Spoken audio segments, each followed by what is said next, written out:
What's up, retards? Welcome to it. Welcome back to it.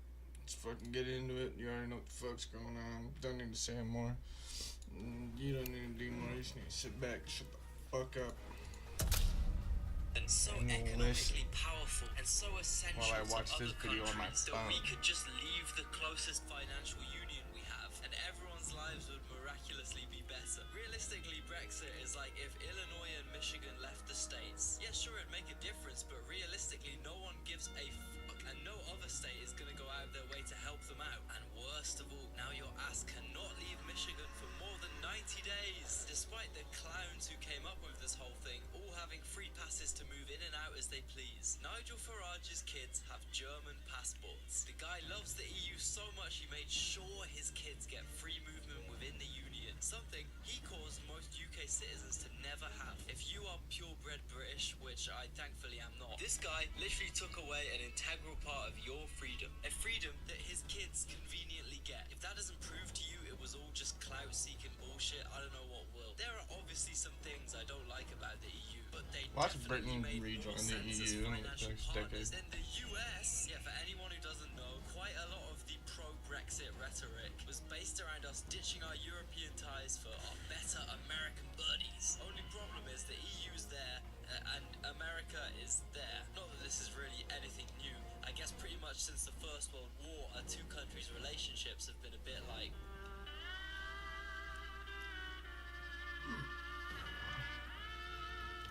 But honestly, what can you expect from a country of politicians who conduct their most important decision-making Hi, Molly. What's up, Molly? I'm about to go do some Molly. Just because of you, Molly. Let's roll. You ever done Molly before? It's fun.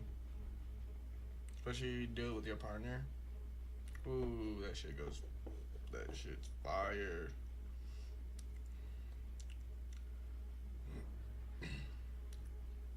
But no, what's up? Sorry, I don't know where the fuck that came from. Just what the fuck?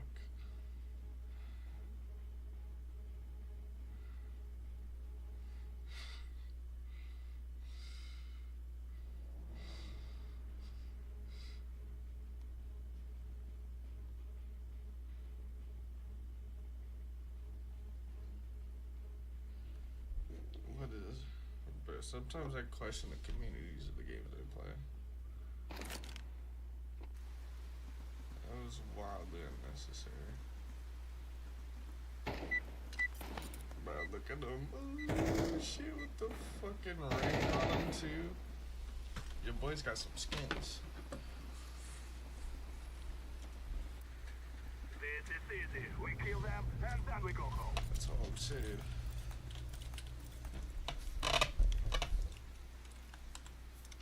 Blue, is that you in your profile picture?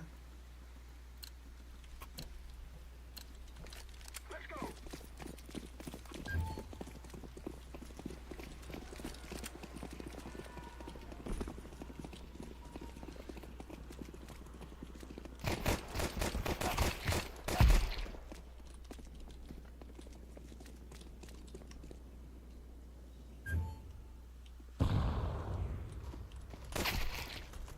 On camera tag.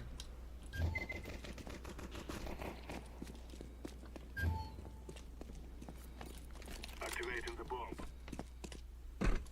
Bomb has been planted. Out of this.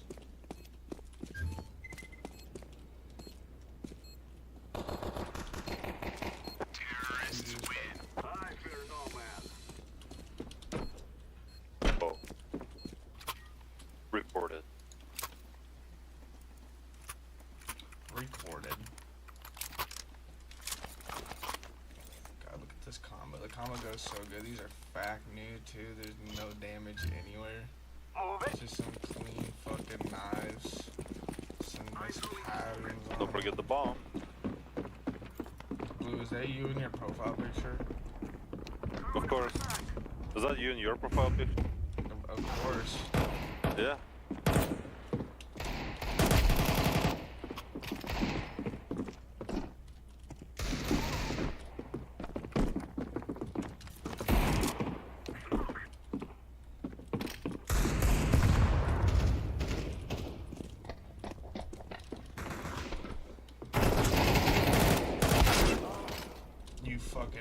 is clear. You scared me? They're You're upper shooting at B. me. They're upper B. Nigger. Bomb has been planted.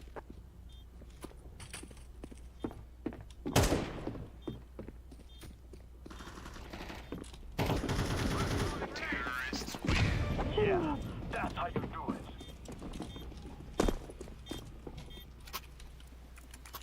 Oh, look at the knife and glove combo though. Like, holy shit.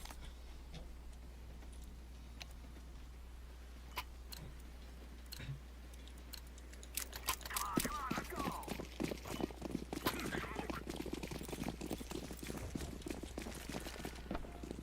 Flashbang. Smoke. Throw the What? flashbang.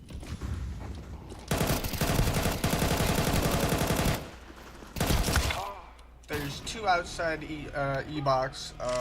One of them's tagged. Oh, he took bomb. No, I didn't.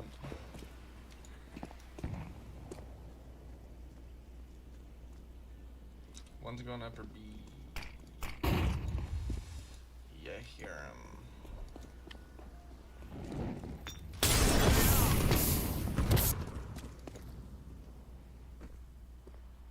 Throw in smoke. They're rushing Why the me. fuck do you have to like run there, yellow? Like, I don't. Why? Counter-terrorists win.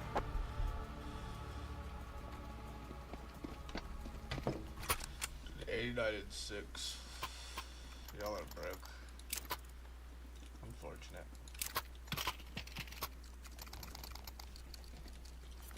Yeah, yellow. It's all your fault. Yeah, fuck you, Yellow. Oh, let's go. Kinda is though. He's a dumbass.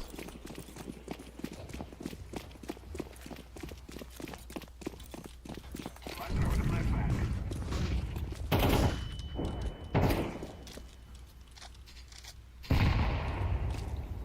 Left side Ivy. Smoke.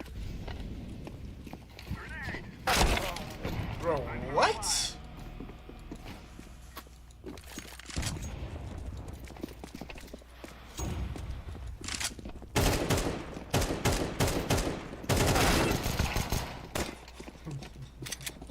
Yellow. Fucking trash, bruh.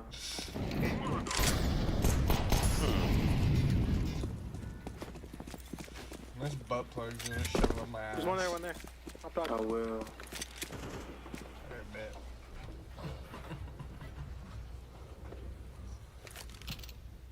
feel like everyone on our team's just baiting. I'm a masturbator, so.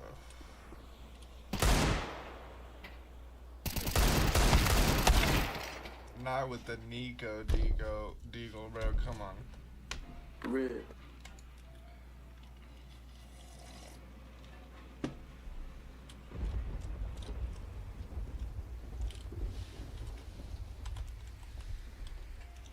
Blue, just show them your tits and they'll, like, freeze.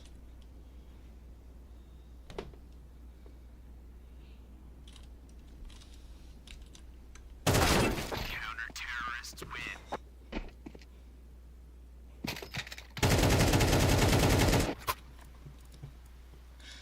Said AFK as soon as he died. Show me your small pecker first. I Are don't you have a from pecker. Ukraine? Let's go, my brother. I'm a transformer. This dude's 100% from Ukraine, bro.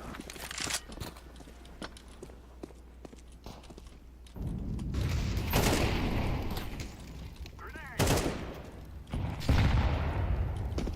Left.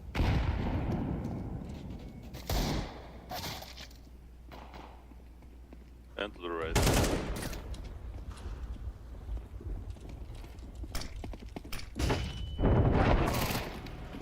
Counter-terrorists win.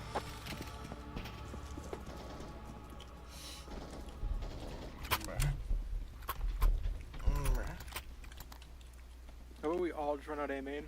I'll smoke Ivy off. Yeah, but Yellow's gonna fuck it up somehow, but okay. Yeah, fuck yellow. Let's go, my brother. If he fucks it up, we kick him. Throw in smoke. See you Look, not even running out of man, dude. Look what I said. Yeah, just kick Yeah, him. the boss, man. Yeah, he is. Oh, he dropped him. I'll go get bomb. Ah!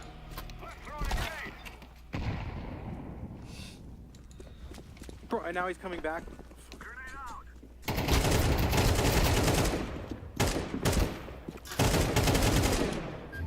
Right there, right there. Hurt him. Counter-terrorists win. Does he just not have sound on? Might have autism. Who knows? I think he muted us. Oh. Or you could just listen. Yellow, I love you though. Together we can do this. I can never be upset at you, Yellow. Let's throw the flashback.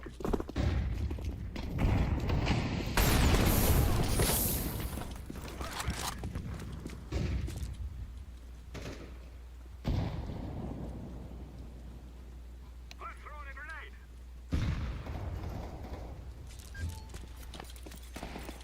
Yellow, are you brain dead? Like, are you genuinely brain dead? You see the dude right next to you and you don't kill him. Oh my god, dude. What is going on? Who throws a nade? Who the fuck throws a nade and then peeks that right away, dude? Ah! So who's the person who didn't vote him off?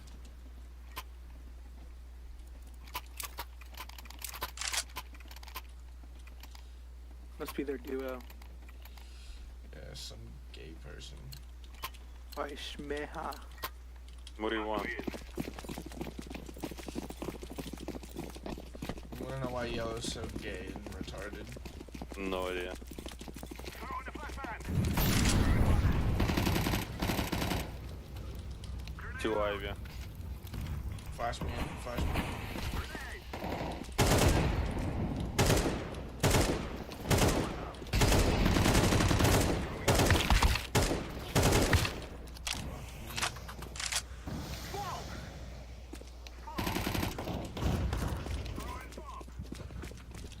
Two Ivy stuff. Still at least 2 Ivy.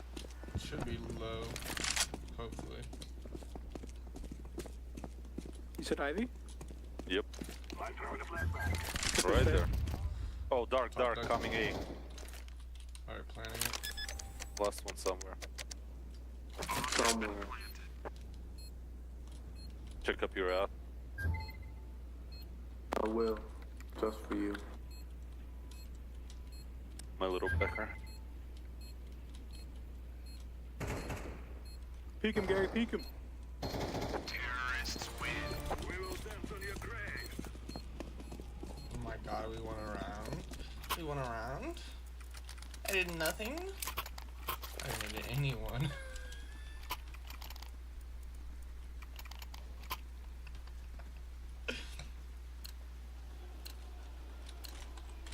Now is the time.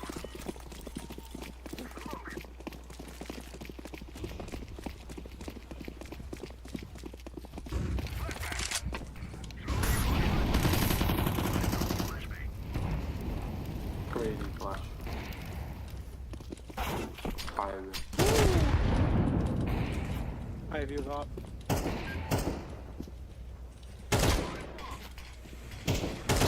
Fuck me, bro. Let's throw in the flashbang.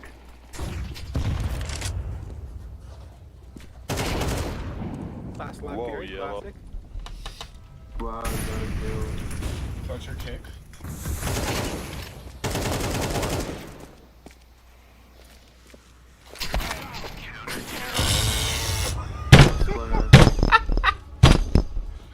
Classic Gary.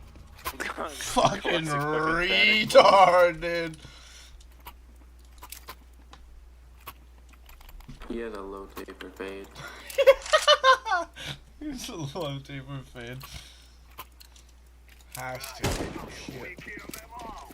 I'm throwing smoke. Has to have a low taper fan, dude. Throw in the flashbang. Flashbang. Flashbang out.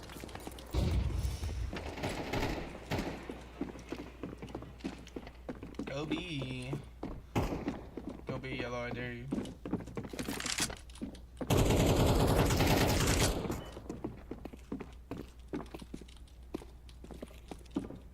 Yellow pushed.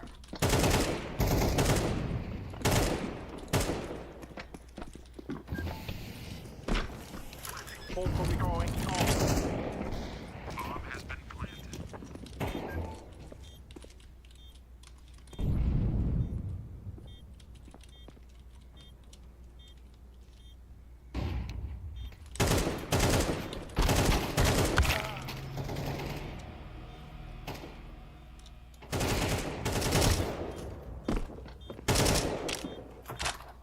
One coming B behind you, yellow. Oh, yellow. Terrorists win. Oh, fear us.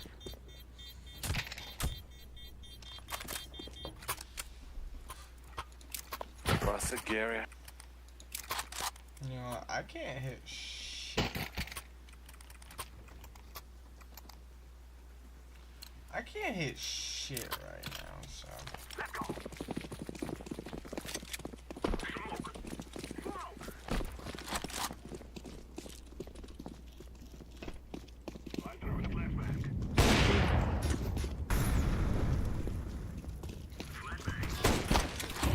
Oh my god, nice flash.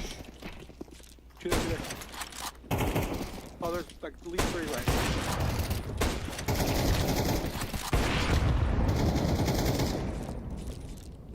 There we go. Shoot, shoot. Last 2 are there, last 2 are there. Go somewhere else, What go the fuck somewhere are you else. doing, Gary? Grenade. Play together, play together. Gary, what the fuck are you watching, Gary? They're not there, Gary!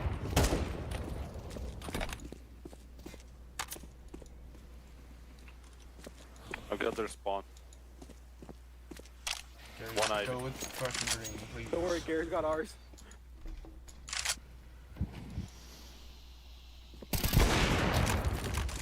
Last one here, A. Terrorists win. You will cry Good like shit. bandits before you die. Oh, Gary. Bomb has been Gary! 3 AK on the ground.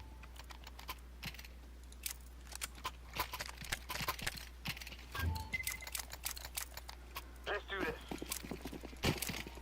Smoke.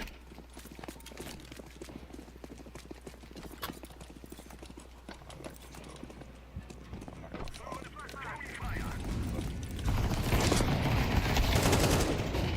Oh my god. Carver, you straight up just bait me like that? Come on. Me? Yeah, man. Come on. I was throwing mollies so they could fly. Alright, whatever. If I bat around near you, I won't throw you too. Just No, one more. I'm also the one throwing the ice. Good boy. terrorists win.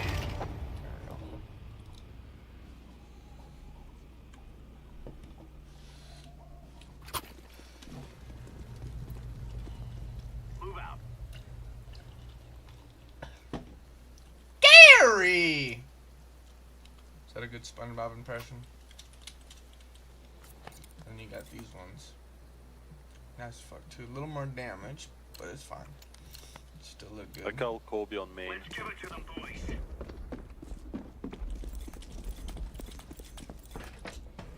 We not have 1G please of that. Main, main, main. Got one Ivy.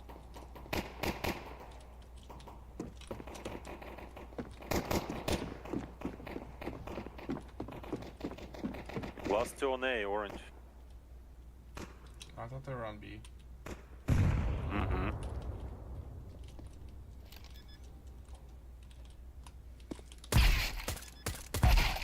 Good shit.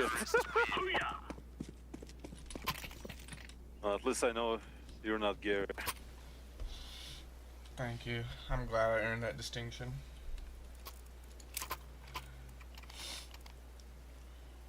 I did not mean to kill the first dude. Let's make this race rain. But it happened.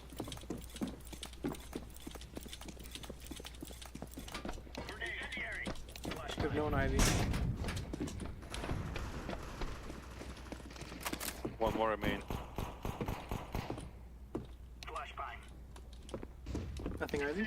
Crazy flash, bro.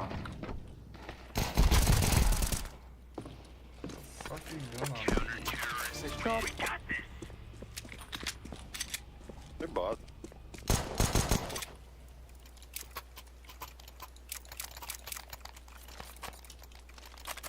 This is beautiful shit. So I heard you like butt plugs. Yeah, I got 2 of them in right now. Fan. They're gonna wish they were Let's compare 'em. Come here. One's red, one's yellow.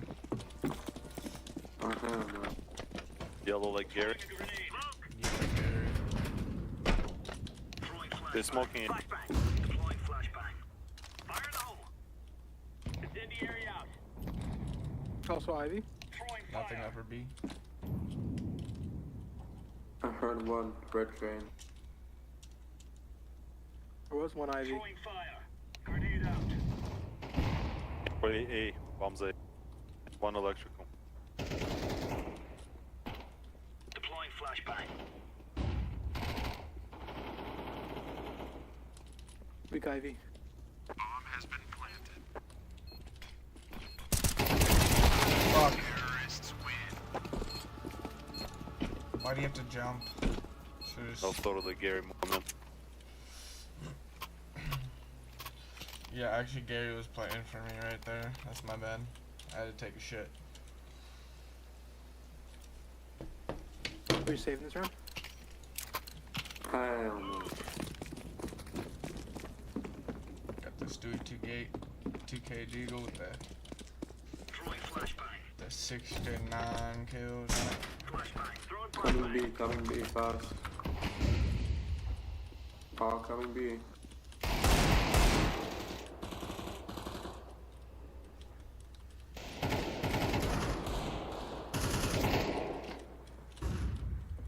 A. Out A maybe?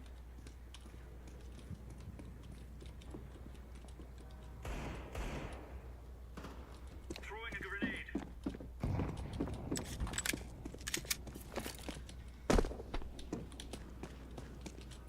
Incendiary out. Has been planted.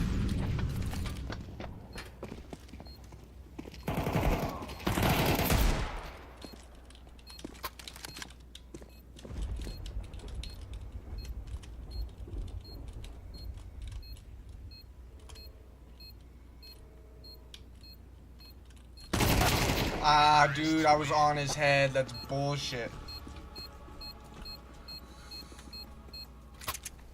Orange, where are your gloves?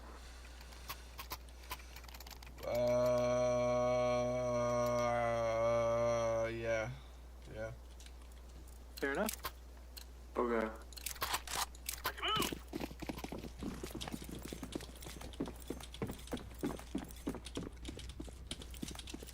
Deploying flashbang. Deploying decoy. Grenade out. Hey man. Throwing fire. Flashbang.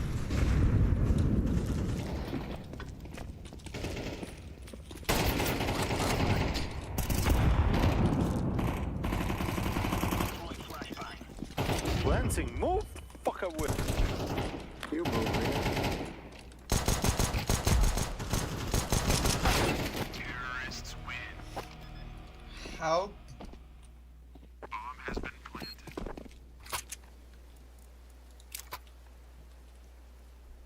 It's hard because like none of us are fighting on A side, besides me. Alright, then someone switch sides. The fuck? You're up. I just need Gary and see how not hiding corners. Here. Grenade out.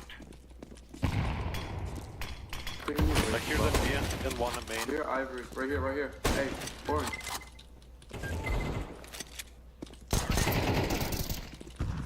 Kills one main.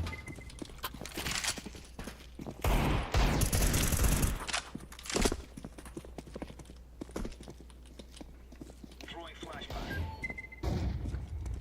I'm blind. Thinking.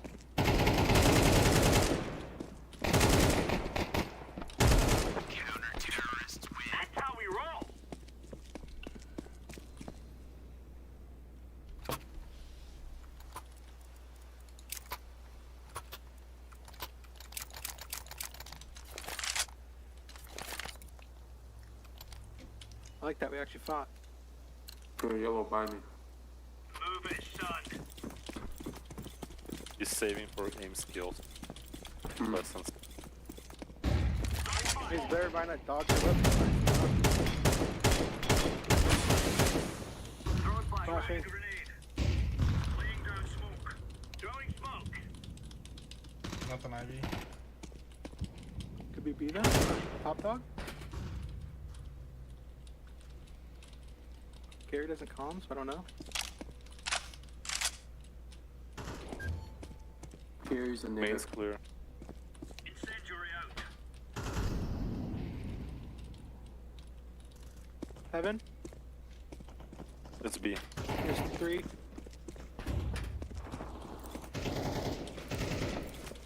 Deploying flashbang. Deploying flashbang. Bomb has been planted.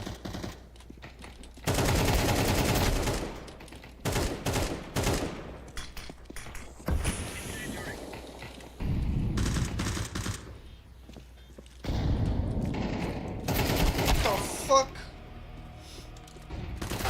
Terrorists win. God damn it, Gary, if only we got some goddamn information from you. If only we got me a fucking weapon. Can you buy me a Eagle, Gary? Just kill him at this Can point. you give me some We head, should've Gary? kicked him.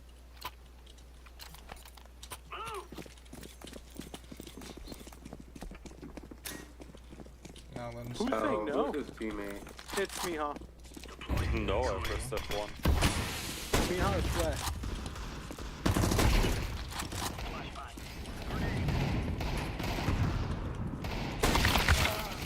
A main tag with a scout. Throwing flashbang. Why did you guys run up Ivy? Gary, stop being a little bitch and fight him. Bomb has been planted.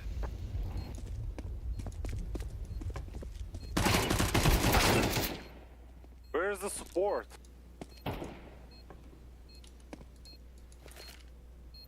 Smoke. Throwing fire. Grenade out. Don't worry, Gary's got this. Terrorists win. Fucking retard. We had no support because we had no guns. You also ran out by yourself without knowing where your teammates were. Speaking of, have you bought an actual gun all game? Or you only talking to playing? Can't hear shit you say. I heard my nickname, that's it. Schmegma's your nickname. Grenade out.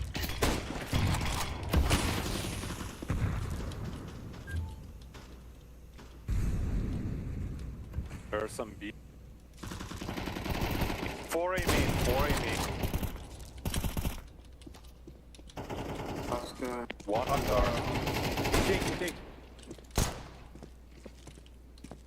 Gary, they all A accounted. I mean, he's going B now, so. He doesn't He have doesn't have bomb. bomb. Bombs in main. Uh, Fuck, he's backing Gary, off. go to bomb. Go to bomb, Gary. He's gonna come from A man. Watch, Gary.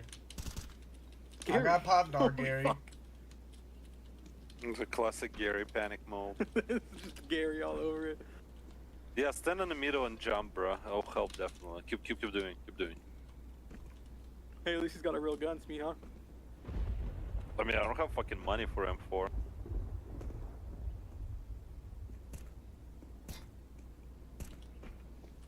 The fuck is this guy doing?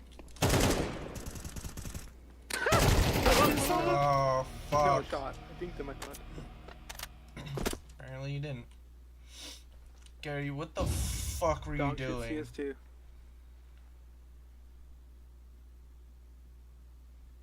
He's got He said, yeah, time. you can have bomb. He's just gonna go to B. You saw him.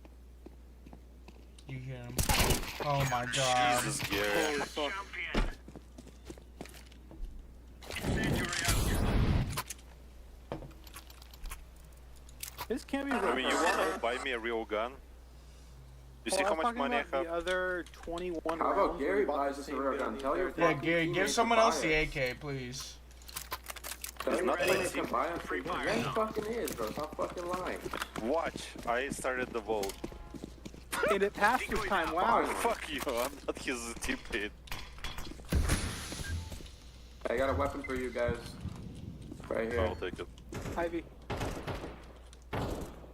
Multiple Ivy. Nothing, amen. One dead, amen. That's the full. They're gonna push Ivy. He was on train.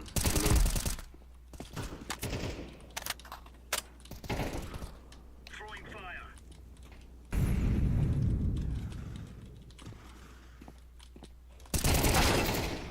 He's Behind, fucking A side. yellow training on A.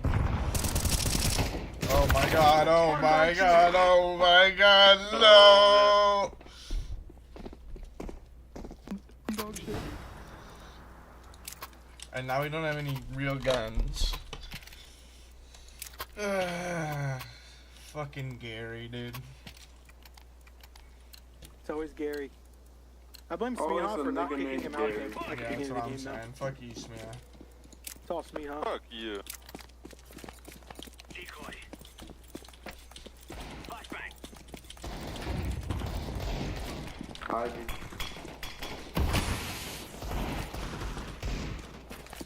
Go get bomb Ivy, dude. That'd be sick.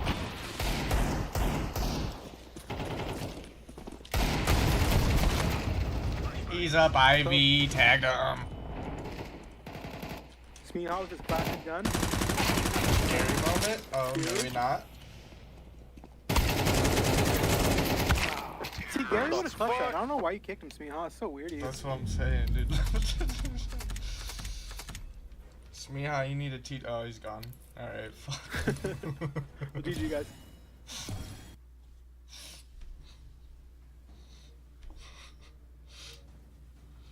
Just troll the shit out of him. It's a little, it's a little rude. Fuck. Dude, I played that so well. Kept not kicking him until Shmiha started the vote, and then I kicked him and he's gone.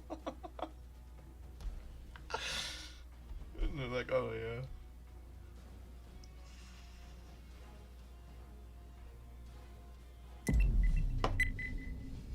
Bro, it's traded Vertigo again. This same shit happened last time I streamed. This is crazy.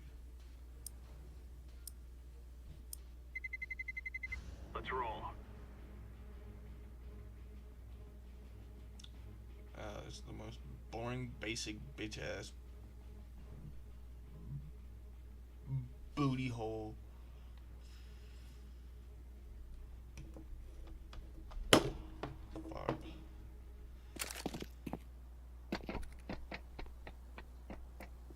Fire in the hole.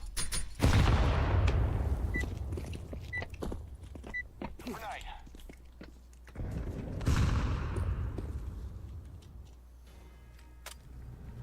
We must win. Look at those gloves. And the knives.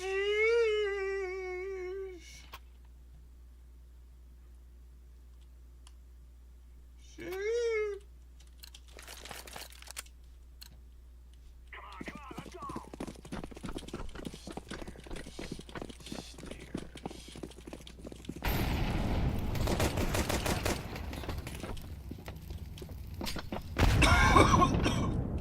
He's backside. He's backside on beat. Well, fuck.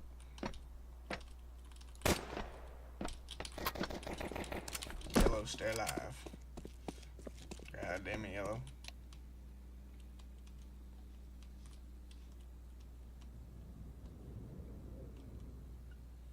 Don't worry, I got this. Counter-terrorists win. God damn it.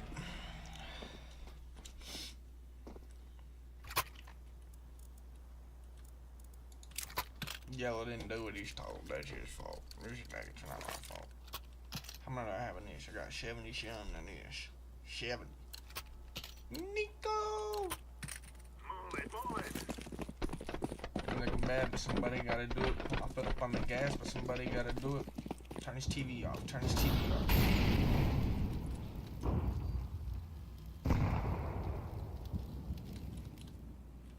Shit get crazy, scary. Spooky, hilarious.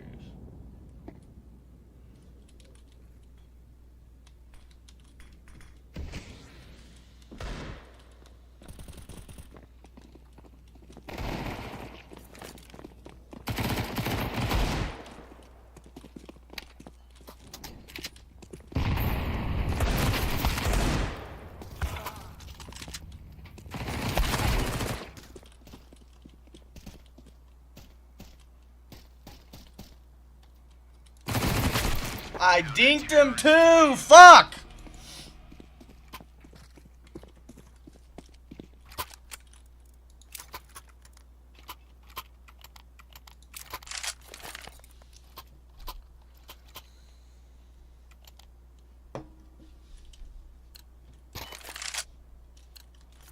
Here we go, you mongrel dogs.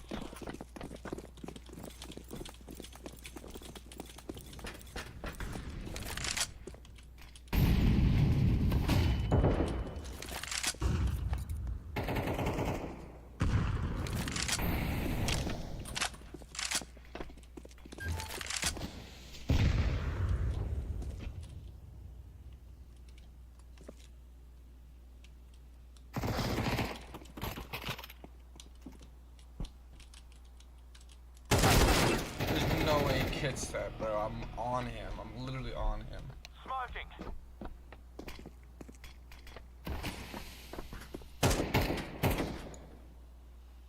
A smoke.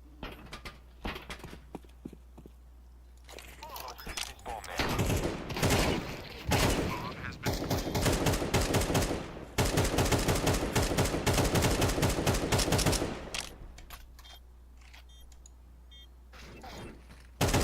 He stairs!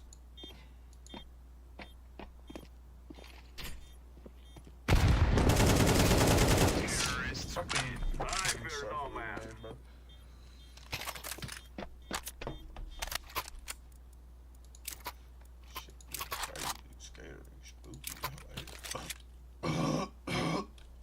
Look at this Franklin, Franklin with the $1 bills on it, bro.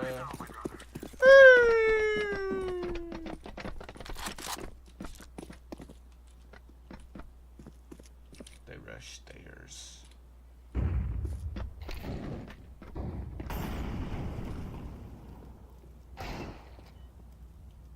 Damn, he got fucked up.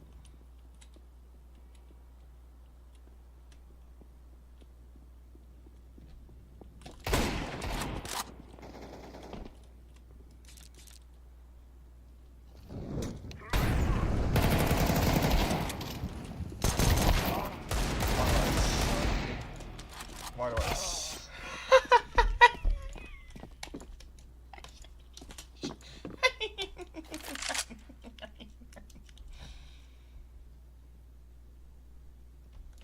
God damn it, dude. I just want to have a good game. But right now, I suck dick.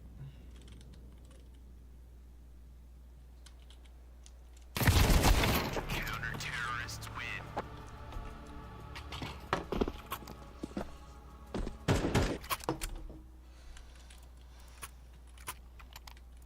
Fuck, I'm officially broke.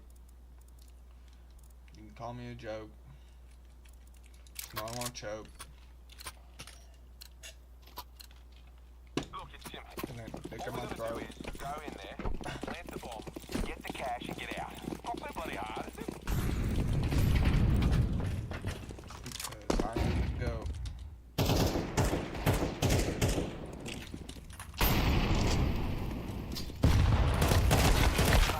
Fucking move!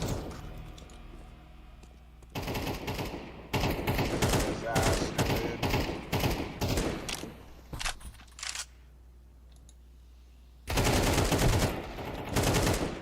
They're not even playing. playing together.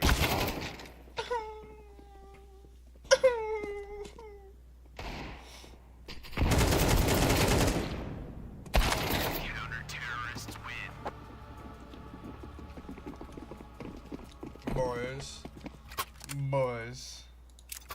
Boys, something's not working here, boys. Something's not clicking. We're just not hitting. I'm not gonna start spitting. So your girl can play with her kitten.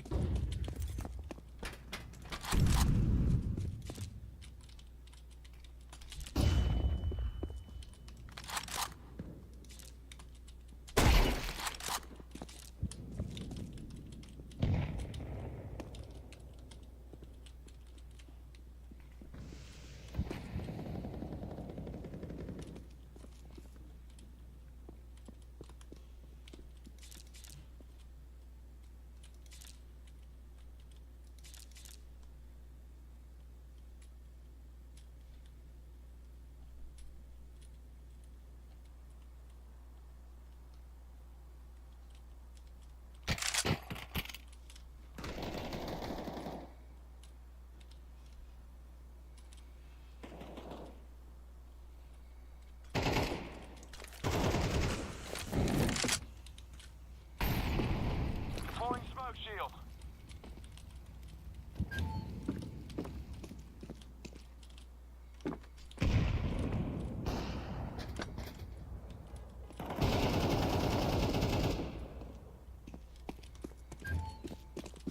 Cover me while I plant. Bomb has been planted. Terrorists win.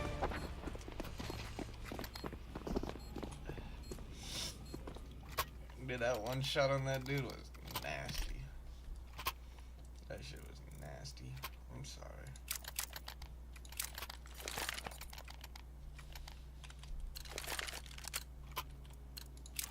Here we go. I want to scout. I'm gonna do it again.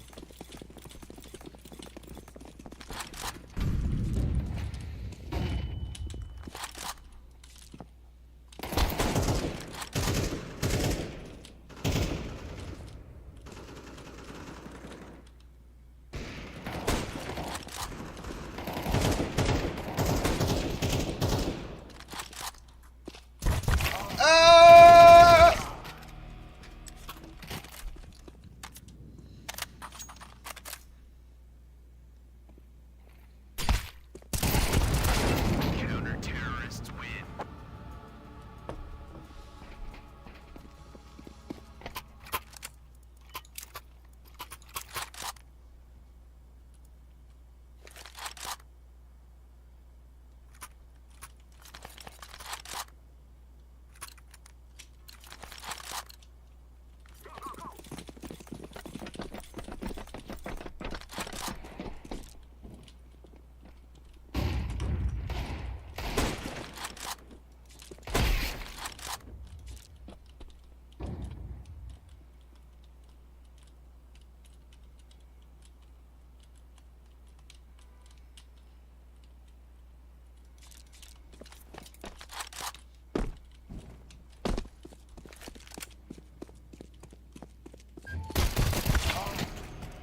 Fucking knew it. I fucking knew it.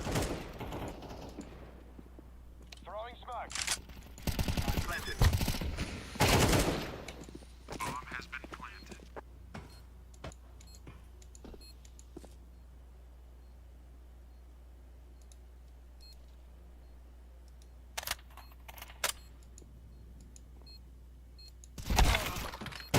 Terrorists win. We are the best.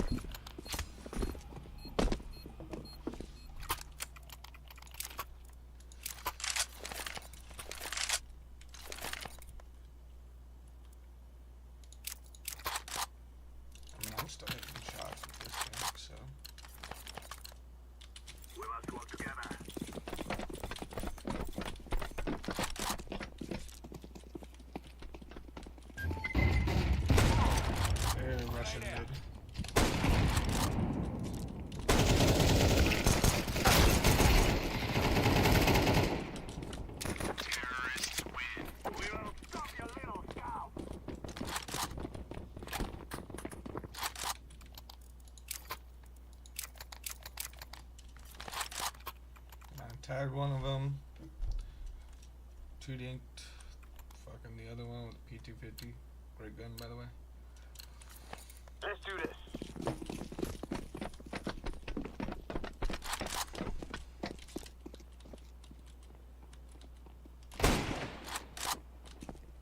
Watch your ladder room.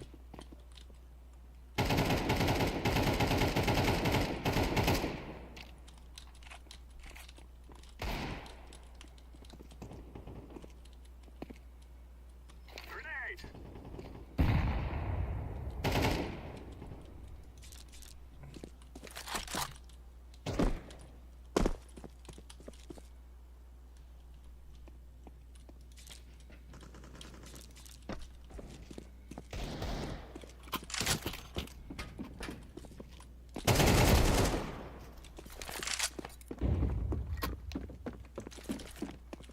Flashbang.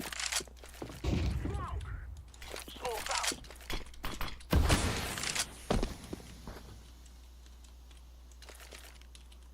Throwing a Molotov. I'm gonna plant the bomb. Terrorists win.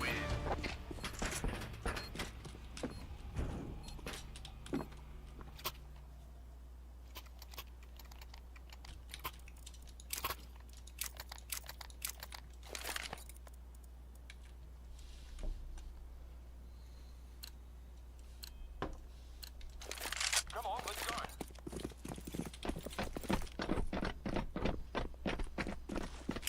Grenade!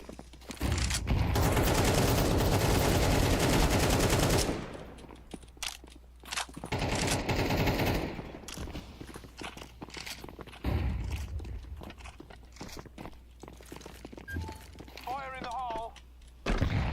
One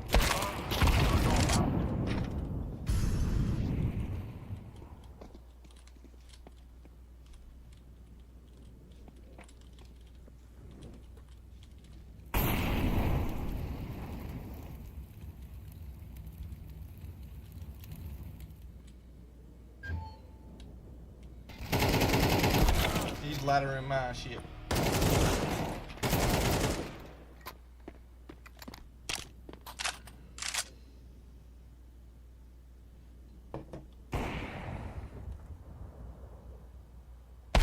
Counter-terrorists win. ID forwarded. He lived. It's the crazy part. He lived.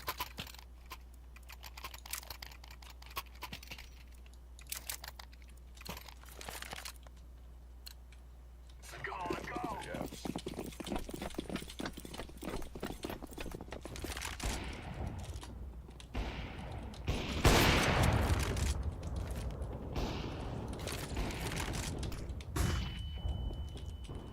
Flashbang out. Flashbang.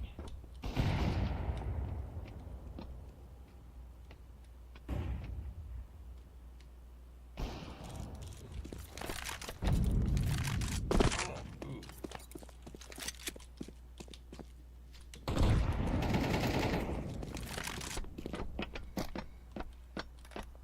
Throwing smoke.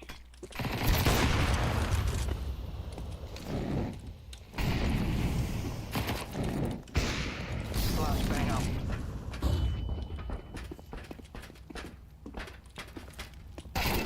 He's in the smoke!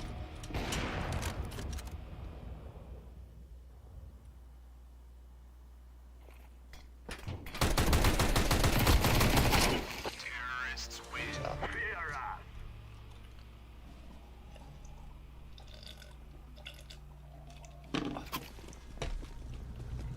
Eat up.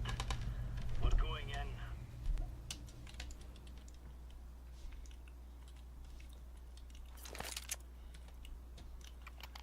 Get up. We're not going on a windy walk here. Kind of hard, but like, For Queen Countrymen. for queer and countrymen.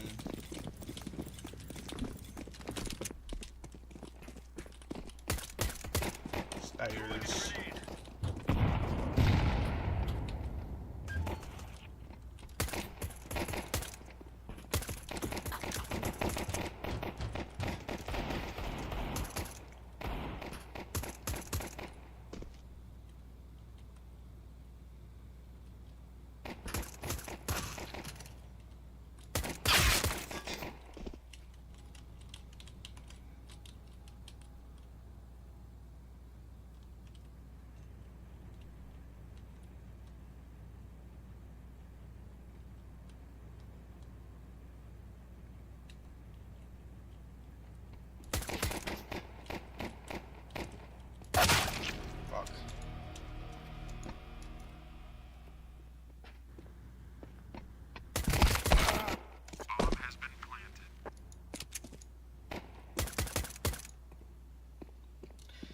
It's on it, dude. They tricked us.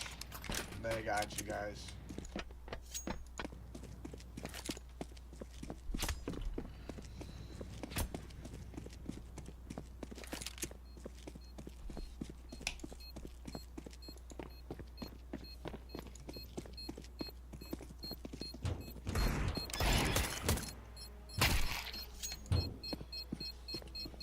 Unless, no fucking way, you guys are clutch. I'll suck your cock. Get over here. Counter-terrorists win. We're getting stuck right into them.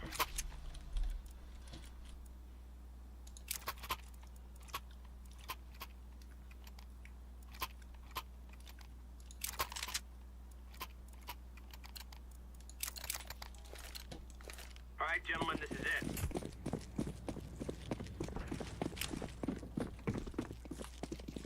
Grenade out! Smoke! Grenade out!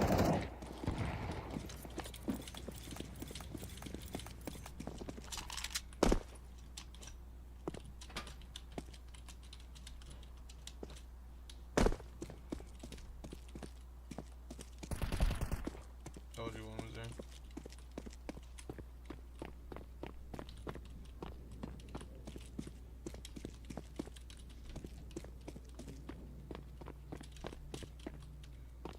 Some nice clubs. Those are you.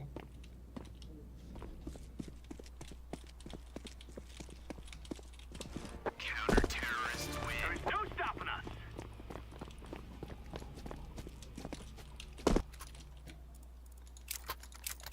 Here's little footsteps. You can hear his little footsteps. I can hear his little footsteps. I'm not schizophrenic, I promise. I can hear his little footsteps, though. I'm not schizophrenic, though. Let's get this done. Promise.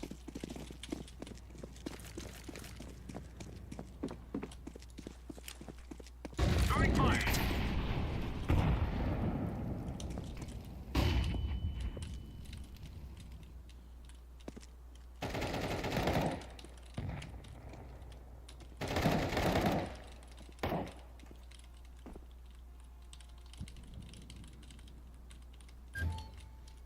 Fucking not near.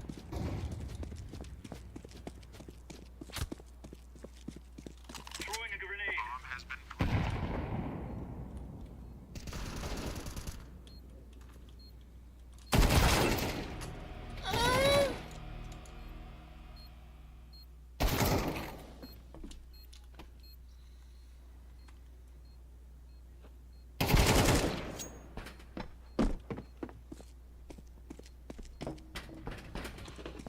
Making a business decision, as we call this. Damn it, dude. I can't do anything. Can't kill anything.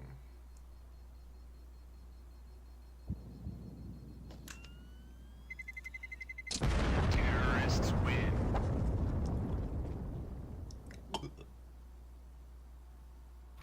Move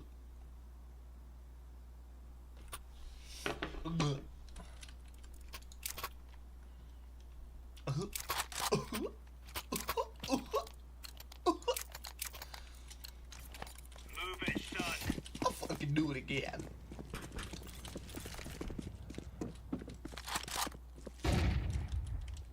Incendiary! Grenade out! Throwing smoke! My nose itches so fucking bad right now. Fuck me. Oh my god. That shit. That shit gets you. Fire in the hole! Incendiary!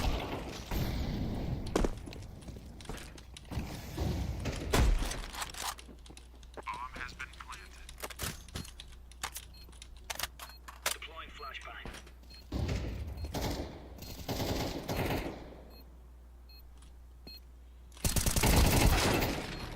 He's on the bomb.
Nice, my rifling's not on it.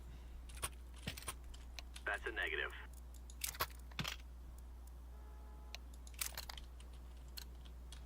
Negative. Remember, this isn't the killing house anymore. This is real life. Incendiary!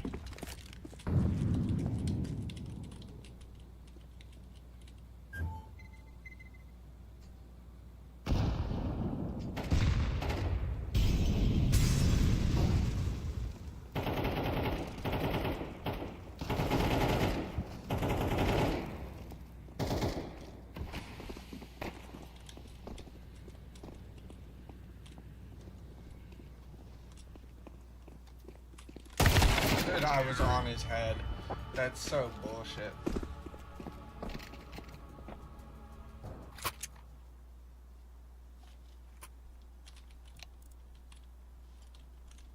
Negative.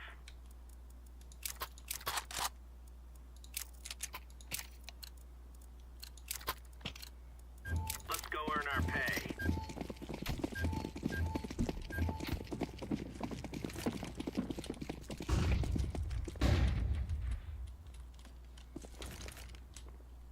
Incendiary out. Grenade out.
Like, why?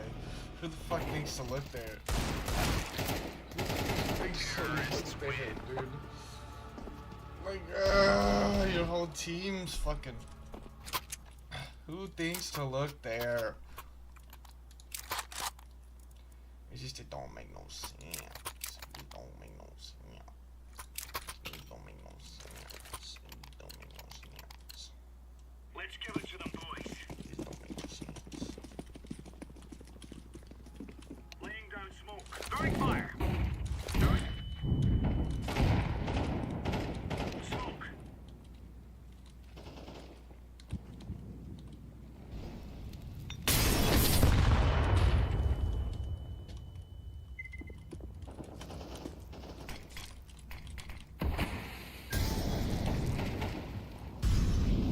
Throwing smoke.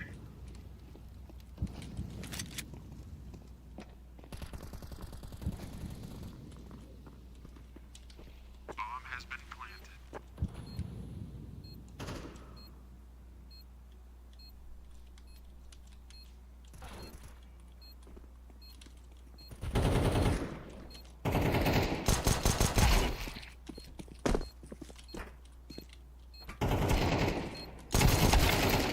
Fuck me, dude.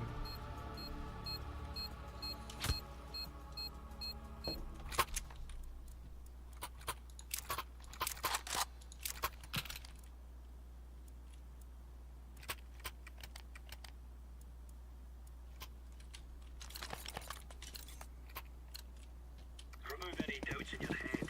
It's us or them. Smoke. Laying.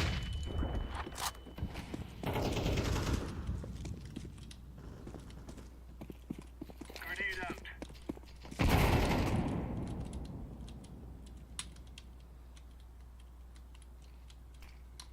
Laying down smoke.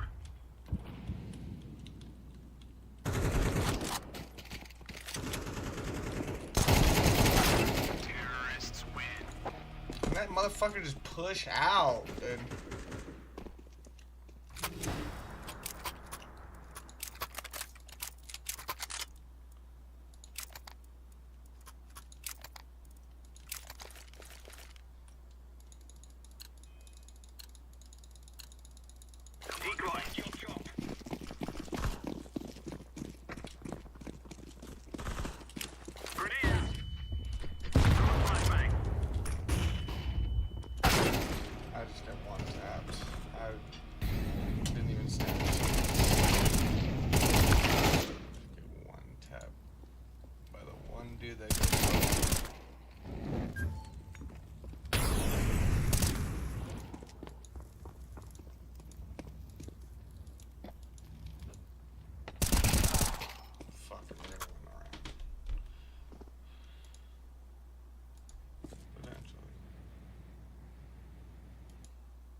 It's not real.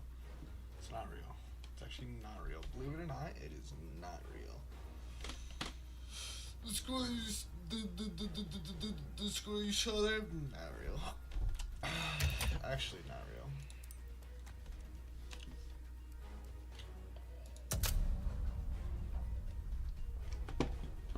Actually fake. They're actually fake.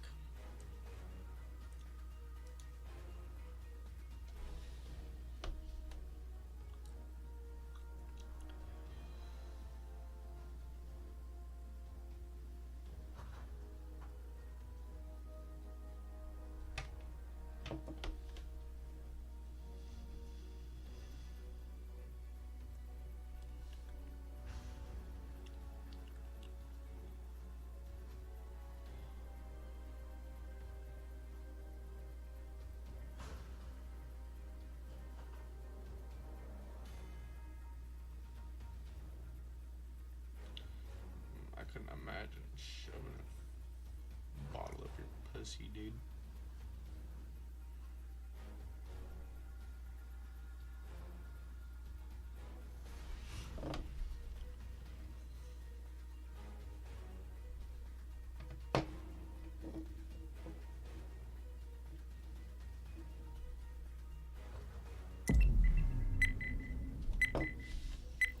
How'd I know it'd be good old Dusty? How'd I fucking know? Cause it's always good old Dust too.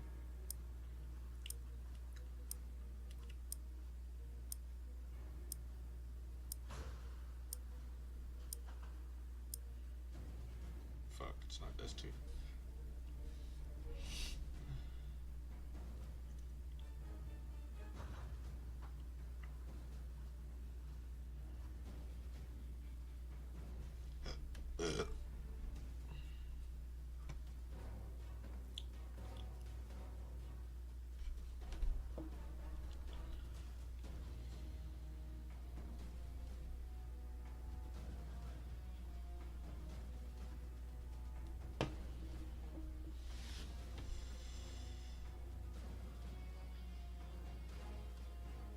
Let me get some more Dr. Pepper. Let me go to Q2 real quick. It's Dust 2 again. God damn it, my beloved. Can't get away from you.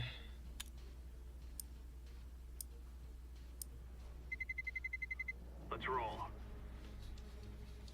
Fucking can't get away from it.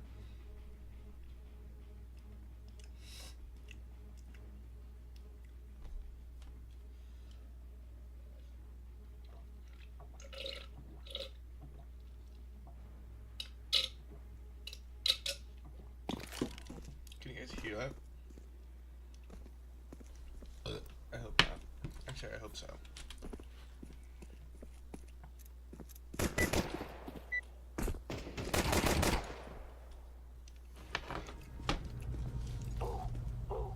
Let's go. Hello, hello, hello. Yo, I just Yeah. played with these motherfuckers. where do you guys want to go? To your Let's go mom's out. I'll house. flash you out. I'll flash you out. Affirmative. Where are we going? Your mom's house. That twice is crazy, holy shit. Let's throw the flashback. Push. My push. We lost one, we lost one. Suicide. Suicide. Nice. You have a smoke. Damn. Oh, Yeah, it's I'm just running us purple. One cat, one CT.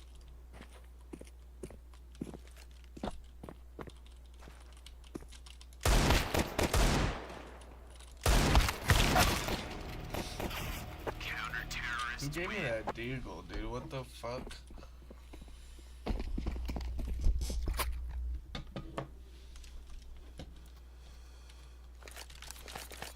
Come on. But peek him long.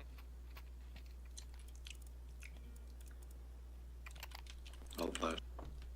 Thank you. No more talking. Nah, we fight. Fuck. Watch mid push. But feels funny. Pushing mid. In top mid. Not long, no.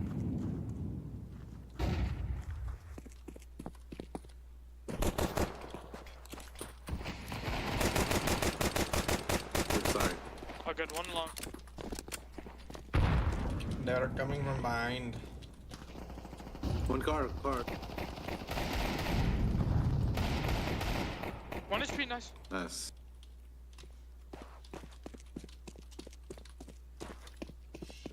CT.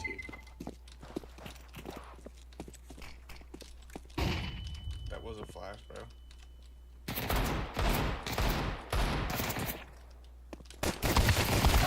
Counter-terrorists win.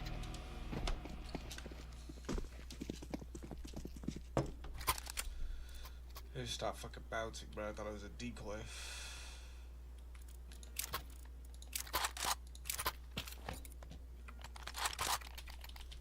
Watch this, though. My scout shot's been hidden.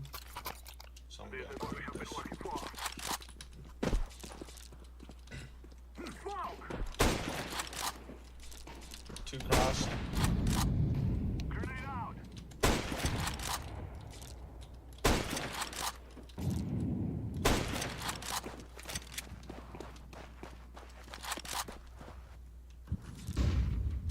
Last cat. One short. I'm throwing a grenade! He is close. It's gonna be. One more short, one more short.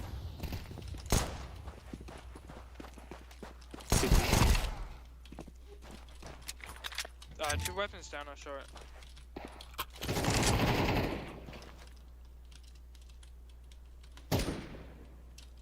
Throwing a flashbang!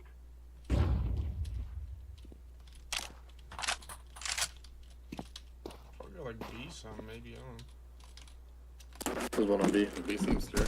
No, one B. Big box on B, dinged. Last one's car. car. Nice. Ramp. Last shot. Flashbang! Blended. Bomb has been He's gonna save. Flashbang! Car. Don't peek.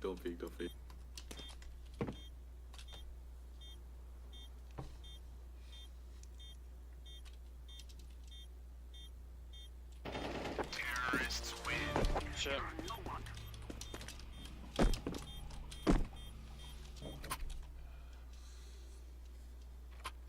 Bro, look at the knives. Thank you. Look at the butt plugs. They look so fucking Hit the good. molly mid. Let's go! Still a big bomb. Flashbang! Throwing smoke!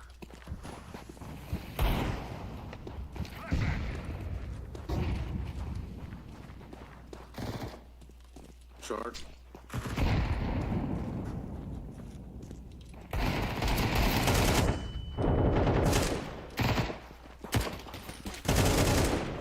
Bro, that's what I didn't do.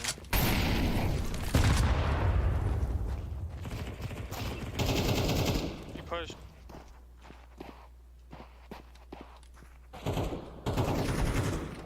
Throwing fire! Oh, you'll be. Last two, eh? Hit. Hit the bomb. Also don't know where he is. Oh, maybe B. Affirmative.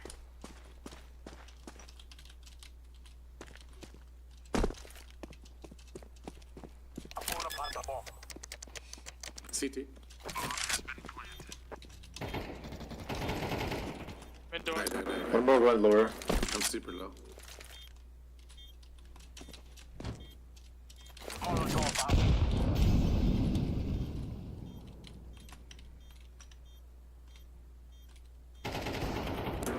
Both. T.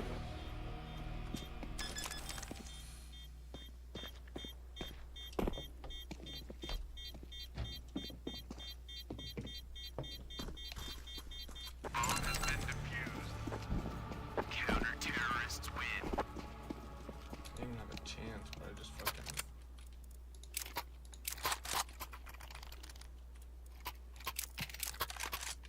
Fuck it. I'm molly mid. Never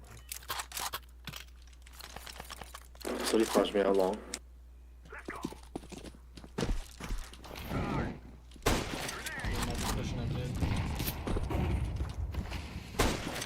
Flashing long. Flashing mid. Watch the push up mid. I don't see nobody yet. Nice. Cat. One more mid. One more lower, one more cat. lower. Last ran through the CT smoke. One lower. One mid. Mid and Green's lower. on A, right, guys. Yeah, I got it.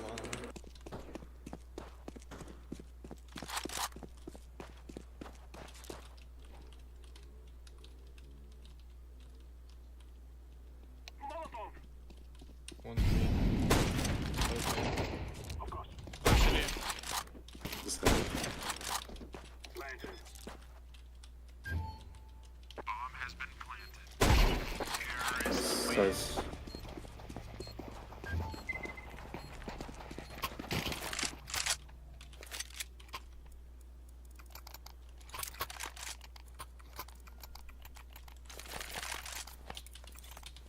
Get on Molly. just Mid. gonna hold lower. Can you call off the cross lower? One cross, they smoke. My bad, my bad. Alright, flashing mid. Oh, flashing long. Too long, too long.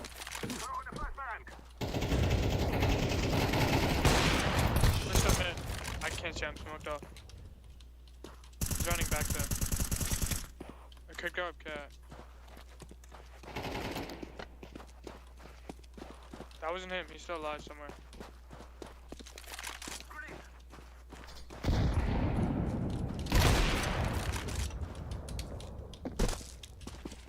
No shot. Do we have a smoke for this mid?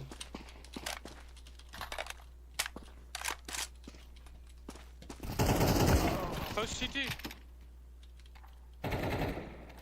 CT still. Trap right side CT. Nice. Terrorists win.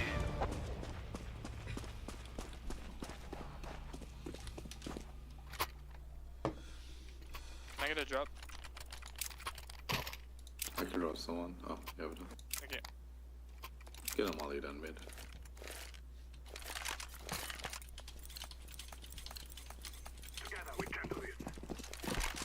One cross. No one lower. Only one cross, Flash. nothing on mid.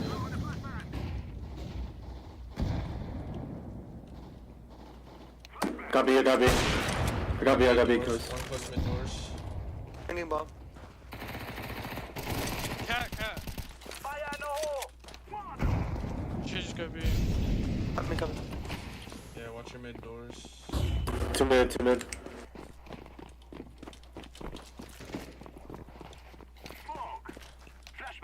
One's close, one's close.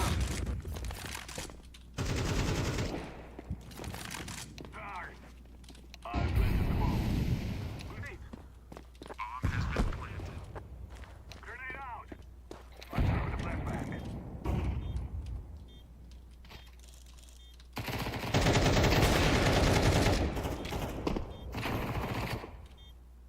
Both. One door, one. Doesn't matter.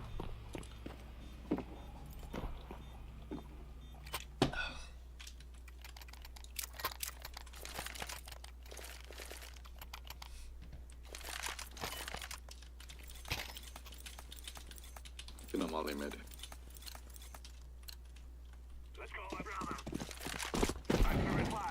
One cross. One lower, low. Lower, Two low. cross.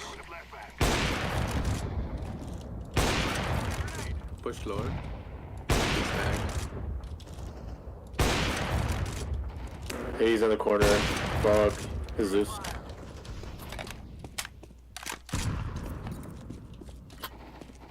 I'm gonna go out long with purple.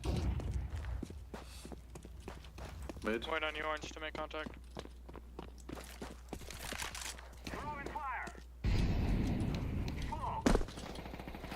Oh, negative card.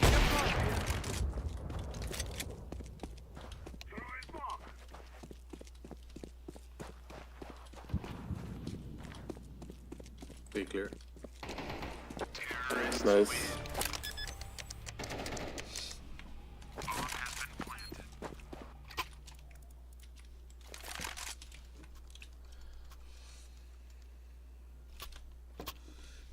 glow sticker just fits so well on this thing. It's so pretty. Come on, tear him up for it.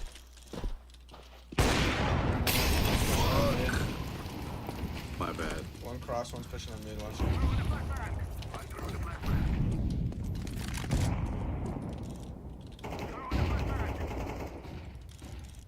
One short. One's on mid, careful.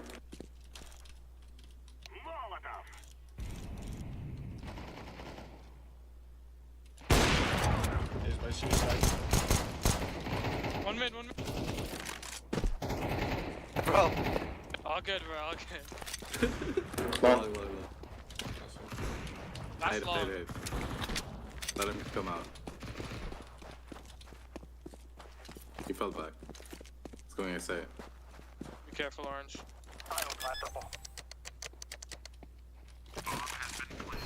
Terrorists win.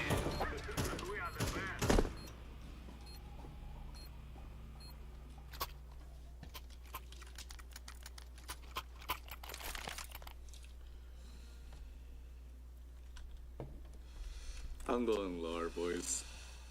Okay. I'll go with you. Yes.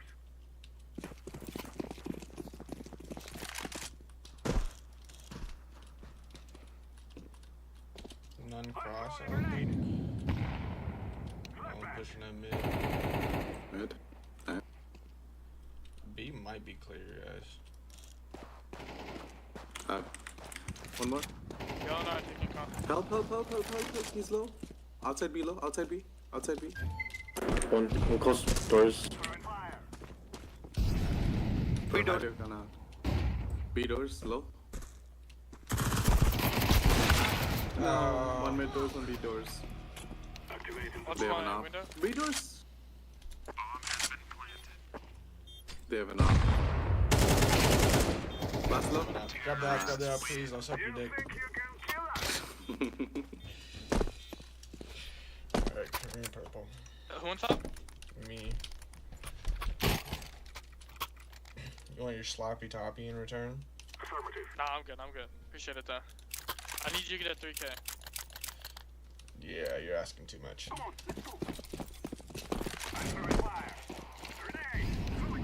One cross. This one.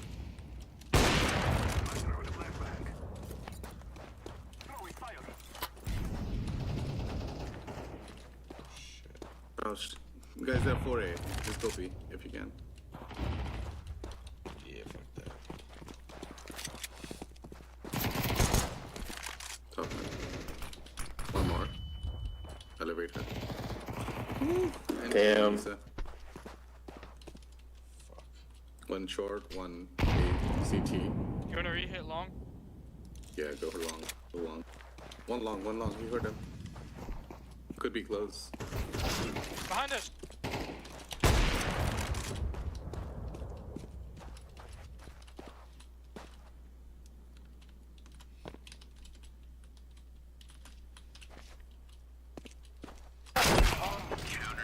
It's you. Oh wow. I can drop you. Yellow. I get a drop too? Yeah. Thank you.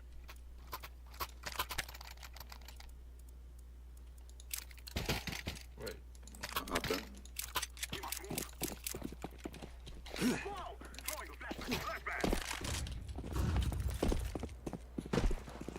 Flashbang out.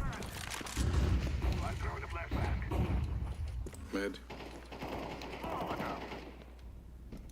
One long. I don't know where you went. I think you ran back.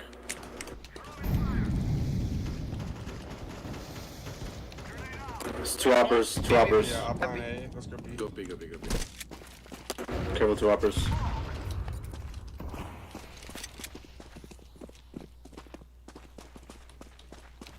You got you, guy. Planning for tons. Okay. Both ran out. CT. Flash. Nice. Nice. That's how it's done, baby. I don't understand, baby. Get you, man. Pay bills. Protect it like I can, baby.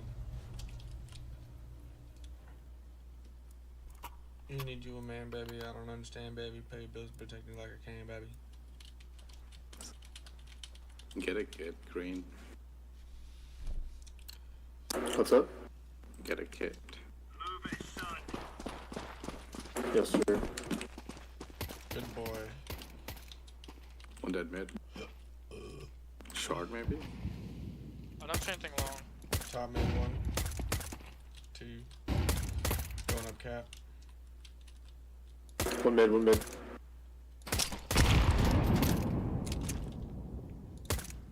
One more mid. I don't know where he's at.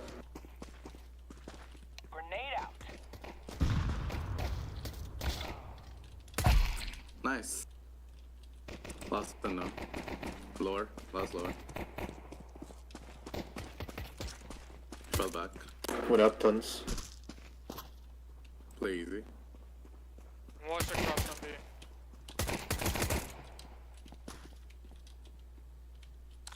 He went up. Be a bomb, right? Nice. Best of the best.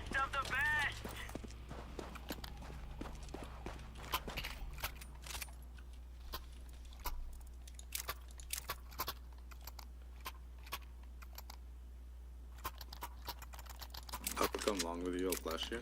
I'm Rookie. rushing up mid. You're rushing up mid. Okay. Green, I'll flash. Never mind. My fault. I didn't know. Let's go yellow. Good there. Oh, flash long.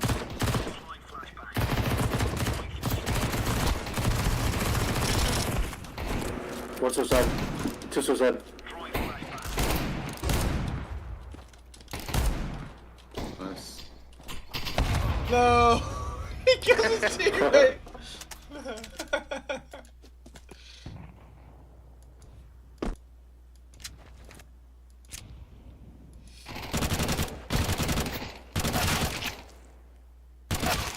I'm so bad.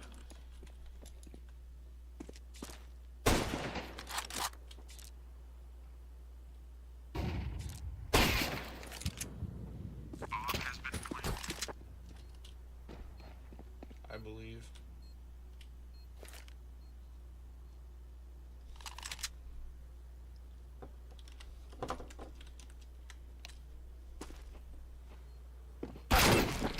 Oh, fuck!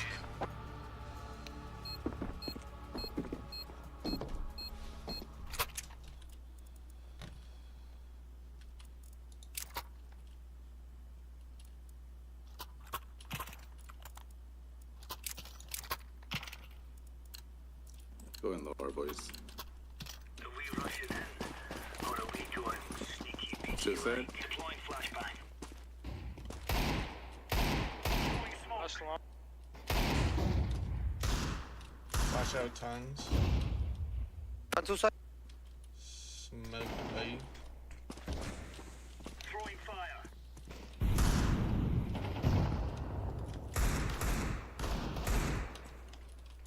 One more mid. One did I beat? Cat. Outside D1. Play together, we have man advantage.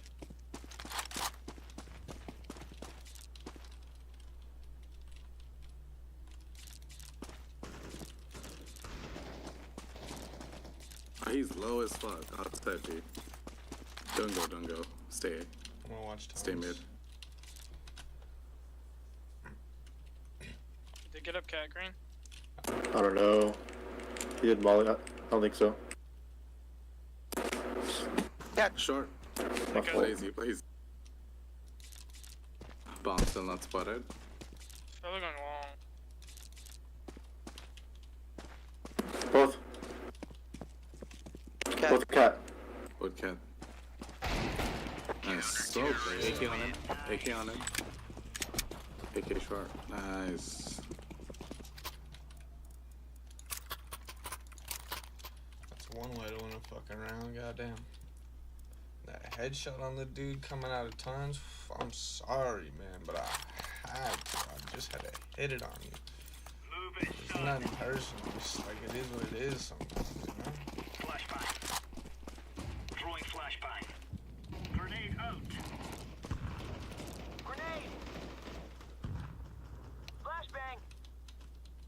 Two guys low. Nice. Throwing fire. Watch your cat. Smoke. Come on down. Long. Doors. One more low. That's Nice. mid One doors, Xbox, mid doors. Xbox. Xbox. Last Xbox. Let's go. All right, Good all right. hold.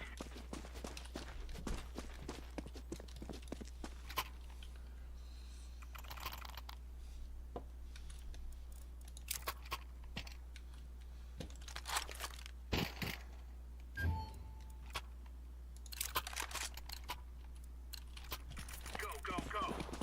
Affirmative. On suicide. Grenade out. Incendiary. Flashing mid. Deploying flashbang. One suicide. Watching lower.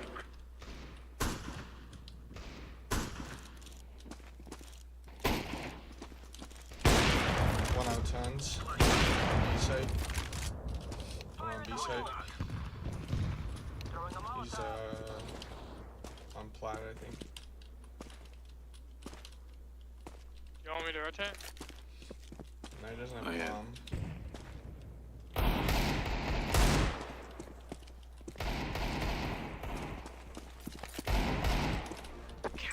Nice. All right, all right. We're good. We're good.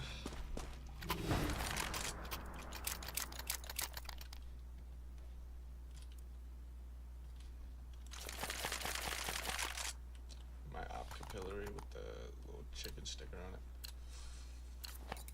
Let's roll. Two suicide. Grenade. I have one. Grenade. Oh boy. Incendiary out. Never mind.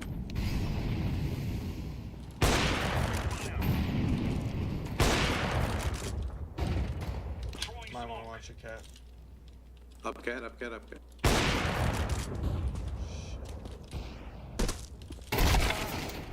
Dude. Going out mid doors.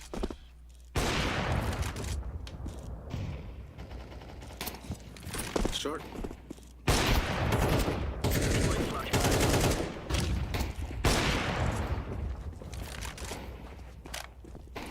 Short. Terrorists win. I think we should have picked the mid there, guys.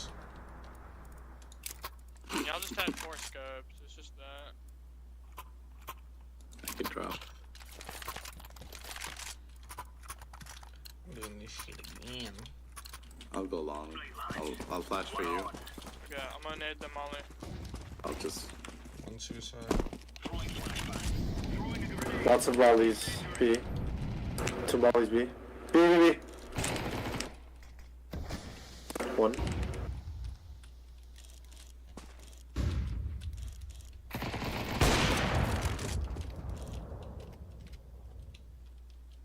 Grenade out.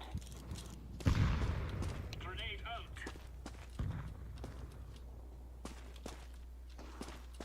Smoke. Up long. Laying down smoke.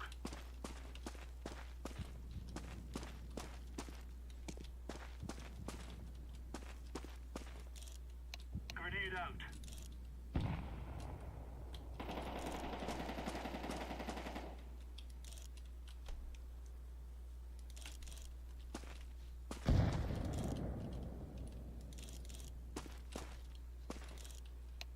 Flashbang out. See you.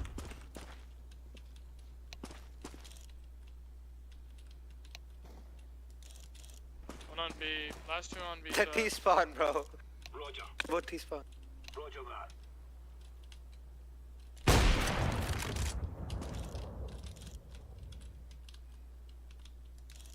Counter-terrorists win. That's a GG. piece of cake sweat. Good job, everyone. GG's.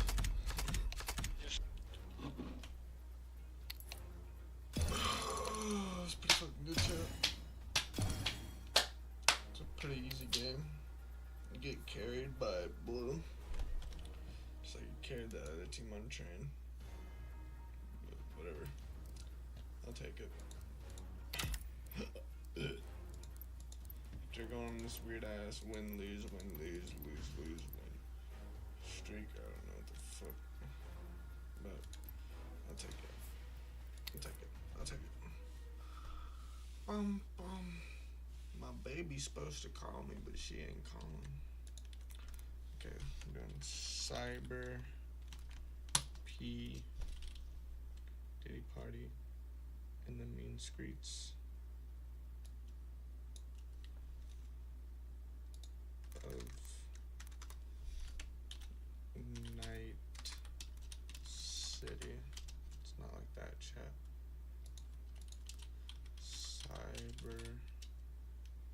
Cyberpunk. Switch that.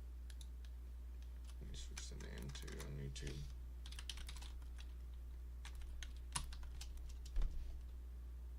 Skreets of Night of NC. There we go. Save. Alright, beautiful. And beautiful. I would do rivals, but this shit runs like ass when I stream, so we're just gonna do this. What's up? Hi, Molly. Wait, is it not show? It does show up. I'm just stupid. So we're just gonna pop up a YouTube video. I'm gonna go smoke. I'm gonna go tote the smoke. Tote the rope.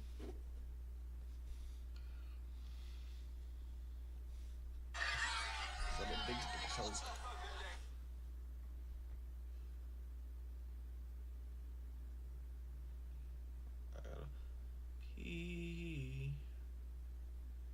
Can't you see?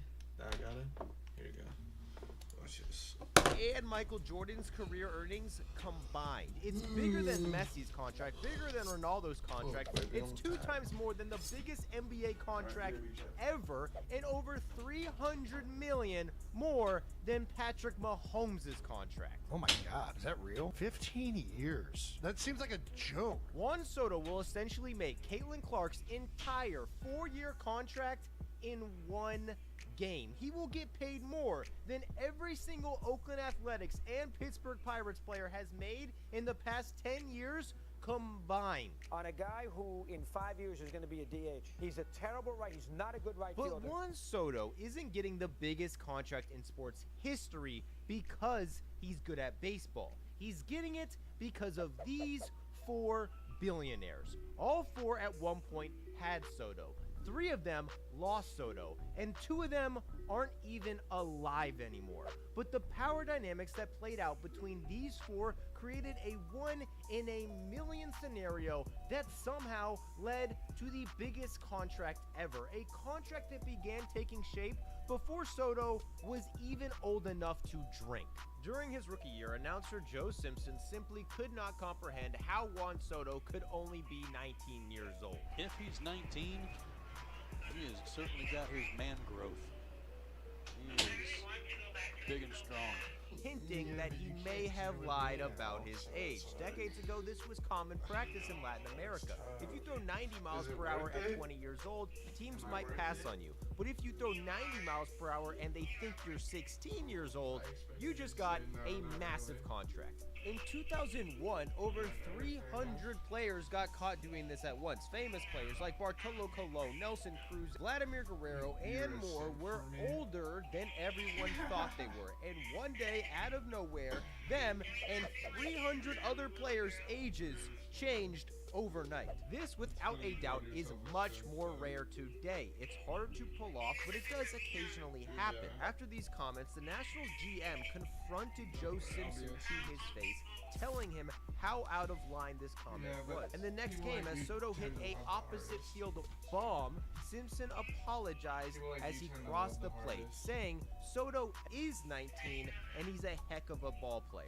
However, some already thought Soto was older than he was saying. Now that Simpson said it, even more people thought that Soto was older than what he was saying, and really just for two reasons. He was from the Dominican Republic, and he was way too good at baseball.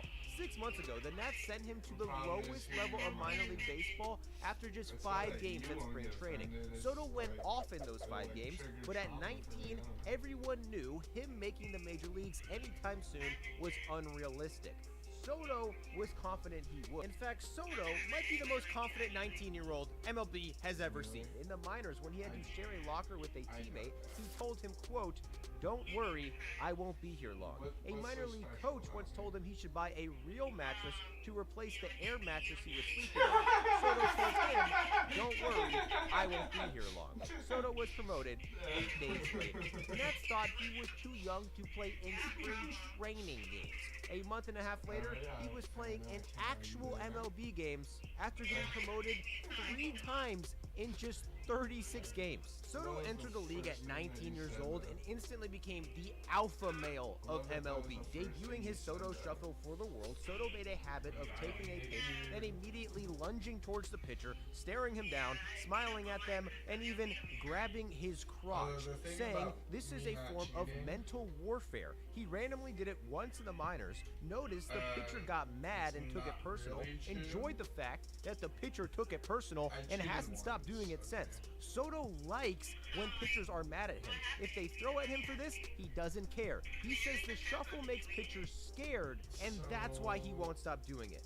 Grabbing his crotch in the face of legends and not caring about the consequences. He was so young, Soto was still only ranked the 3rd best prospect in the Nats organization. By the end of the season, he was ranked the 36th best player in the entire sport, while being younger than 80% of prospects on the top 100 prospects list. On a team full of stars, Soto was arguably the most productive hitter on the team. He had the highest OPS for a teenager in history, but still had doubters. His team underachieved and didn't make the playoffs his rookie year. Nationally, Soto was overshadowed by Ronald Acuna, who won Rookie of the Year with very similar numbers. And in 2019, the Mets broadcast emphasized that Soto would never be known for his power. Too big a swing. He is not a home run hitter, even though he had a nice power year last year. Then, one pitch later, and Soto cranks it to deep right field. Forget that. Oh boy, I have not seen one, I believe, go up there on the plaza up above. By the end of his second season, Soto had already accumulated more walks than any player in baseball history under 21. The Nats came back from being 12 games under 500 and snuck into the postseason. A postseason where Juan Soto would get in multiple confrontations and also become a legend. In a one-game wildcard series, it was win or go home for the Nats. Juan Soto came to the plate, down by 2 with the bases loaded in the 8th. This is likely the Nats' final chance. Juan Soto wasn't even old enough to drink yet, but after watching this pitch, he shuffles his feet, squares up Hader, and grabs his cup, saying later that based on this pitch alone, he knew for a fact the next pitch would be a high fastball. He did the shuffle, and the very next pitch was a high fastball.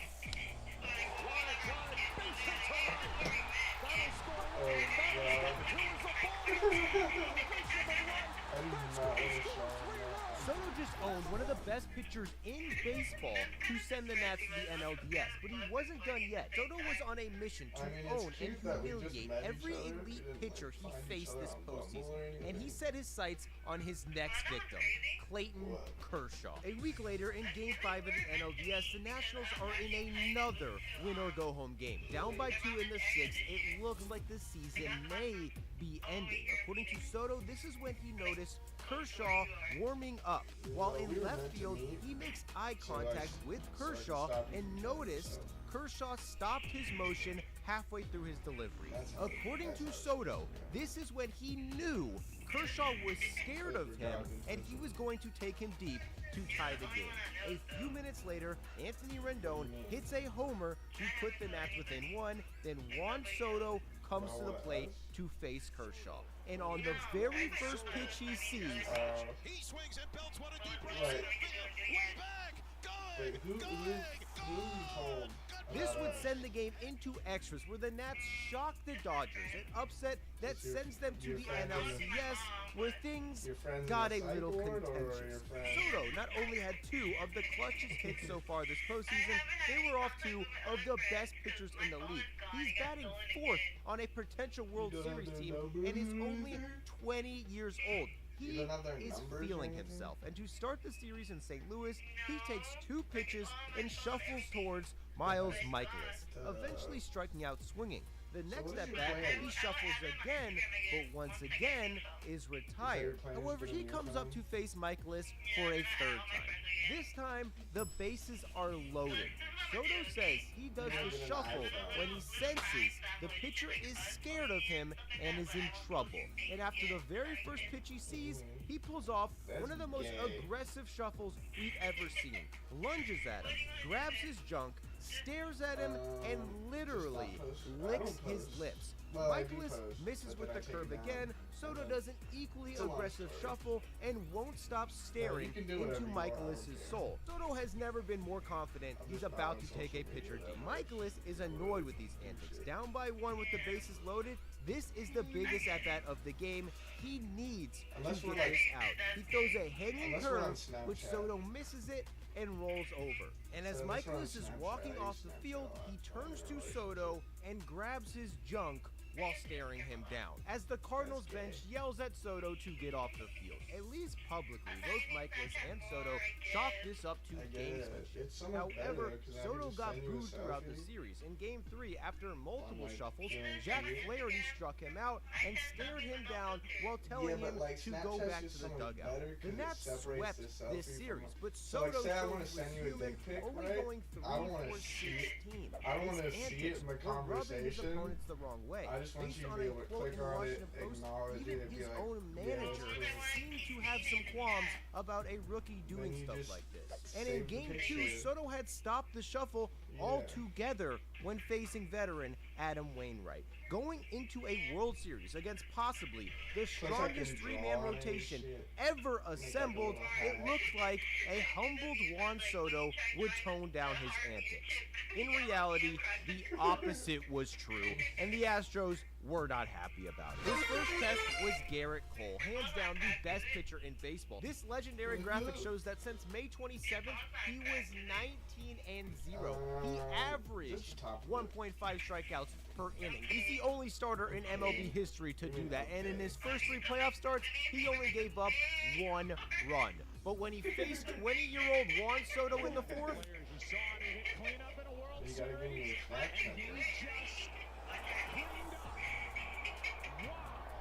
2 innings later, he tagged Cole again for a 2 RBI double. Cole had only given up 2 runs in his last 5 starts. In 2 at-bats, Juan Soto drove in more runs against Garrett Cole alone than all 5 previous teams who faced him combined. Soto's next test, Zach Greinke. Greinke is a Cy Young winner and 6-time All-Star, a future Hall of Famer, and a 15-year veteran. According to WAR in 2019, he was the 9th best pitcher in baseball. Juan Soto is 20 years old and doesn't give a f. The first pitch is a ball, and Soto brings out the Soto shuffle, followed by another ball. Soto then squares up Greinke and stares him down with another shuffle. Greinke isn't going to allow this. He shakes off pitches, steps off, and stalls while Soto looks at him and laughs. Soto then shuffles on a called strike. Greinke had had enough, and the next pitch, he purposely comes within inches of Juan Soto's head. Greinke eventually loses the battle and walks Soto. Getting a fastball at your head would make most players hesitant to continue antics like this. Juan Soto instead took his antics to another level, and it resulted in his legendary showdown with Justin Verlander. It's Game 6, and once again, the Nationals have to win to stay alive. In the first inning, the Astros take a 2-1 lead on a Alex Bregman homer. Bregman carries the bat all the way to first base in celebration, an act the Nationals took as a sign of blatant disrespect. And to make matters worse, they're facing Justin Verlander, who had just won the Cy Young, crowned the #1 pitcher in the American League. Once again, Juan Soto doesn't seem to care. He fouls a pitch off, stares him down, and smiles. The next pitch, he pulls off an aggressive shuffle as the crowd boos. You can see Soto literally licking his lips. He goes 0 for 2 against Verlander, but his body language does anyone know a show it. Josh Third at bat, Bible? he fouls a high fastball back, and according you're like, to him, everyone just turns to look at you. throws that pitch a few inches lower, I'm hitting a home run. The next pitch is I have a high, colored he printer, too, shuffles to be and able to notices so good. Verlander is upset with the call. Soto starts emphatically nodding, tells the catcher Okay, but it so was what if I a just ball. come and visit Later your saying video? Verlander arguing this call proved that he was scared of I'll just Soto tell it. and made him know for a fact he was going to throw another high fastball. That's what Verlander did. This time it was a few inches lower, and just like Juan Soto said he would do, I don't care. You're the mess I fell in love with. You were a mess when we fell in love this with gave you, the Nats the so, lead, and they never looked back. They won this Game 6, kept the momentum in Game 7, and won their first World Series in franchise history. This may seem like an overstatement, but at this point, Soto was already a baseball legend. He just embarrassed 4 of the most dominant pitchers of his era in a single postseason under the highest stakes imaginable at just 20 years old. And the negotiations that eventually led to the biggest contract in sports history had already begun. Soto wasn't a free agent for another 5 seasons, but a strange scenario put him in a position we may never see again. 99% of the time, if a guy as talented as Soto comes up to an organization, there's nothing on earth that can make that organization get rid of him. The Nats were different. They quickly dissolved after the World Series. Stars left in free agency, other stars got injured and stopped playing, and the rest got traded. That left Juan Soto on a terrible team. He would go on to be passed around for 5 seasons. Some of these teams were successful. Some of them were failures, causing tension with opponents, tension with his own organization, even tension with teammates. Because naturally, the alpha tendencies that make Soto feared also rub some people the wrong way. But before we get to that, a quick word from today's sponsor. This video is brought to you by Prize Picks. It's a new year, and that means playoff football. And with only a few more weeks of football left, why not make the most of it and spice it up with Prize Picks? They have over 10 million members and billions of dollars in awarded winnings. It's a daily fantasy app, but extremely simple. You just pick more or less on at least 2 players' stat lines for a chance to win up to 1,000 times your money. You think LeBron's gonna go off? Select more on his points. You think Aaron Rodgers is washed up? Select less on his passing yards for a chance to win up to 1,000 times your money. In fact, you don't even have to get all your picks right to win. With the flex play, you can cash in even if your picks aren't perfect. Last time Prize Picks sponsored a video, I picked Lamar Jackson and Travis Kelce to get more on their passing and receiving yards and cash. So be like me, guys, a winner, and download the app today. Use code BDE and get $50 instantly after you play your first $5 lineup. That's an instant $50 just for playing a $5 lineup. Just download the app and use code BDE. Prize Picks. Run your game. Yes, I was. As a 17-year-old, Juan Soto struck out in a game in Single A. The pitcher, Jojo Romero, would go on to post this strikeout on Instagram as part of a personal highlight reel. Soto took this personally and promised himself he would make Romero pay for this Instagram post. It took 3 entire years for them to face each other again, and on the very first pitch Soto saw, he ambushed Romero for an opposite field bomb and stared him down as he jogged home. Romero had no idea that Soto had been preying on him, seeking revenge for 3 entire seasons. Winning wasn't happening in Washington, so success for Soto was now strictly based on a 1v1 matchup between him and the pitcher, who he lives to intimidate and embarrass. When he faced Will Smith later that season, he pissed him off by standing waiting here, timing up Smith's pitches for the upcoming at-bat. Will Smith yelled at Soto for doing this, telling him to get back in the on-deck circle. This is based on an old unwritten rule that states hitters should not get too close to the box while a pitcher is warming up in order to time his pitches. Back in the day, a pitcher named Ryan Duran once threw at Jimmy Pearsall for doing this, but instead of waiting until he got to the plate, he threw at Pearsall in the on-deck circle before Pearsall even got a chance to hit. There's a chance Soto didn't even know this unwritten rule existed. Or, knowing Will Smith was a hothead, he did this purposely, knowing it would piss Will Smith off. All of a sudden, this matchup was personal. Since the rest of the lineup sucks, you typically want to pitch around Soto, but now that Will Smith is mad, he challenges him with a fastball right down the middle. Soto crushes a 430-foot bomb, then proceeds to stare Will Smith in the eye, flip his bat as Will Smith yells at him and the Nats dugout. Soto would end up getting drilled for this the next time they faced each other. And when they face each other again, Will Smith walked him in 4 pitches with the bases loaded, with multiple pitches near Soto. Soto flipped his bat and stared him down again and got cursed out by Will Smith.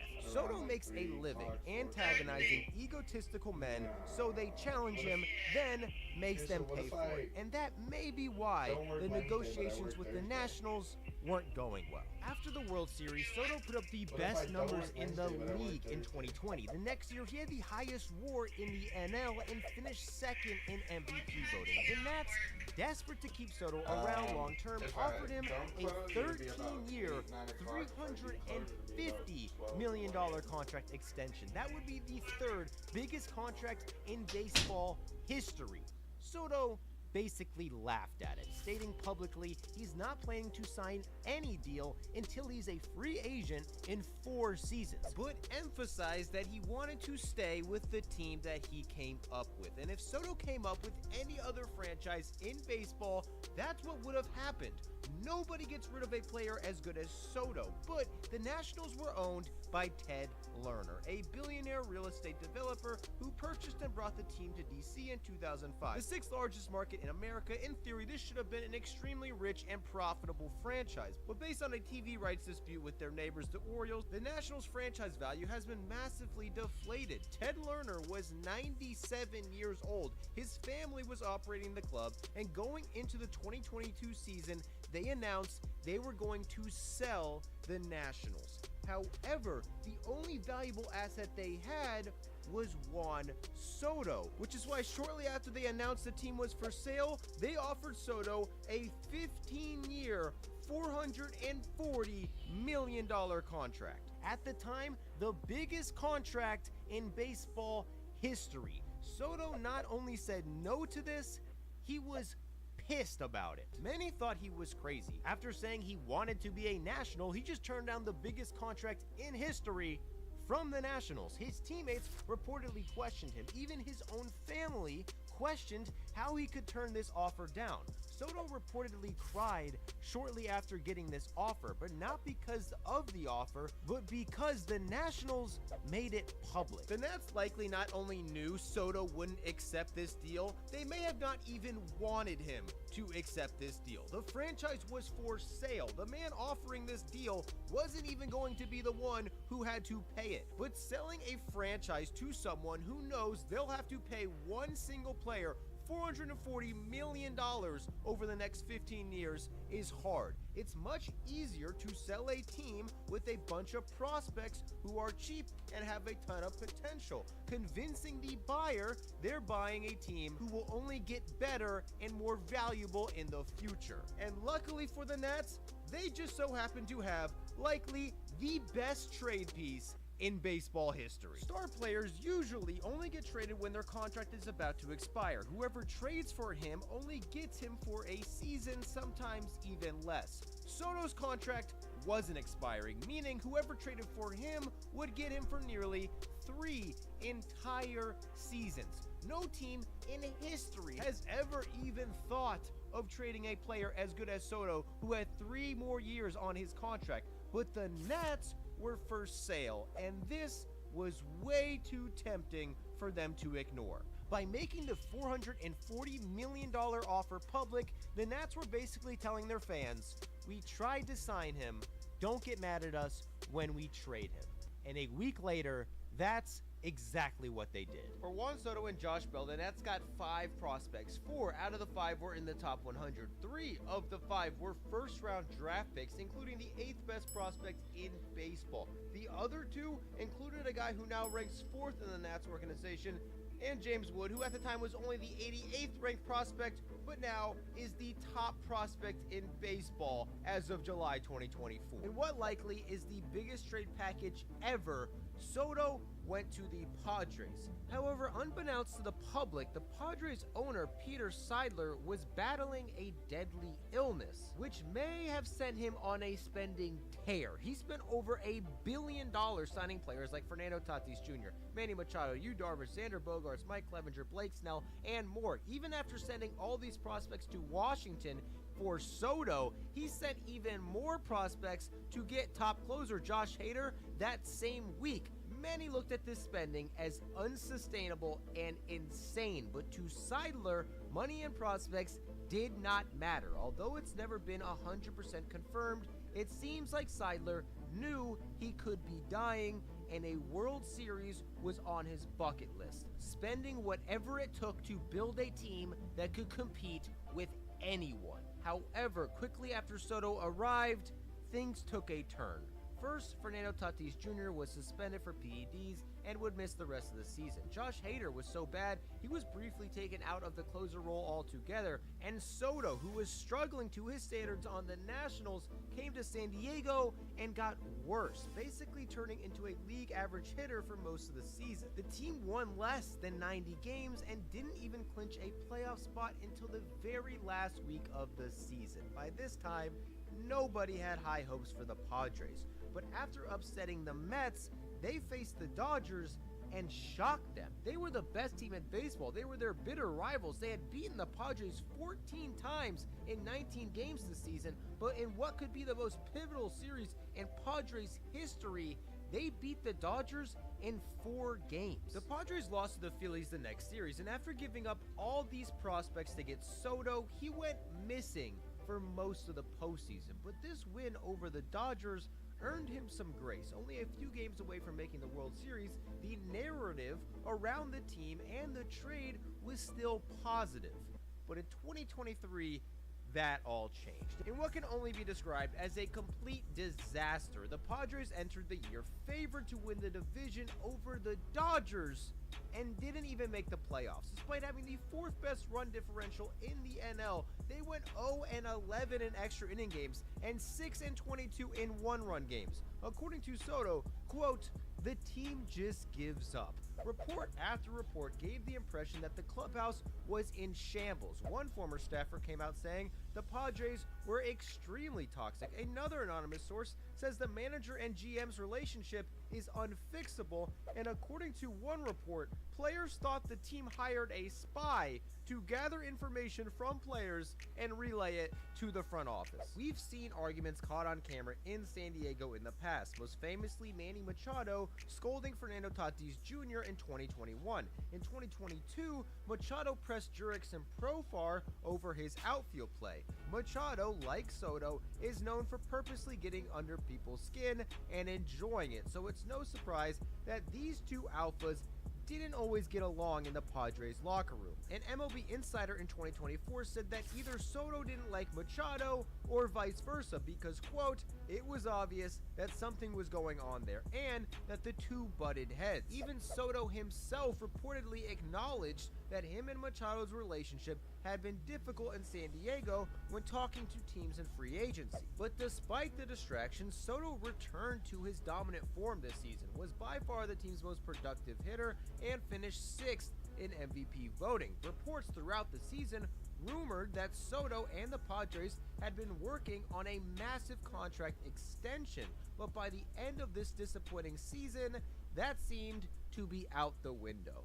Tragically, the Padres owner, Peter Seidler, passed away shortly after the 2023 season ended, and reports indicated that the Padres would be cutting payroll. More reports say that Soto had trouble trusting people in San Diego, that it was harder for his family to visit him there, and that he saw San Diego as a, quote, pit stop because there was no money for him there. And the death of Peter Seidler seemed to confirm that. Soto's agent says that if Seidler was still alive, an extension would have been made and Soto would still be a Padre to this day. But with his passing, new Padres ownership shifted to a more long-term economical approach, and looking for a way to shed payroll, Juan Soto became the perfect way to do that, passing on his $31 million salary to the Yankees in another blockbuster trade. No player this talented in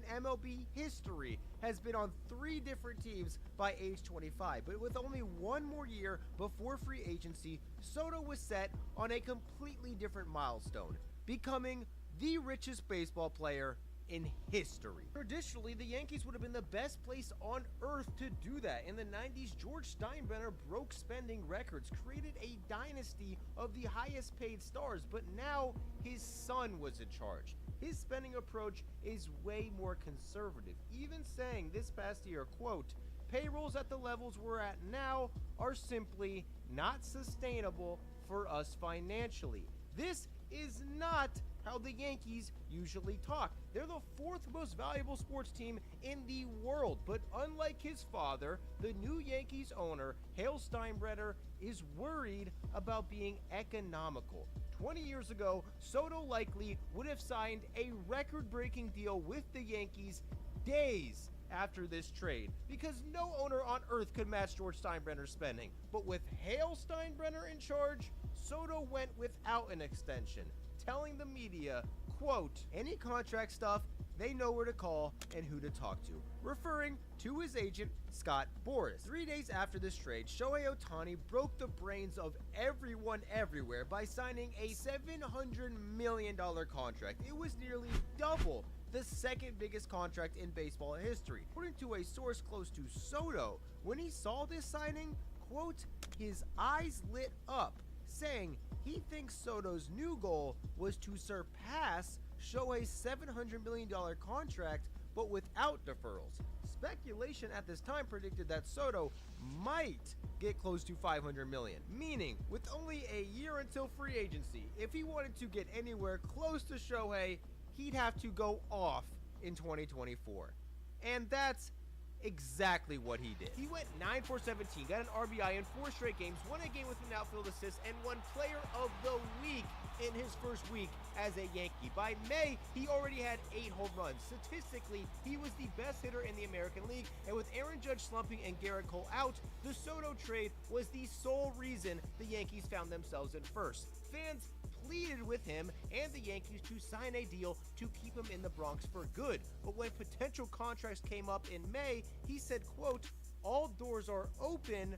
I'm open to going to any team. When asked to respond to fans chanting for Soto to stay in New York, he said, quote, they have to talk to Cashman, referring to the Yankees general manager. By the All-Star break, Soto said flat out he wouldn't be worrying about it until the end of the season.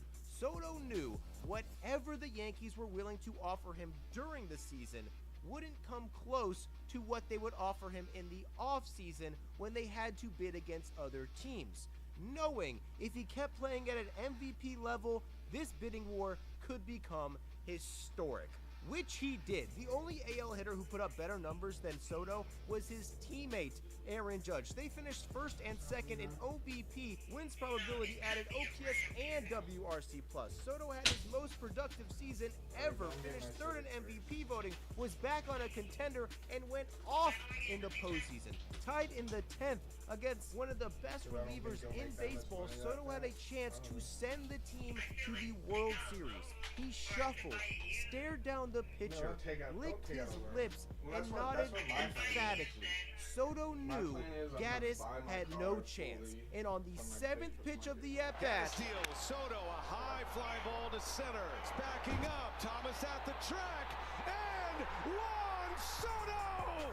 Three-run home run! Soto had brought the Yankees back to the World Series for the first time in over a decade. He was back on a contender. With Judge hitting behind him, it was clear they'd be contenders for at least another decade. Unlike past teams, there was no drama. He knew the Yankees were willing to match almost any offer, so going into the World Series, Juan Soto felt like a Yankee for life. On top of that, when they fell short against the Dodgers after one of the biggest defensive collapses ever, there was even more pressure on the Yankees to re-sign Soto. But hours after this terrible defeat, Soto was asked if he planned to return to the Bronx.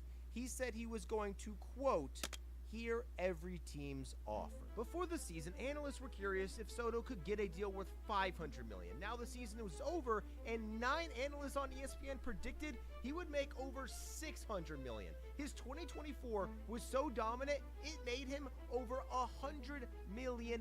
There's only been a handful of 26-year-old free agents ever. Bryce Harper and Manny Machado were the most recent, and they broke the bank, getting mind-blowing money. But Soto's numbers through age 25 dwarf both of their numbers. In fact, there's only 16 players in history who have been more productive than Juan Soto before turning 26, and every single one of them, except 3, are in the Hall of Fame. Those 3 will also soon be in the Hall of Fame. Whoever gets Soto is not only getting a Hall of Famer, they're getting a Hall of Famer at age 26 before he's even entered his prime yet. Yet still, only 2 out of 28 analysts asked by ESPN predicted Soto could get $700 million. And that was logical. Ohtani just broke baseball for signing for $700 million.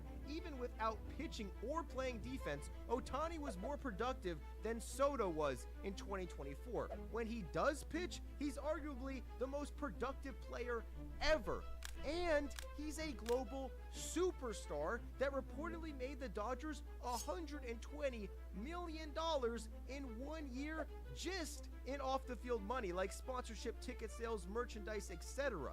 Not to mention, most of his contract is deferred, and accounting for inflation, the $700 million deal is really only worth around $460 million. Soto is 5 years younger than Ohtani. However, he can't come close to matching his off-the-field value or his on-the-field production. So without deferring a ton, there's basically zero chance anyone would offer Soto $700 million or more.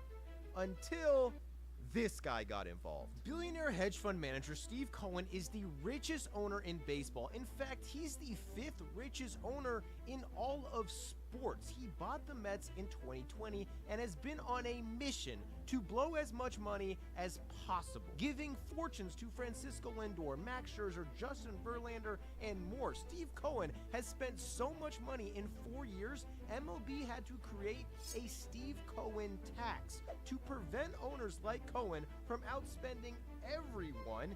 Teams now have to pay massive penalties if they go over certain amounts of payroll. Cohen does not care. He paid over $100 million just in tax penalties to MLB last season. The Mets had been stuck paying massive contracts to Justin Verlander and Max Scherzer all of 2024. If Soto had become a free agent a year earlier, Cohen, still having to pay off these contracts, likely would have been out of the Soto sweepstakes altogether.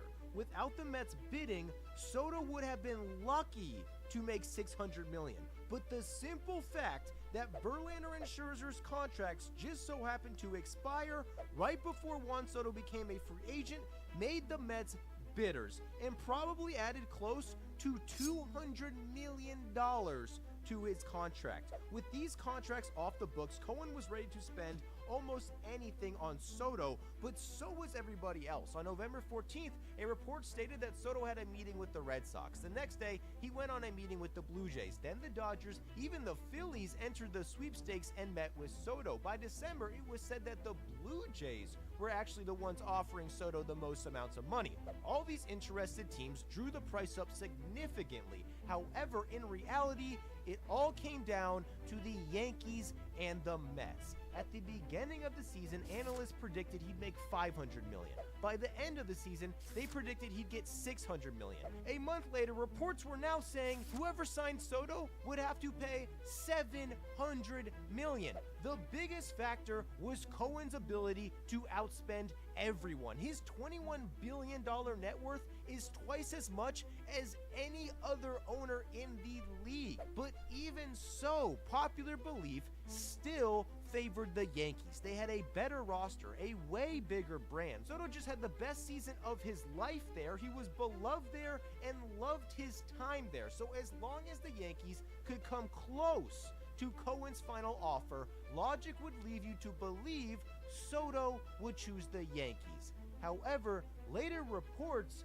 paint a different picture, saying Soto hadn't even talked to a single Yankees teammate since the season ended over a month ago. More reports say that during negotiations, the Yankees declined Soto's request to get stadium suites for his family for home games, saying they didn't give Jeter or Judge suites, so they couldn't justify giving them to Soto. Another report came out later saying that there was an incident at Yankee Stadium where security prevented his family from going into certain parts of the stadium during a game in 2024, which apparently upset Soto greatly. The matter was resolved during the season, but it seems like Steve Cohen may have gotten wind of these stories. In the final days of negotiation, he set up a final meeting with Soto. In his California mansion, Cohen invited all the big important Mets investors and executives to swoon Soto, also inviting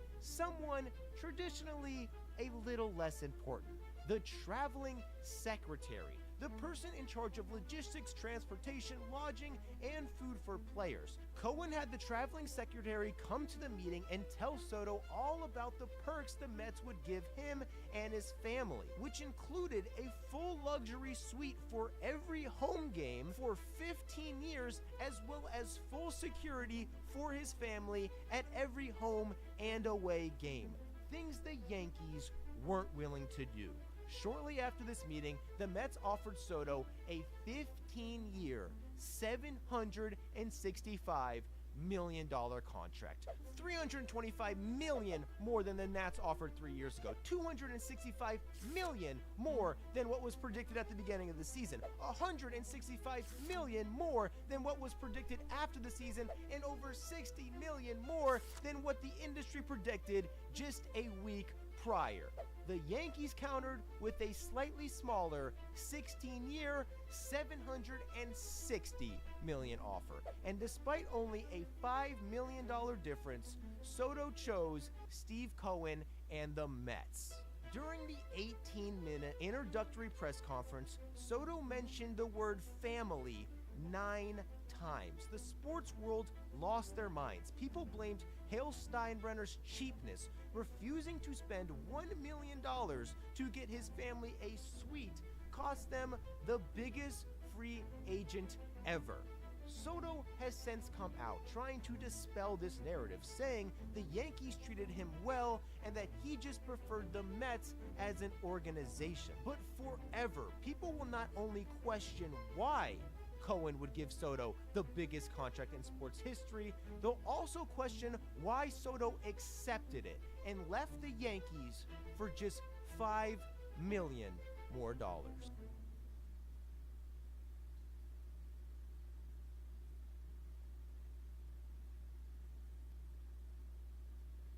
We got players doing hump celebrations. We have mascots dancing in subway trains. A team apparently stole their opponent's signs legally and beat them because of it, as well as fans going to war over baseball games. Players trolling them in response, egging them on, blowing them kisses, and having historical playoff appearances. MLB is boasting about increases in viewership, while one of their biggest stars is being called a choke artist. Their future superstar is getting booed and became public enemy number 1 in Kansas City, and the best pitchers in the league can't stop blowing games.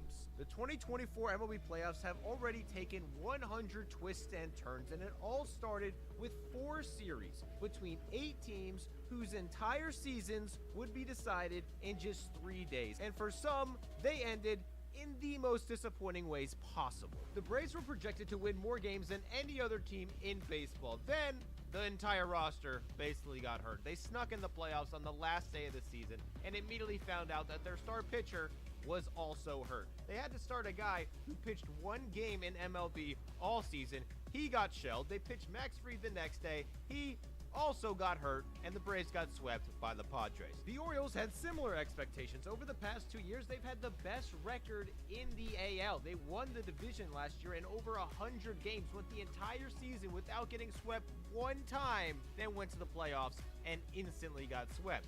This year, things were supposed to be different. They had the 4th best offense in the league, but got to the playoffs and couldn't score. This homer by Cedric Mullins was literally their only run. Over the past 2 years, they've played 5 postseason games and only have had a lead for 1 inning. They lost 2 in a row to the Royals and got swept for the 2nd year in a row. The Mets, however, had the opposite expectations. The Mets even being in the wildcard round seemed unlikely. They had lost their first 5 games of the season. At one point, they were 11 games under 500. They only had a 7.9% chance to make the playoffs at one point, but ever since, McDonald's mascot Grimace threw out the first pitch at Citi Field in June, they have the best record in baseball. Now there are grimaces all over New York. They've been seen chugging beers during rain delays, distracting opposing teams' pitchers. They painted grimaces on the New York subway trains. Grimace himself has been riding the train and going crazy with fans. Now Grimace costumes are everywhere around the stadium, and the team even installed a purple seat in the stadium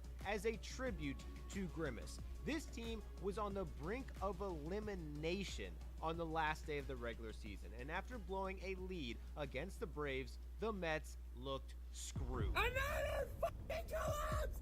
I have it again!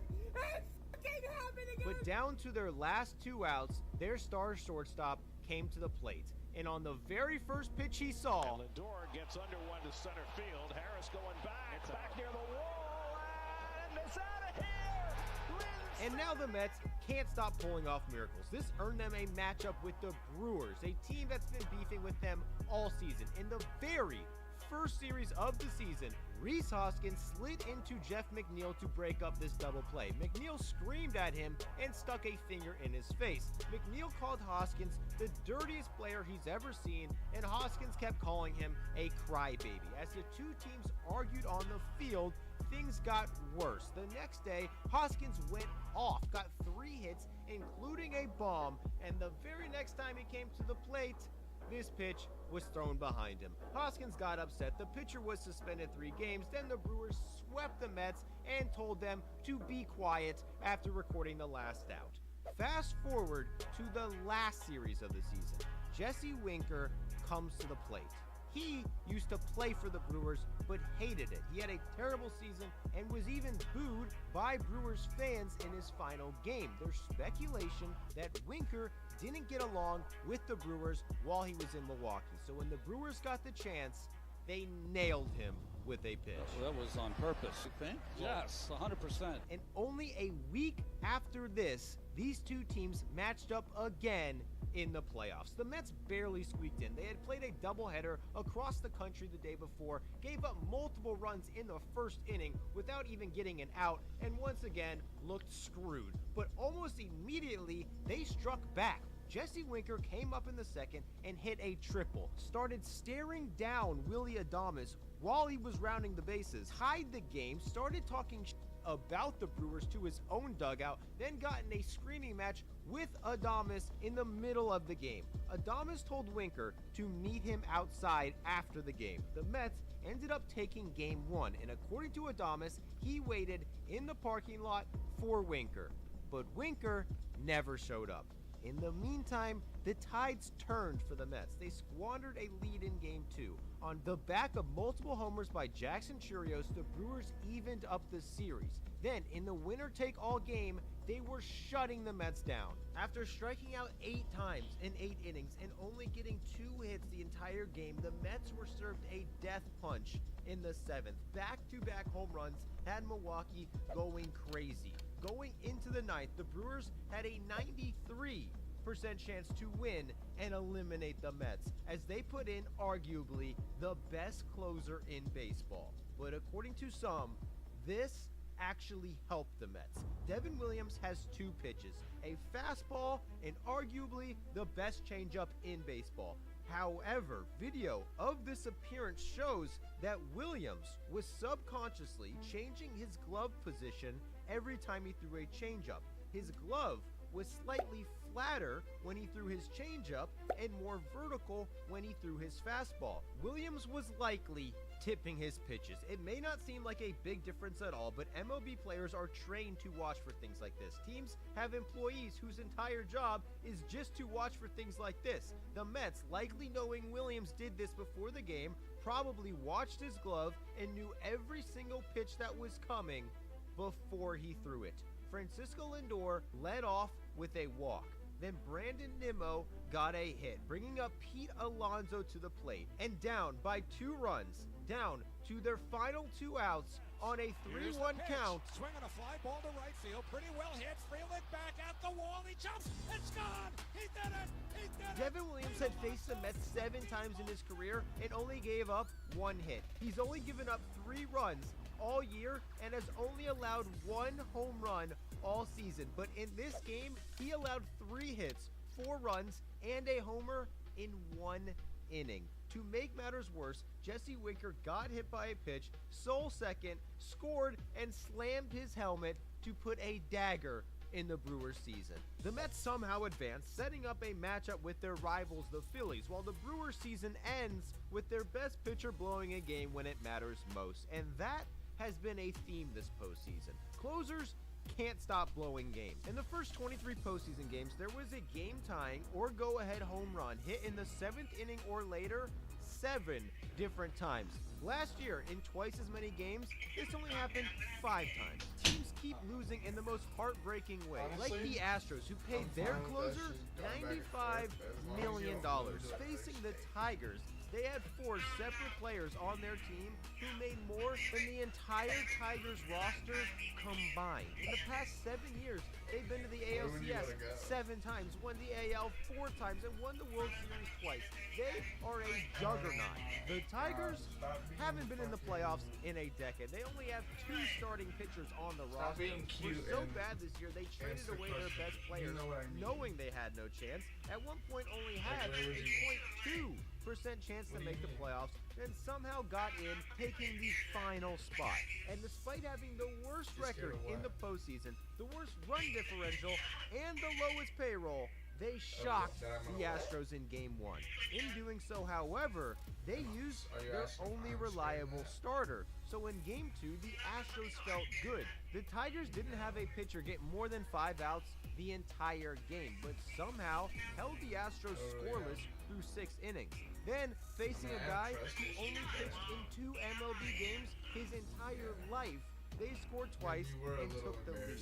The Tigers were now down to their last 6 outs, strung together a couple hits, and a wild pitch all of a sudden tied the game. With the bases loaded, the Astros bring in Josh Hader. In his first 3 seasons, he had 6th lowest ERA, 2nd highest K per 9, and is the 2nd best reliever in baseball according to WAR. He's making more money this season than every Tiger who played in this game combined. He's facing Andy Ibanez, who at only 31 years old is the oldest player on the team. He's hitting 161 since July 21st and hasn't had an RBI in over a month. But despite this insane matchup and only needing 1 more strike to get out of this inning,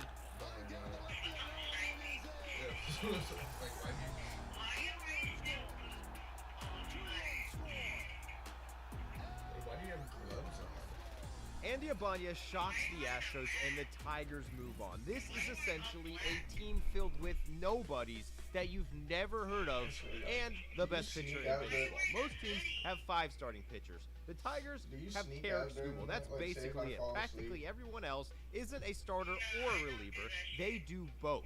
This philosophy is called pitching chaos. They're throwing about 6 different pitchers a game. They rarely pitch more than a single inning, and even the starter usually only pitches an inning. This strategy has worked perfectly for the Tigers down the stretch, but in game 1, their starter couldn't get a single out. They gave up 5 runs in the first inning and couldn't score the entire game. The Guardians scored 7, and their strategy looked like a complete disaster. But the next day, Cy Young favorite Tarek Skubal took them out. He is the best pitcher in baseball. He struck out 7 in 4 innings, got a massive double play to get out of a jam, gave up 0 runs, and told Guardians fans to, quote, shut the fuck up. But at the time, this meant nothing because the Tigers also couldn't score. They hadn't scored a single run in 17 innings and looked completely lost at the plate. But after a double in the 8th, all of a sudden they had an opportunity. The Guardians brought in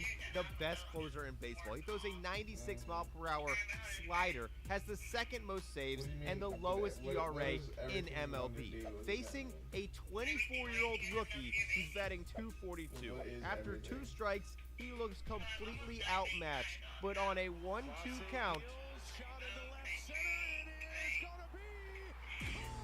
and Stephen Kwan makes an amazing play to save the game. This inch was the difference and cost the Tigers the game. With Clase coming out again in the 9th, he instantly strikes out the first guy, then gets a pop-up, and the Tigers look like they're gonna get shut out again.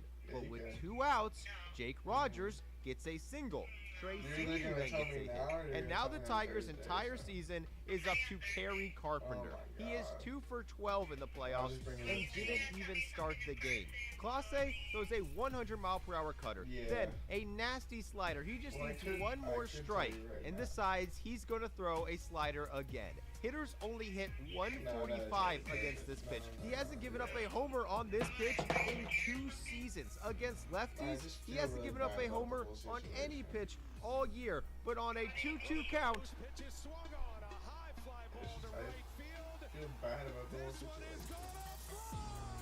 this saved the Tigers season. They returned to Detroit where fans went crazy, and all of a sudden the Guardians couldn't get a run in front of the largest crowd in Detroit Tigers history with 6 different pitchers. They shut the Guardians down. The Tigers, with their insane pitching strategy, went 20 straight innings without giving up a single run. They finally did in game 4, but came back, and in the 7th, they only need 7 more outs to win and advance. Detroit is going crazy. They bring in Bo Brisky, needing just 1 more out to get out of the inning, when David Fry swung on, hit a ton, deep left, green, back, track, wall, go! This is the 8th game-tying or go-ahead home run in the 7th inning or later in this postseason alone, and it sets up a winner-go-home Game 5 in Cleveland. Once again, the Tigers have their ace on the mound when it matters most, and the Guardians look lost. However, the Tigers also can't get it done. They went 0 for 5 with runners in scoring position and stranded 5 runners in the first 4 innings. But in the 5th, Kerry Carpenter connects. He breaks the tie. Up by 1, they just need to hold the Guardians for 5 more innings, and Tarek Skubal looks unhittable. But this ground ball gets into the outfield, and Stephen Kwan gets a hit. This weak ground ball somehow ends up hitting through, and with the bases loaded, Skubal now has to face the Guardians' best hitter. He nails it. In a tie game with the bases loaded, Lane Thomas now comes to the plate for the biggest at-bat of his life. And on the very first pitch, Thomas swings, hits a high fly ball deep in the left field. It is up. It is gonna be a grand slam.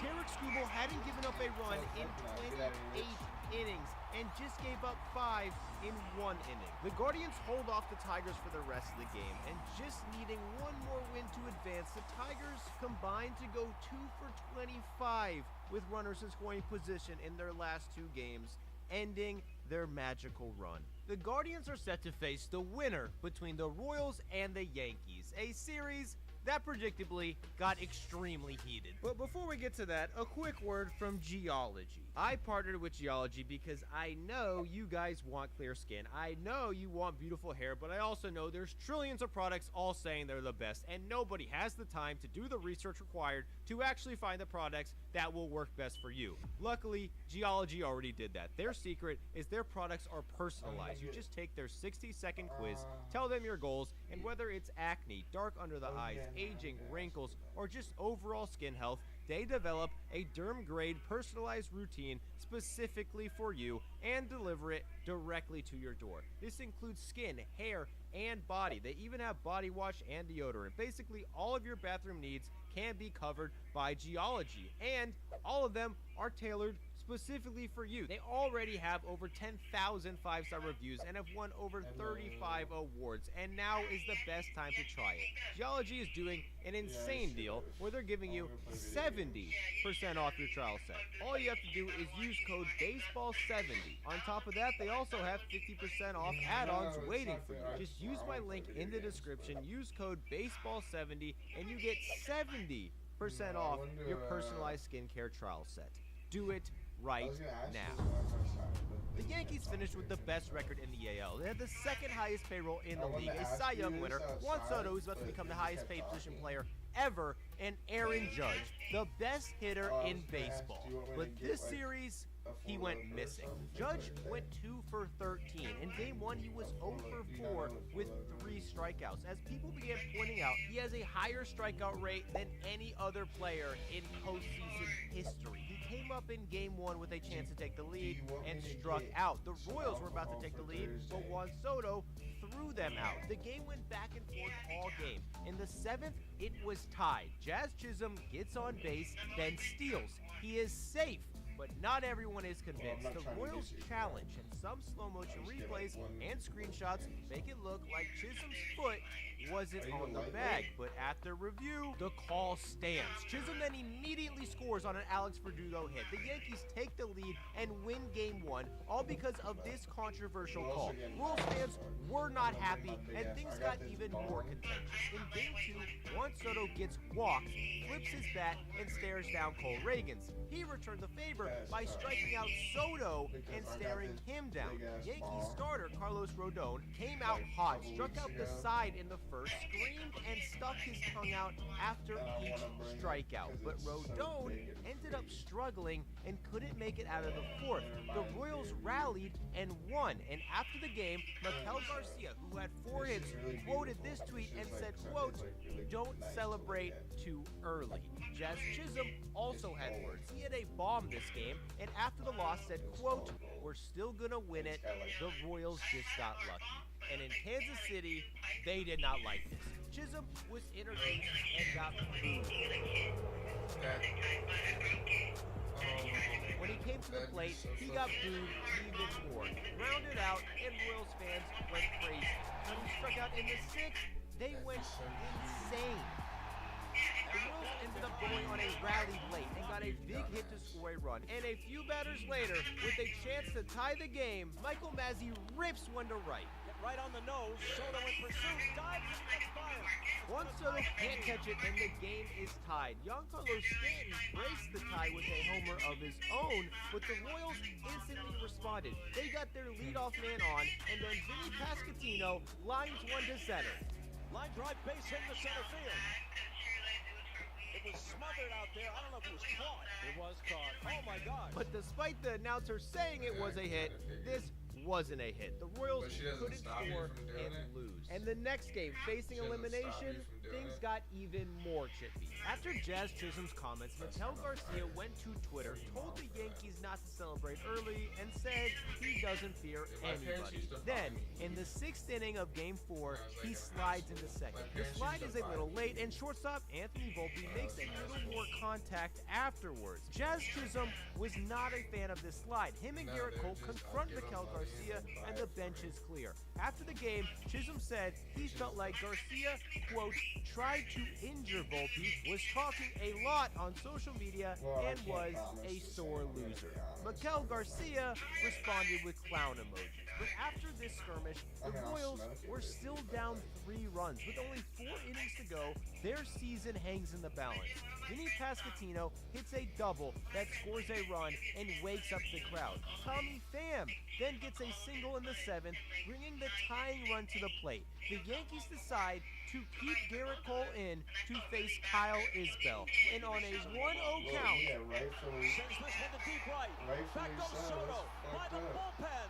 And he's got it with his back against the bullpen. despite being a foot away from tying this game, the Royals fell short while the Yankees would advance and face Cleveland. On the National League side, the divisional series got even more contentious. Both matchups feature division rivals. The Mets are hot. They keep pulling off miracles and seem like a team of destiny, but the Phillies dominated the division all year. They had the second most wins in baseball, had the most hostile home field advantage in baseball, and going into the playoffs were favorited to win the World Series. And the very first Phillies batter to come to the plate this postseason hit a bomb.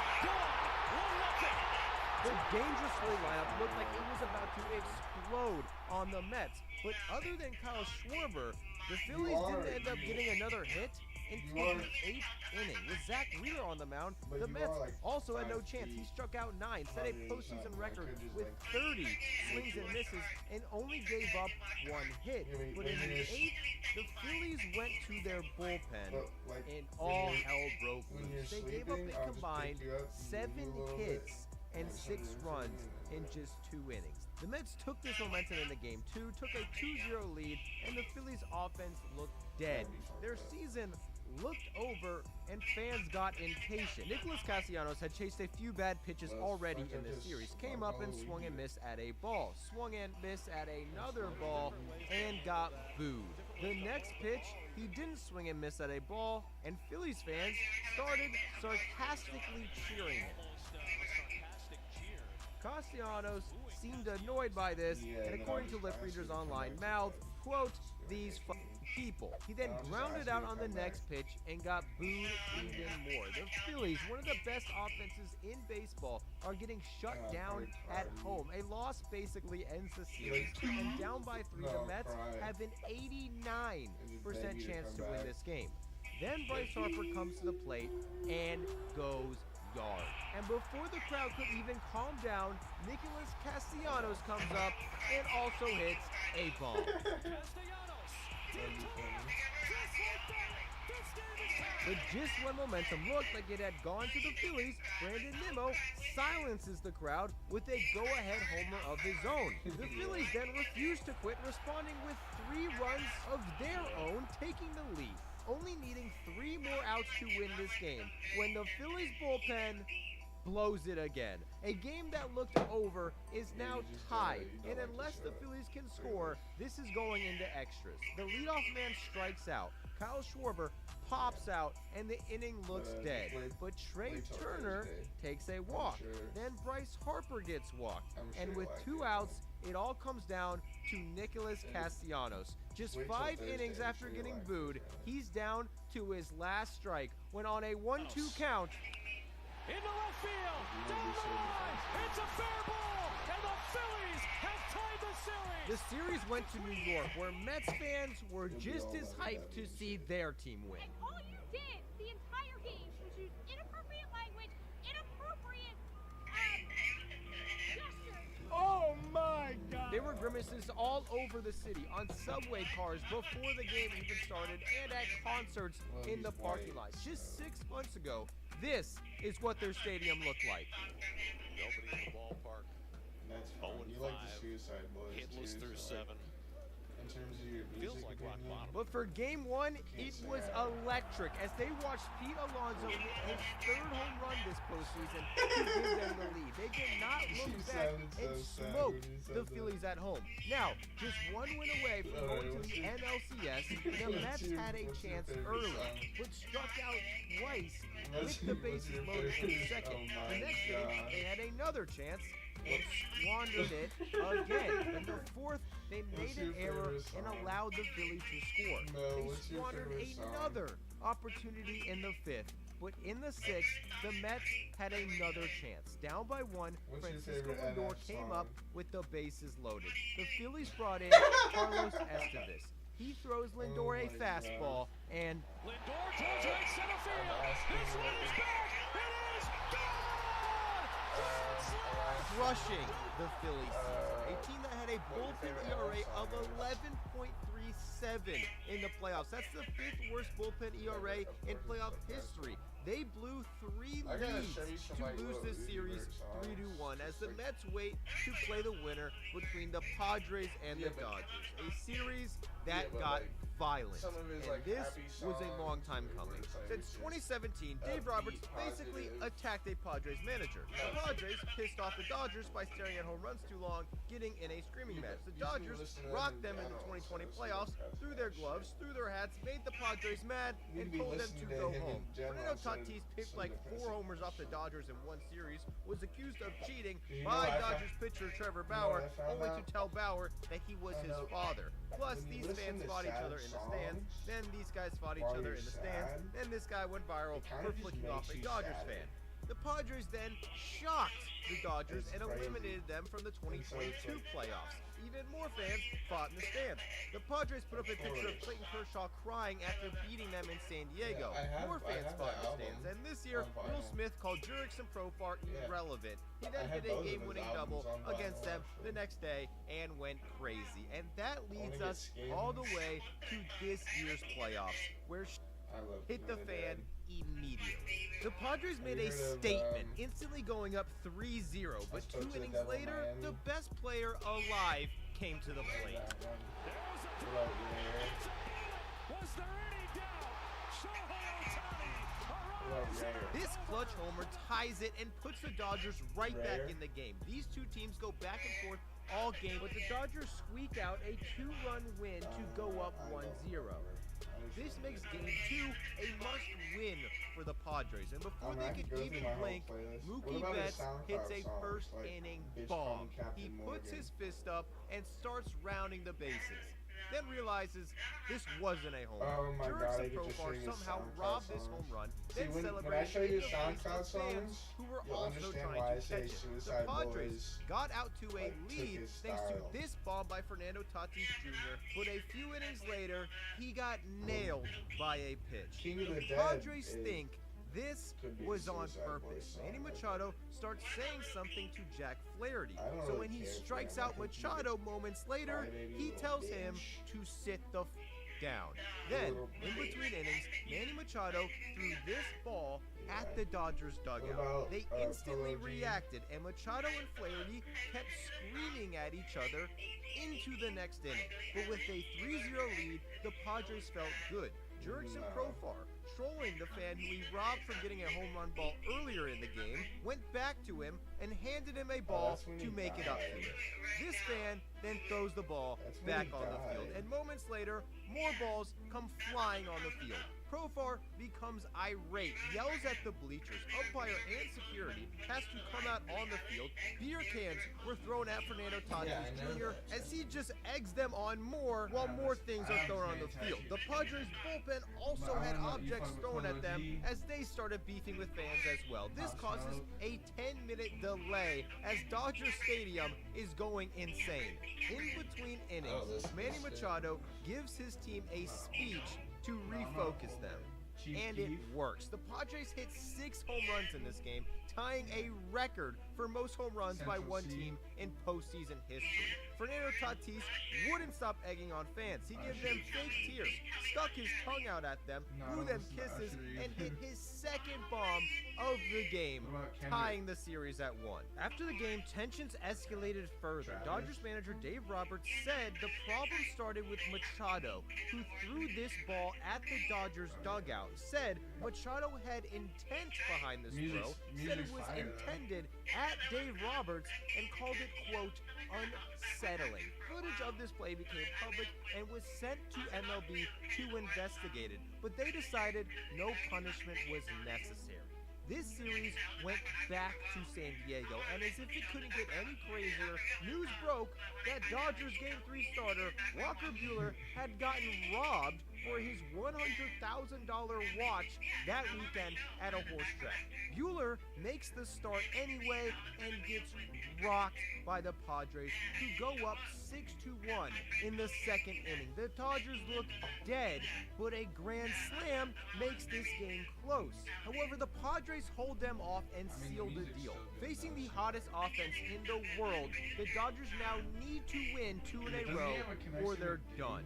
And in an extremely hostile environment, the Dodgers throw 9 different pitchers and shut the Padres down. They score 8 runs, forcing a winner-go-home Game 5. The first 2 rounds of the MLB playoffs have seen an insane 41% increase in viewership, while this series has set a record for most watched divisional series since FS1 started broadcasting it a decade ago. When Yu Darvish started Game 2, the game was watched by 3.7 million viewers in America. But in Japan, this game was watched by 10.6% of individuals. That's around 13 million people. Over 4 times more people watch this game in Japan than in America. And in a winner-go-home Game 5, a pitching matchup between Yu Darvish and Yoshinobu Yamamoto, 2 of the most decorated pitchers in Japanese history, this game was set to break records. After struggling in Game 1, Yamamoto bounced back and silenced the Padres. Darvish also looked sharp, striking out Ohtani twice, but in the second, Kike Hernandez comes to the plate. He struggled this year and hasn't even had consistent playing time, but he's also a postseason legend for the Dodgers. So in the most important game of the season, he gets the start. And facing Darvish in the second, Jumps on the first one, sends a high fly ball in deep left field, and Hernandez. he gets the Dodgers on the board and celebrates with a legendary hip thrust. The Padres offense all of a sudden can't hit. They go 24 consecutive innings without scoring a single run. And in the 7th, Teoscar Hernandez comes to the plate. The Padres decide to keep Yu Darvish in the game, and on a 2-1 count, Hits the left field. The second home run from Hernandez. Dodger Stadium goes insane. The Padres try, but still can't score, and the Dodgers hold on, moving on to the next round, setting up 2 playoff series that are poised to be even more insane. You're like, fuzzy rug. That's cute. Is that it? No mattress or anything? Despite a life filled with tragedy, Freddie Freeman has long been known as baseball's ultimate good guy. He gives the best bear hugs in the bigs. They ought to call him Friendly Freeman. In 2020, Freeman was scheduled to play a game at 6:05 p.m. in Washington, D.C. That morning, he took a flight home to Atlanta, stayed in Atlanta for 2 hours, then took a flight back to D.C. in time for the game, just so he could go to his son's T-ball practice. Anything the Lord lets me do, I do it. Talk to my grandpa about the Lord and with their Bibles and stuff. Freeman was voted the nicest infielder to have a conversation with. According to him, Bryce Harper is his favorite player to talk to at first because, quote, we talk about how awesome our wives are. You're on the road a lot, find the girls that come around a lot and try and push that away. You know, there's always alcohol around.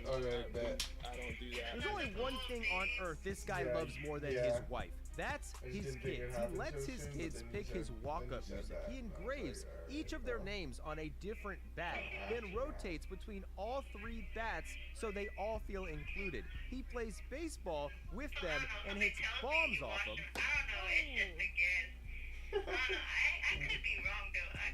And has even been known to do interviews with his son. So what's it like?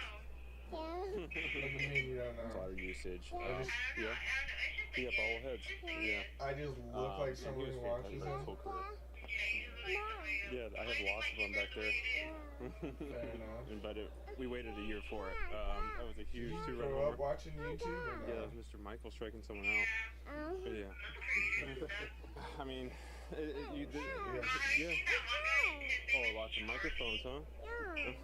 But that's, I mean, that's what we've done all year. But Freeman's childhood wasn't as happy, and one specific event changed his life forever. When it comes up, Freeman often breaks down completely. It affects him to this day, and is why this emotional moment between Freeman and his father warmed the hearts of millions. And according to his teammate, this moment occurred when Freddie Freeman was likely extremely high on painkillers. Because about a month before Freddie Freeman had a moment that made him a household name among sports fans, Freeman did this. With only a week left of the season, he severely sprained his ankle. He could barely move. It's an injury that takes 4 to 6 weeks to heal. Freeman was still in a walking boot, but a week later, he told the media that he was going to try to play. He then went to the batting cages to prepare, took some swings, and collapsed in pain. According to a report by Jeff Passan,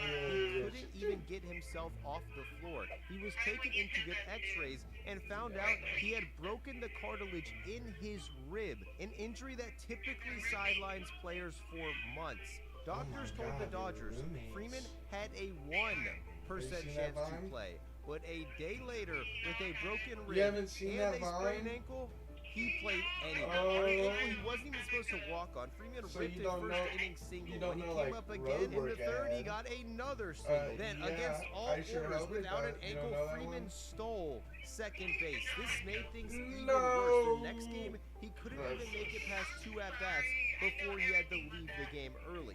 By playing through the pain, he had developed a bone bruise on top of his already sprained ankle from his bones, quote, smacking against each other.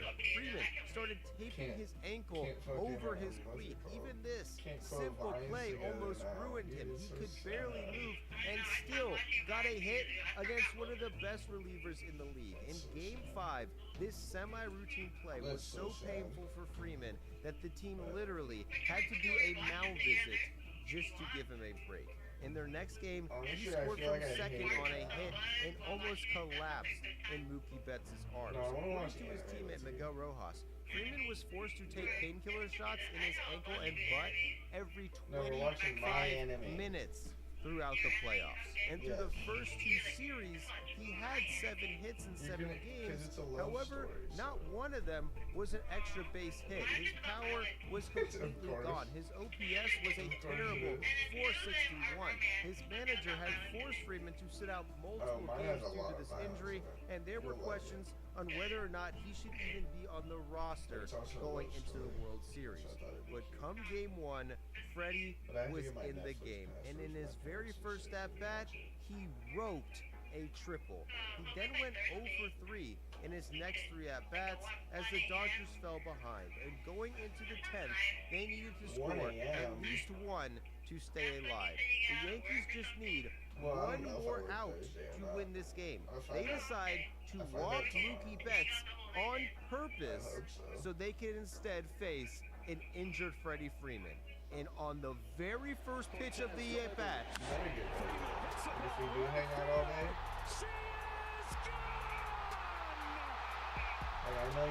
this was the first walk-off grand slam in World Series history. It will go down as one of the clutchest hits in baseball history. And immediately afterwards, Freeman ran up to his father sitting behind home plate and embraced his dad. The only reason Freeman's dad was even allowed to be at this game was because Freeman had saved his own dad's life 2 decades earlier.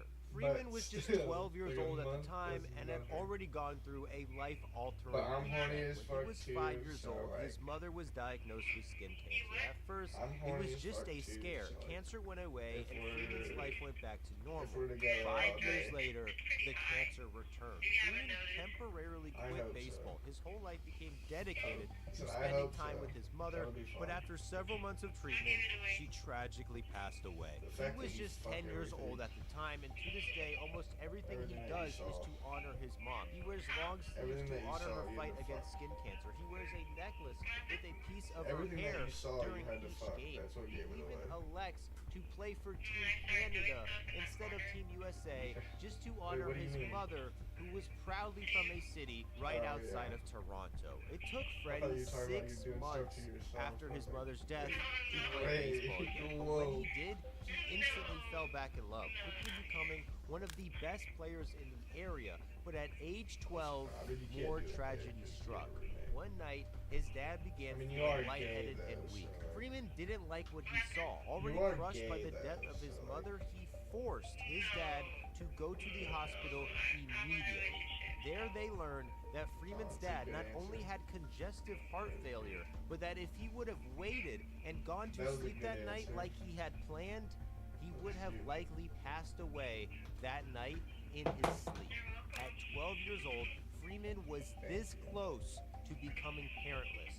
Worried, he made his dad promise he would take his health seriously, and to stay in shape, Freeman's dad began throwing him batting practice every day as his exercise of choice. At 12 years old, it's likely Freeman took batting practice every single day, not only because he loved baseball, but because he thought he was literally keeping his dad alive. And doing this over time made him one of the best hitters in the country. Highly touted out of high school, Freeman decided to forego college altogether. He got drafted in the second round and was only 17 years old. He got to pro baseball and quickly became one of the top 50 prospects in the world. He sailed through the minors and made his MLB debut at 20 years old. In almost every organization in the league, he'd be seen as the future of the franchise. But on the Braves, he was an afterthought, at least in the eyes of the public, and it was all because of this guy. Yeah, like, all I'm saying is, Swing like, and drive. Belted right. have you ever been choked? In 2010, Jason Hayward was the future of baseball. Him and Freeman were the same age, drafted in the same year, and were best friends. In 2010, Freeman lived in Hayward's apartment, even though Hayward was tearing up MLB and Freeman was still stuck in AAA.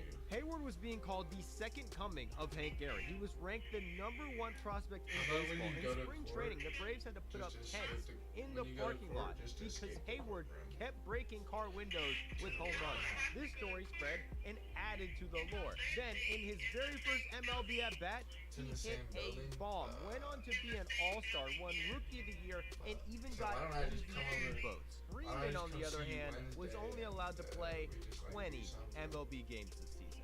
People in the know knew Freeman also had star potential, but the public was focused on Hayward. At only 20 years old, he was the Braves' most productive player, leading them to the playoffs for the first time in half a decade. Freeman was left off the playoff roster altogether. The next year, Freeman did get his chance. Not only did he perform, another star rookie emerged. Craig Kimbrell arguably became the best rookie closer in MLB history, breaking the rookie save record with an entire month left to play.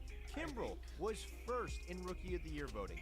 Freeman finished second. Jason Hayward had won it the year before. Andrelton Simmons, another rookie, would go on to lead the team in WAR in 2013, and all of a sudden the Braves were stacked with young talent. They then added superstar free agent Justin Upton and his brother BJ Upton. The Braves were now World Series contenders, poised for multiple playoff runs. But it didn't work out that way. In 2011, they had what ESPN called the 25th worst collapse in sports history. They blew an 8.5 game lead in a month and didn't even make the playoffs. The next year, a controversial infield fly rule eliminated them after just one game in the wild card round. In 2013, the Dodgers humiliated them, eliminating them in 4 games. So in 2014, when they couldn't even get above 500 and missed the playoffs altogether, the team had some decisions to make. Despite all the disappointments, Freeman was already loved in Atlanta. ESPN cut a promo highlighting his obsession with hugging his teammates. The Braves ran a Vote Freddie campaign for the 23 All-Star Game. He got 19 million votes. That's the most fan votes in MLB history. Jones allegedly had told Freeman that he would be the one who was the face of the franchise when he retired instead of the other star rookies on the team. And that is exactly what happened. Braves traded Craig Kimbrell. They traded Jason Hayward. Andrelton Simmons got traded. Justin Upton, Sheldon Miller, Evan Gaddis, Alex Wood. It was a complete rebuild. Everybody was gone except Freddie Freeman. Instead, they signed him to the biggest contract in Braves history. At only 24 years old, and this perplexed many. According to War, Jason Hayward was 2 times more productive as Freddie Freeman had been in his career. Andrelton Simmons' first 5 seasons were more productive than Freddie Freeman's had been. Even Craig Kimbrell, a closer, had the same WAR as Freeman and likely could have been signed for way cheaper. Articles at the time described the price as, quote, hefty. In Bleacher Report, they said the $135 million seemed like, quote, a lot, since Freeman's stats so far didn't come close to earning that. And Fangraphs claimed the skepticism came since Freeman was, quote, a non-star player. And in many ways, they were right. Freeman would go on to be the 8th best qualified hitter in baseball over the next 3 years and didn't make a single All-Star game. Freeman was breaking out, but nationally, nobody cared. He became the default answer for the most underrated player in baseball, a guy that was amazing, but nobody talked about. The one good player on a terrible team. The Braves couldn't even get to 500 over this stretch. They were irrelevant. In Atlanta, however, Freeman was building his legendary status as the ultimate nice guy. When Freeman broke his wrist in 2017, a journeyman named Matt Adams, who the Braves basically got for nothing, replaced him and out of nowhere started hitting well. After 2 months, Freeman was healed, but knew this was likely Adams' only shot to ever establish himself as an everyday player. Freeman felt so bad about sending Adams back to the bench, he literally learned a brand new position while injured. He was the highest paid player on the team, the best player on the team. The team was terrible, but Freeman voluntarily switched to third base just to give Matt Adams more chances to play. He volunteered at animal shelters. He volunteered at children's hospitals, created a foundation with his wife, and a more recent video shows him running into a kid who dressed like him for Halloween. Are you mean for Halloween? Yeah. That's my last name. That's my baseball number. You want to take a picture? Yeah. Let's do it. Nationally, Freeman got very little attention between 2014 and 2018. In Atlanta, however, he was beloved, being on a team with no chance of winning. Team after team came to the Braves trying to trade for Freeman. One NL executive said, quote, "The Braves will trade anyone except Freeman."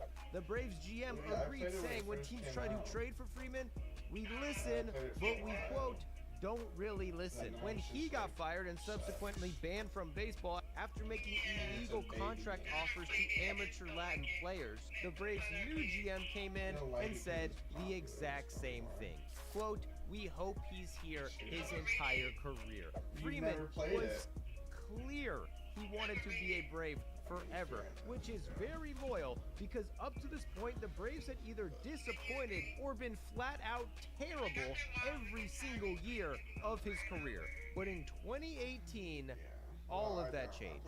First, it was Dansby Swanson and 20-year-old Ozzie Albies. Then Ronald Acuna Jr. arrived at age 20 and won Rookie of the Year. Rookie pitchers Mike Soroka and Max Fried came up and dominated. Then another rookie, Austin Riley, came up and also dominated. All of a sudden, this new crop of young talent made the Braves contenders again. Freeman, the only Brave to stick out the entire rebuild, was not only undoubtedly the most beloved player on the team, he was the captain of the team and by far the most important player on the team. In 2018, they shocked everyone, winning the division and making the playoffs. The next year, with higher expectations, they won the division again. While battling bone spurs, Freeman was debilitated. A Brave surgeon said his bone spurs were, quote, pretty much cracked in half and were going to fall off if he continued to play. Freeman supposedly took shots and took pills before every game for 6 weeks.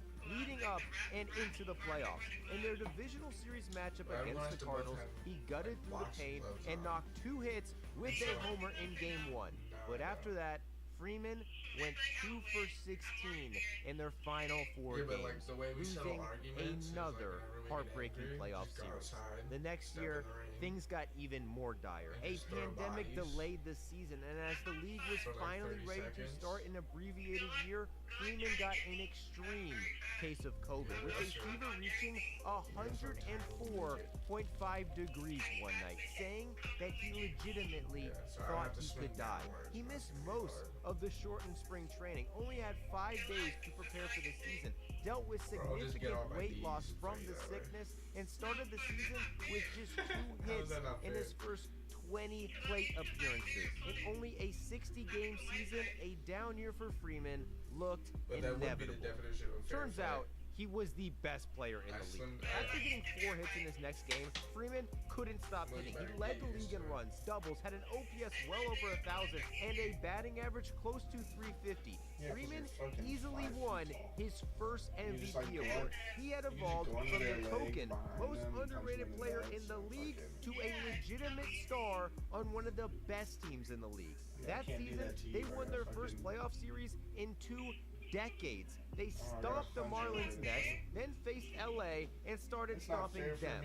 Up 3-1, they just needed 1 more win to go to the World Series, only to lose 3 straight games, blowing a 3-1 lead, capping off another playoff disappointment in Atlanta. This disappointment carried on to the next season, which was more of their same. With their highest expectations in years, they instantly got swept in Philly. Were second to last in their division a month into the season. Still below 500 in July, their playoff odds dropped to around 7%, and right before the All-Star break, jumps on the first pitch, drives that toward Acuna, who leaps and can't come up to win it. He lands awkwardly on the warning track. Eddie Freeman saying it's the knee, an awkward leap by Acuna, who mistimed his jump. This is every professional sports worst nightmare. An injury that shook the entire league. MVP favorite Ronald Acuna Jr. tore his ACL and would miss the rest of the season.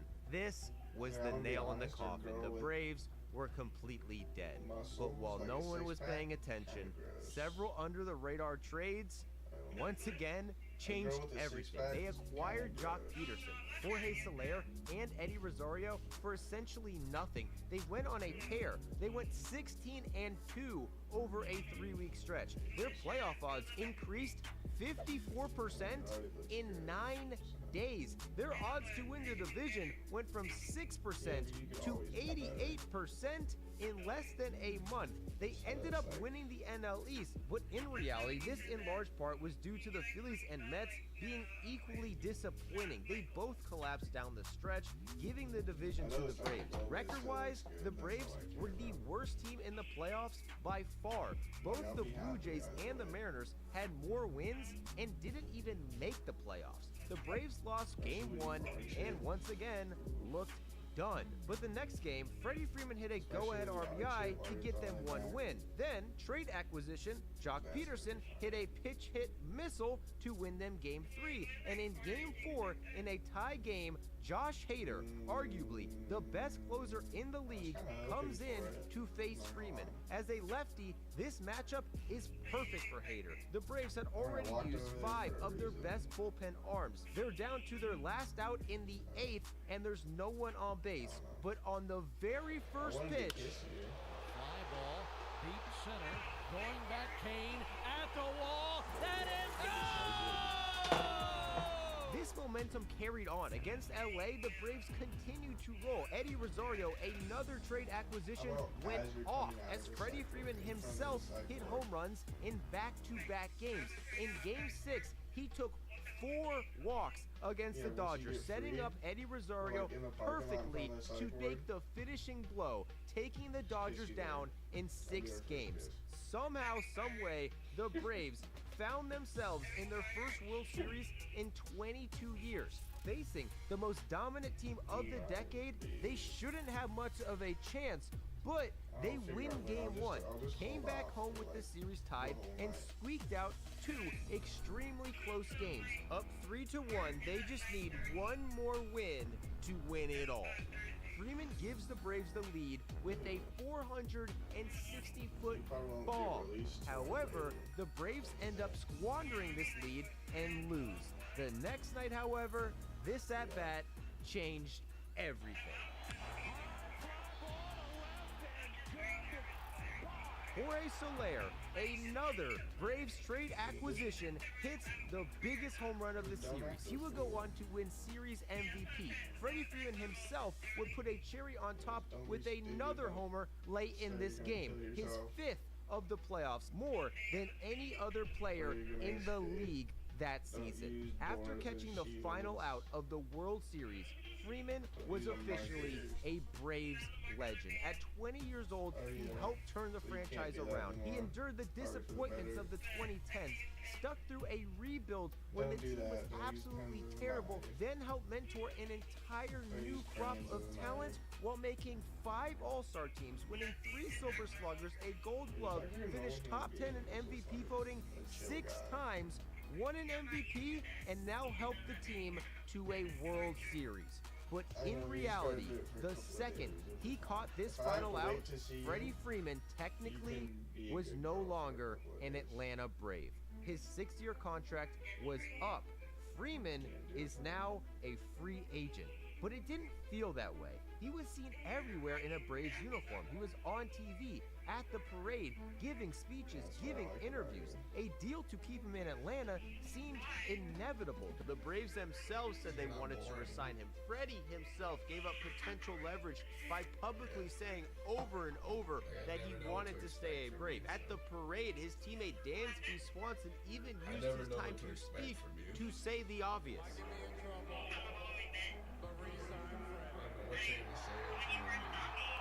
As the entire stadium started chanting Freddie Freeman's name, article after article predicted he'd be back with the Braves, a deal that felt inevitable. Then there was a lockout. A dispute between the league and the Players Association threatened the season. The two sides publicly battled. Players and their organizations were now banned from communicating, meaning for 3 long months, Freddie Freeman and the Braves had no meetings, no negotiations, and were completely in the dark. On March 1st, only 1 week before the start of spring training, the lockout was finally lifted. Negotiations between teams and free agents that usually last months now had to get done in 1 week. And a week later, the Braves showed up to spring training, but Freddie Freeman was at home. No deal had been done. However, the message at Braves camp was clear. They wished Freeman was there and were confident a deal would get worked out soon. But behind the scenes, they were running out of time. On March 12th, Freeman's agent reportedly gave the Braves an ultimatum. Either sign him for $29 million a year for 6 years, or give him $33 million a year for 5 years. Any other offer, and Freeman would sign with a different team. At the time, the Braves' offer reportedly was around $27 million for 5 years. Normally, they would have months to work this out, but with just 5 days until spring training games began, the Braves were vulnerable. If another team offered Freeman a number they weren't willing to match, they would not only lose Freeman, they would have no time to replace him.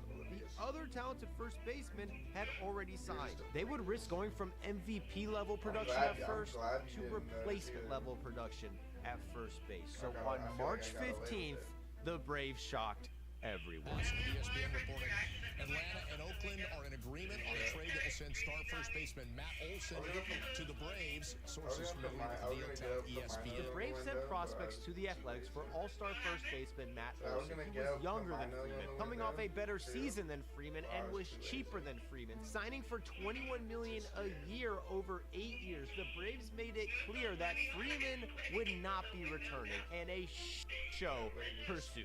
Freeman signed in LA for $27 million a year over 6 years. That's less money than the Braves had offered him just a week prior. Freeman was clear he wanted to stay in Atlanta, yet ended up going to another team for less and was obviously hurt by it. The Braves general manager did an interview in tears talking about having to let Freeman walk.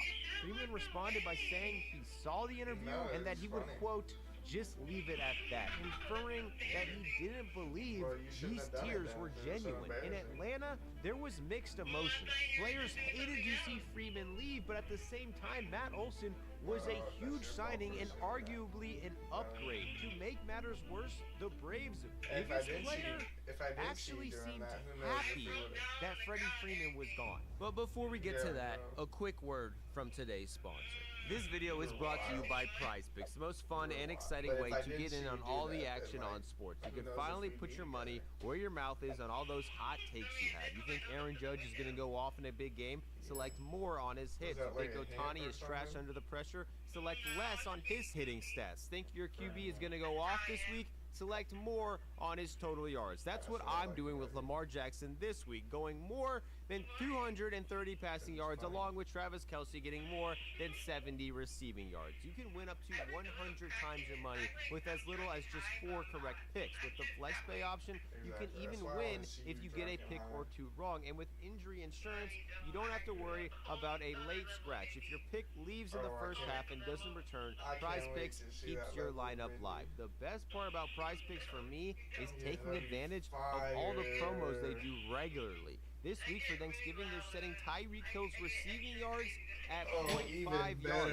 If Tyreek Hill gets 1 yard, this pick hits. But if you miss this amazing pick, don't worry, they do promos like this all the time. So download the app now and see what promo they got right now. Just sign up with my code. It's cute because then you'll like blush. $50 instantly after you place your first $5 lineup. Yes, just download the app, use code BDE, and first-time users will get $50 for free after you just submit one $5 lineup. PrizePicks, run your game. So now when you think about it, in an Instagram live interview in Spanish, Braves player Ronald Acuna Jr. was asked about Freeman's departure.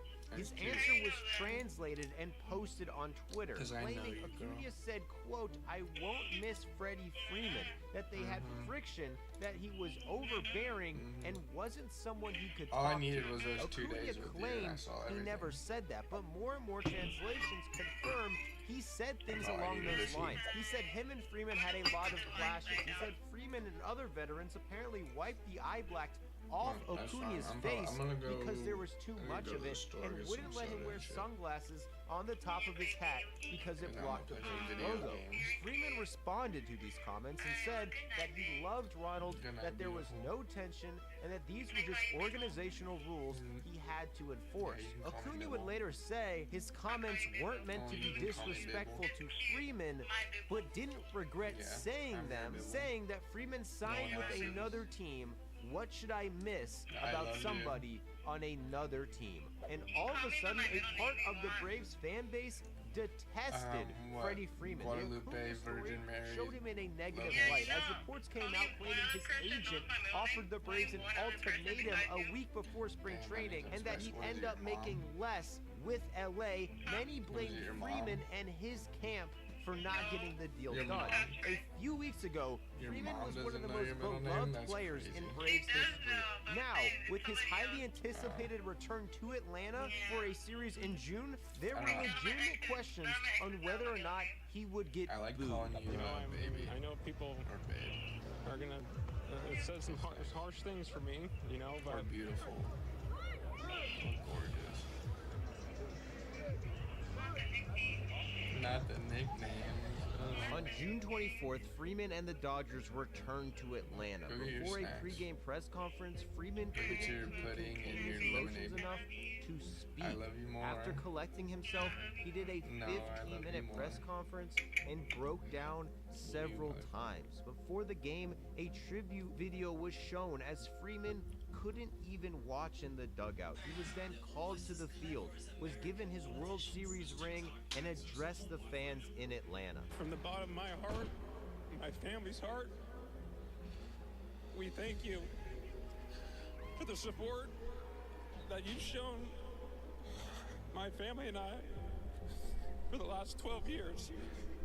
I know I got a different uniform on, but I still love each and every one of you guys. This is gonna be hard, but we love you guys. Always will. And thank you from the bottom of my heart for everything that you've shown my family and I over the last 12 years.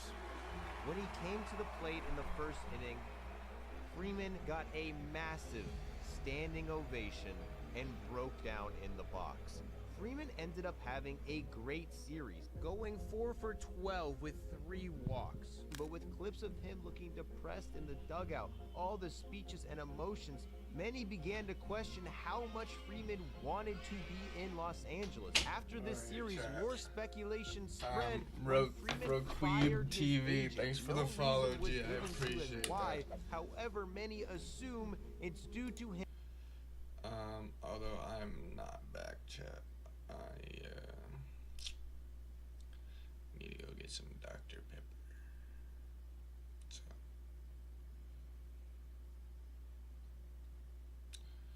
I'm gonna go do that.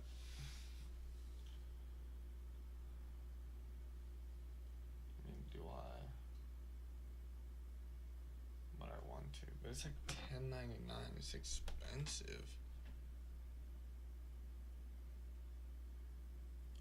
I mean, I work tomorrow. What? I don't know what the fuck to do.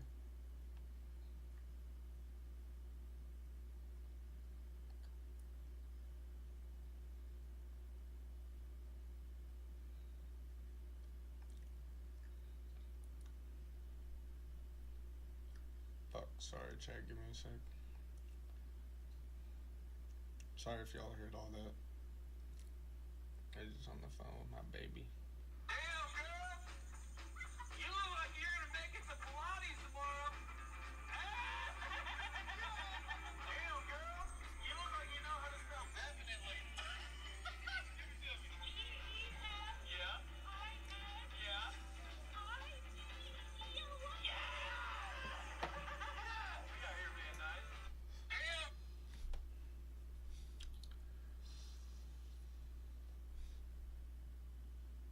Do you want to ruin your entire life by stacking up $1 billion of debt? Do you want to feel the freedom and convenience of prancing off your flight directly into the comforting arms of a gambling booth? Do you want to breathe in the pure carbon monoxide of...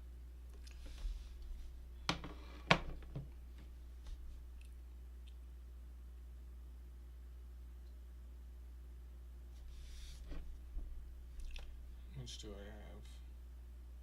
I don't want to check it because I spent so much money. Spent like $250. Alright, I can do it. Fuck it. Of a city which removed all its trees last year, alongside all the homeless people Him who not the city being able officials... to get the deal done to have Freeman stay in Atlanta. His own teammate Clayton Kershaw came out saying he hopes the Dodgers aren't playing second fiddle and that Freddie actually wanted to be in LA. It seemed obvious that Freeman would prefer to be playing in Atlanta, but it didn't show in his performance. He went off in his first year in LA, finishing 4th in MVP voting. He followed it up with the most productive season of his career, finishing 3rd in MVP voting. Freeman made LA his home, but going into the 2024 season, he had no idea it would be the most challenging season of his career. Freeman overcame a relatively slow start to become an all-star for the 6th season in a row, but in July, tragedy struck again. Freeman was told in the 9th inning of a game against the Giants that he needed to leave the game. His 3-year-old son got sick with an infection. He had started limping, and within a few days, he was hospitalized with full paralysis. Freeman immediately went to the hospital after the game, stayed there till 3:30 a.m., and still played the next game. His son had been diagnosed with a rare disease, leaving him unable to walk. It worsened to the point where Freeman had to leave the team altogether to be with his son. Eventually, it got so bad he was forced to be put on a ventilator. But after days, the Freemans finally received good news. A full recovery was expected. However, he would need to relearn how to walk, and it would be months before they knew for sure that he would be back to normal. Freeman returned to the team after missing 10 games. When he returned, he found the entire team wearing shirts that said Max Strong in support of Freeman and his son. In an emotional plate appearance, he received a standing ovation in his first at-bat back. A few weeks later, he returned to Atlanta, and the organization gave him a donation to a charity that helps kids with the same disease. About a week later, Freeman would sprain his ankle, then broke a rib. Going into a playoff series, this seemed like a massive weight on his shoulders. However, right at the start of the playoffs, Freeman released a video of his son Max walking for the first time since his illness. So in reality, despite the injuries, this might have been the most carefree baseball Freddie Freeman had played in months. He trudged through the first 2 rounds, then got the biggest hit of the season in Game 1. In Game 2, Freeman came back up to the plate, and on a full count,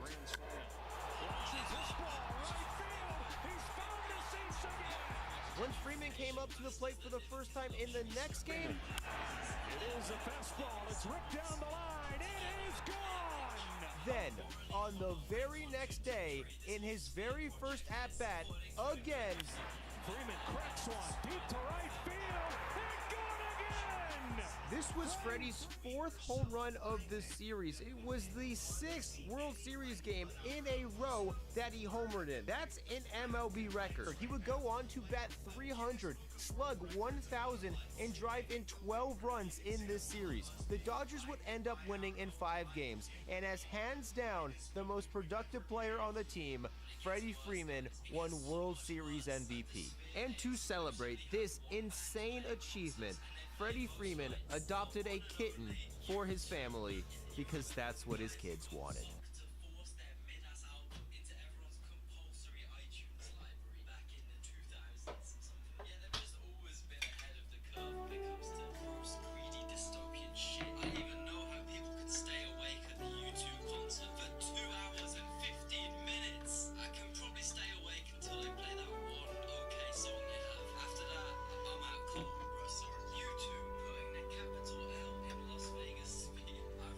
The story of the Seattle Mariners is extraordinarily weird, and it takes a very long time to tell, so let's not waste any time. This story begins the only way it ever could have begun, with 140 acts of arson. Robert Bruce Driscoll, seen here in handcuffs after he was finally caught in 1935, was a transient who had struggled to find work in the wake of the Great Depression. This era engendered hatred of the rich and capitalism in general in many people, including Driscoll. In the New Deal 1930s, while those in power were busy trying to cobble together a kinder, gentler type of capitalism, Driscoll took a more direct approach, setting stuff on fire. One official described him as, quote, the most dangerous pyromaniac ever known on the Pacific Coast. Over the course of several years, he destroyed at least $18 million worth of property in today's money, indiscriminately setting fire to factories, lumber mills, churches, and a baseball stadium. Dugdale Field was a small but adequate ballpark that served as home to the minor league Seattle Indians. Late at night, on July 4th, 1932, Driscoll gathered some game programs that were lying around, used them to set the grandstands on fire, cleared the nearby hill, and watched the whole thing burn down. When it did, the team was forced to relocate to Civic Stadium. The thing to know about Civic Stadium is that it couldn't really be called a field because the term field implies grass, which Civic Stadium didn't quite have. The playing area was almost entirely dirt. It was described as a mud hole, everyone hated it, attendance cratered, and the Indians were in serious financial trouble. The person who kept the team in Seattle was Emil Sick, a local beer magnate who bought the team in 1937 and renamed it the Seattle Rainiers. Among the promises he delivered on was the construction of a brand new ballpark, built right on top of the burned-down Dugdale Field. It was described as one of the finest on the continent. In other words, it was a Sick Stadium. It was named Sick Stadium. We move forward now to the 1960s when Major League Baseball is playing musical chairs with American cities. It's the perfect time for Seattle to try and lure a major sports team, and thanks in part to our arsonist friend, Sick's Stadium is there to serve as the bait. The Cleveland Indians, Milwaukee Braves, and Kansas City Athletics all express interest, but plans to expand the ballpark to Major League capacity fall through, and discussions stall out. The Kansas City A's end up moving to Oakland instead, which makes a very important person very upset. Missouri Senator Stuart Symington is furious over losing the A's and demands that the American League put a team back in KC as soon as possible.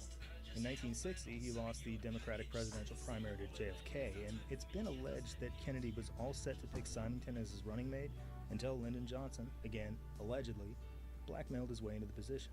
Whatever the case, Symington ultimately receives a consolation prize in the founding of the Kansas City Royals after Symington threatened to pursue legislation that would jeopardize Major League Baseball's precious antitrust exemption, which essentially allowed it to operate as a monopoly. This could have cost MLB tons of money, so they caved in, and the Royals were born.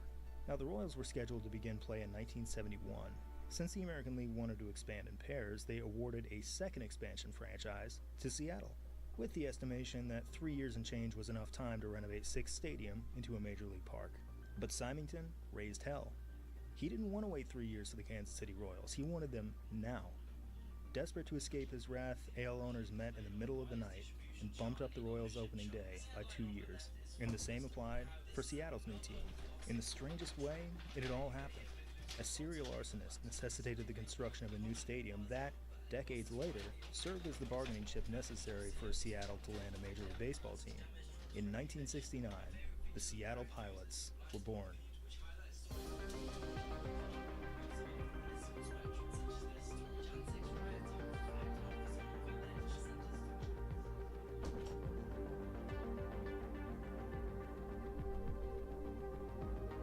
Pilots are gone.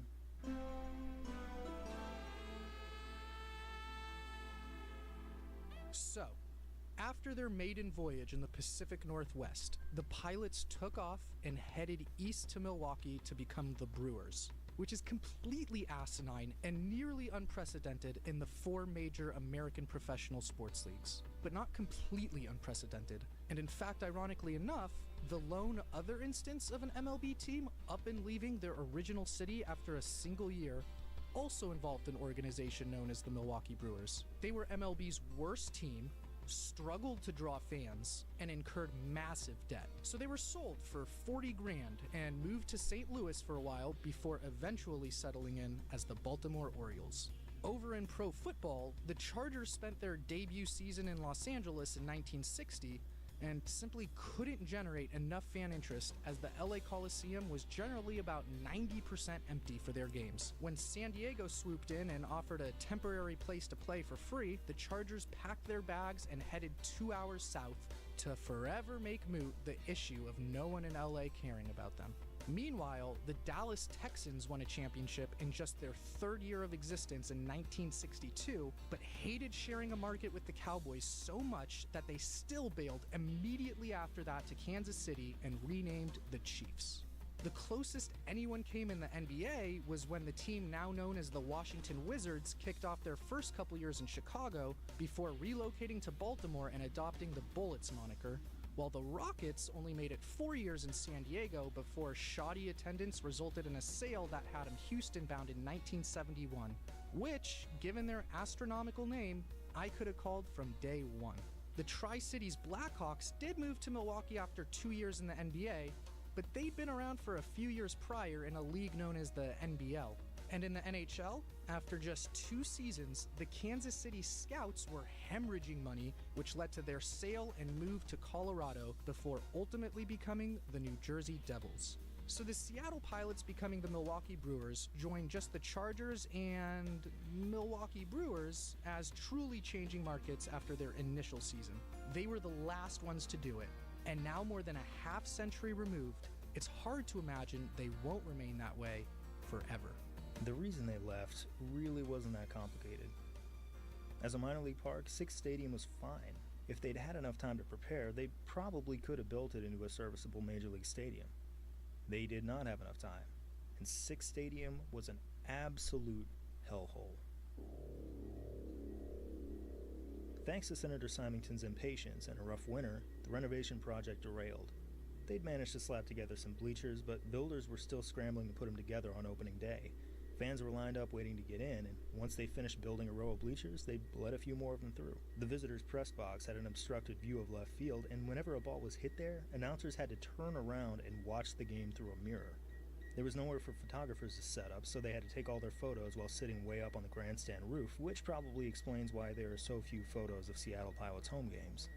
But what really did them in was the plumbing, which worked pretty well when it accommodated around 10,000 people. Over the years, whenever it drew sellout crowds of around 14,000, it typically had a little trouble with overflow. But at its new 25,000 seat maximum capacity, the stadium became a biohazard. The whole place completely lost water pressure. Players had to go home or head back to their hotel rooms just to take a shower. Concessions workers couldn't wash their hands. Toilets wouldn't flush. And since the toilets wouldn't flush, they had to lug in portable toilets. The Pilots' former PR director, Bill Sears, once recalled a story. The morning after a night game, a team employee walks past some porta-johns and he hears pounding. He unlocks the door and outruns a terrified man. Stadium workers had locked the doors, not realizing he had passed out inside. He'd been trapped there all night.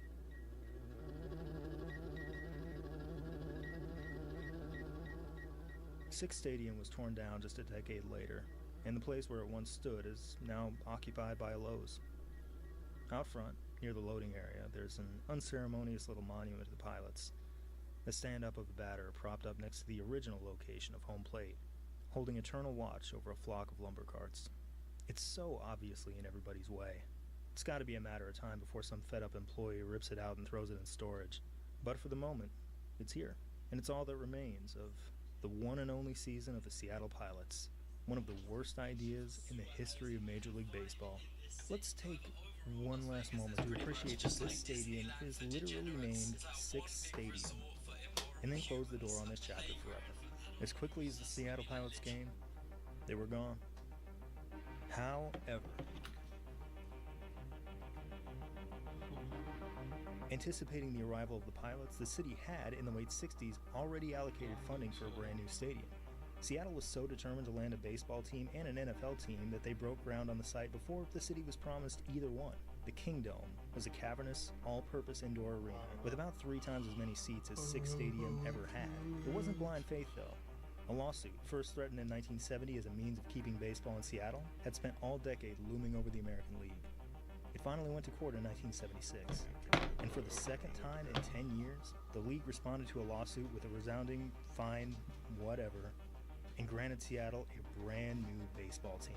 To name the team, they turned to the public and asked for submissions. The winning entry, Mariners, was submitted by a Bellevue man named Roger Smotus. The team announced that in recognition, Smotus would be awarded season tickets, but they couldn't find him. They went to his apartment. They left him messages. After several weeks, nothing. Roger Smotus had vanished. So far, we've been unable to dig up any evidence that he was ever found. But thanks to him, we have a word for whatever it is the last 43 years have been.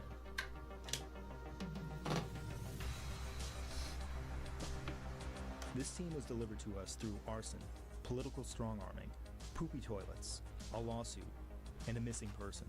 Every team has its highs and lows, frustration, heartbreak, greatness, and confusion. But no other team is like this one. The Seattle Mariners are eminently lovable, profoundly human, and stunningly, outrageously weird. You may not buy this yet, but believe us when we say it. There is no more fascinating team across the entire history of American sports.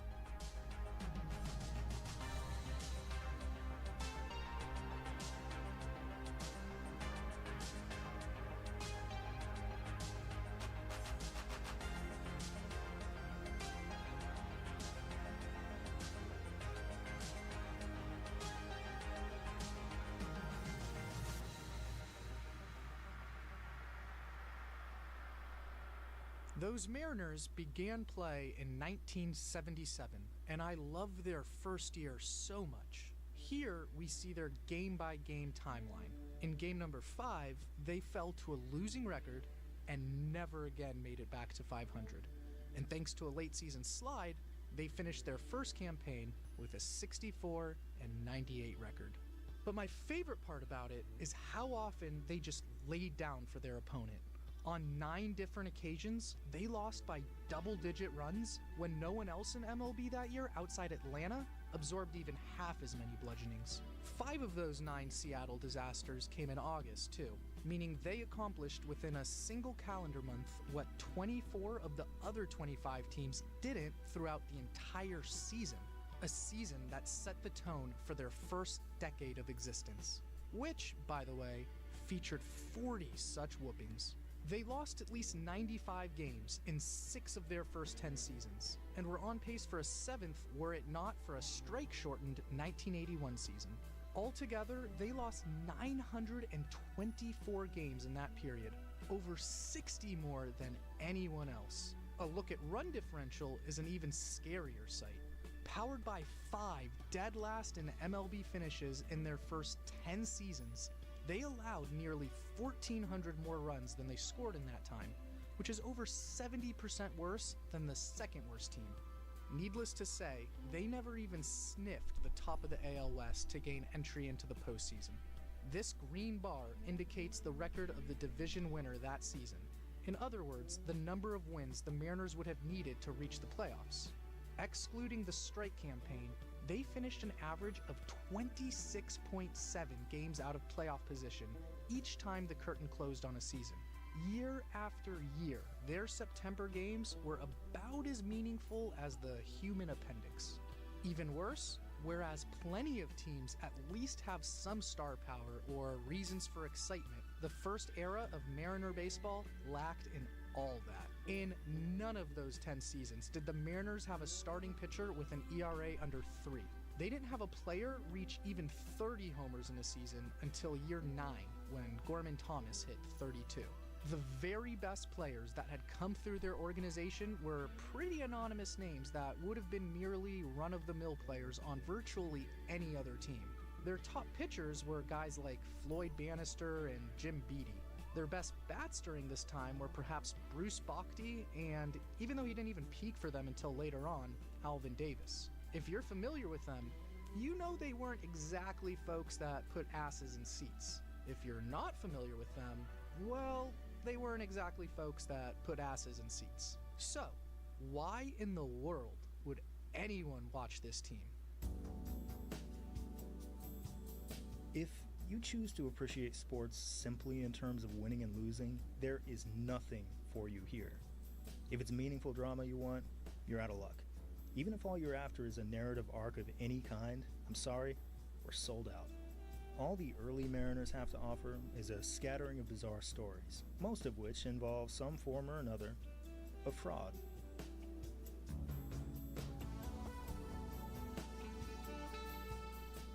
Toward the tail end of the 1980 season, Mariners pitcher Rick Honeycutt had a once promising season spiraling away from him.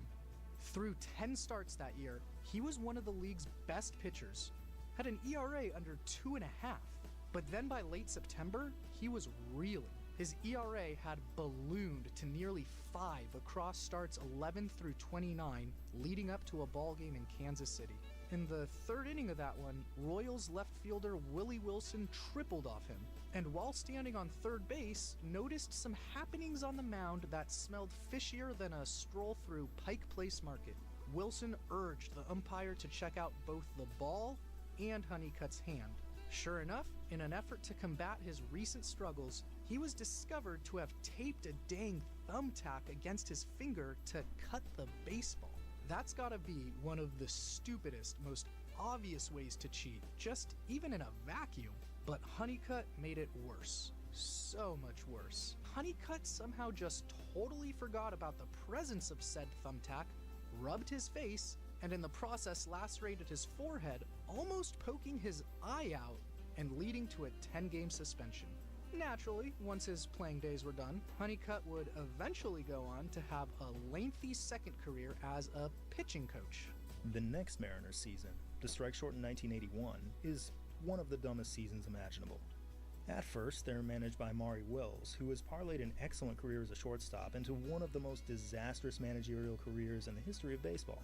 Maury Wills was baseball's equivalent of the modern-day venture capital startup guy. Despite never having managed a baseball game, he wrote a book claiming that he and he alone was going to disrupt baseball and guaranteed that he would turn a last-place team into a World Series champion in just 4 years. Well, you can see how that went. Among all those who have managed at least 50 games, he has one of the worst winning percentages we've seen since World War II. And among those who began their careers in the 80s or 90s, he's the worst by miles. In terms of strategy, managing a baseball team is far less complicated than coaching a football or basketball team. So, what does it mean then to be a bad manager? Leave the demonstration to Maury Wills, who found every conceivable way to be bad at his job. For one, he was always full of it. When Rick Honeycutt was thrown out of that game after the thumbtack incident, Wills said he didn't understand why he was ejected because the explanation was confusing. There is no way that was a confusing conversation. It goes something like, your pitcher taped a thumbtack to his finger and you're not allowed to do that. But Wills never seemed to own up to anything. Everything was always someone else's fault, usually his players. They couldn't stand him, and they were only kinda joking when they suggested that they should start losing games on purpose to get him fired sooner. Wills was this odd combination of authoritarian and checked out. The authoritarian side of him would wake up his players in the middle of the night to make sure they were in bed and chase after kids who caught home runs during batting practice. The checked out side of him would talk about starting players who had been traded away a month ago and head for the airport in the middle of a spring training game. As skipper, Wills made so many tactical errors that it would take another 10 minutes to go through them all, but one stands alone as the most thunderously stupid idea of his managerial career.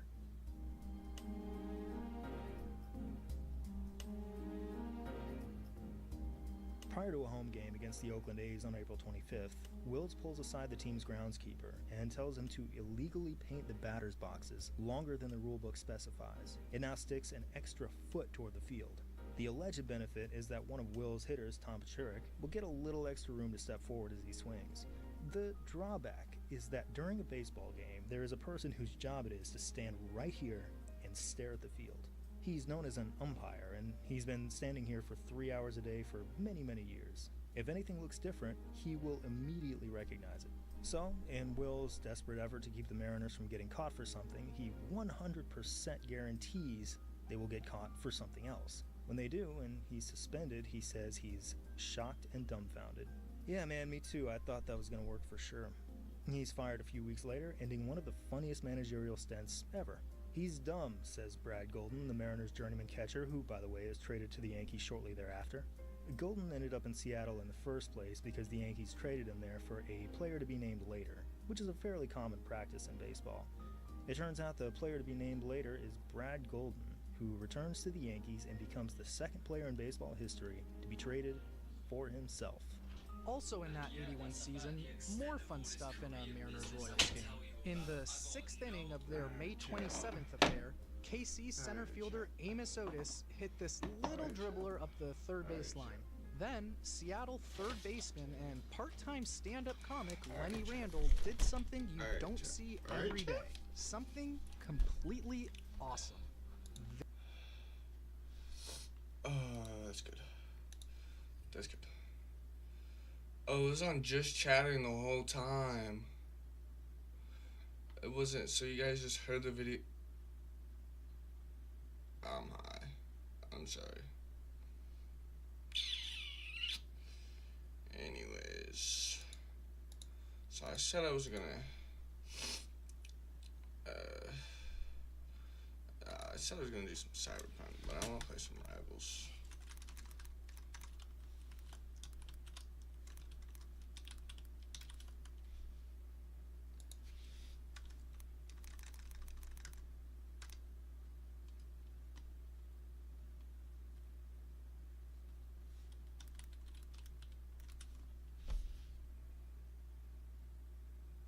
I gotta change it to Marvel Rivals.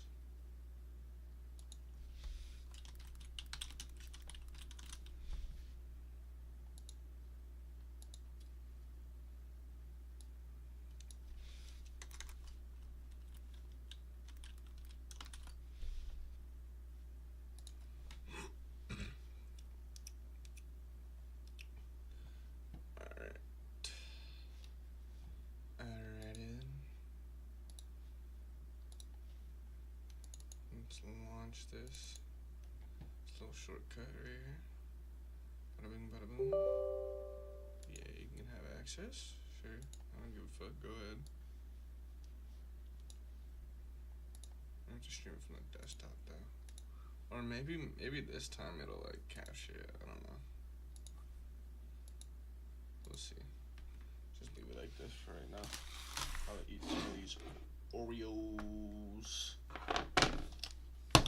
And fucking hold up.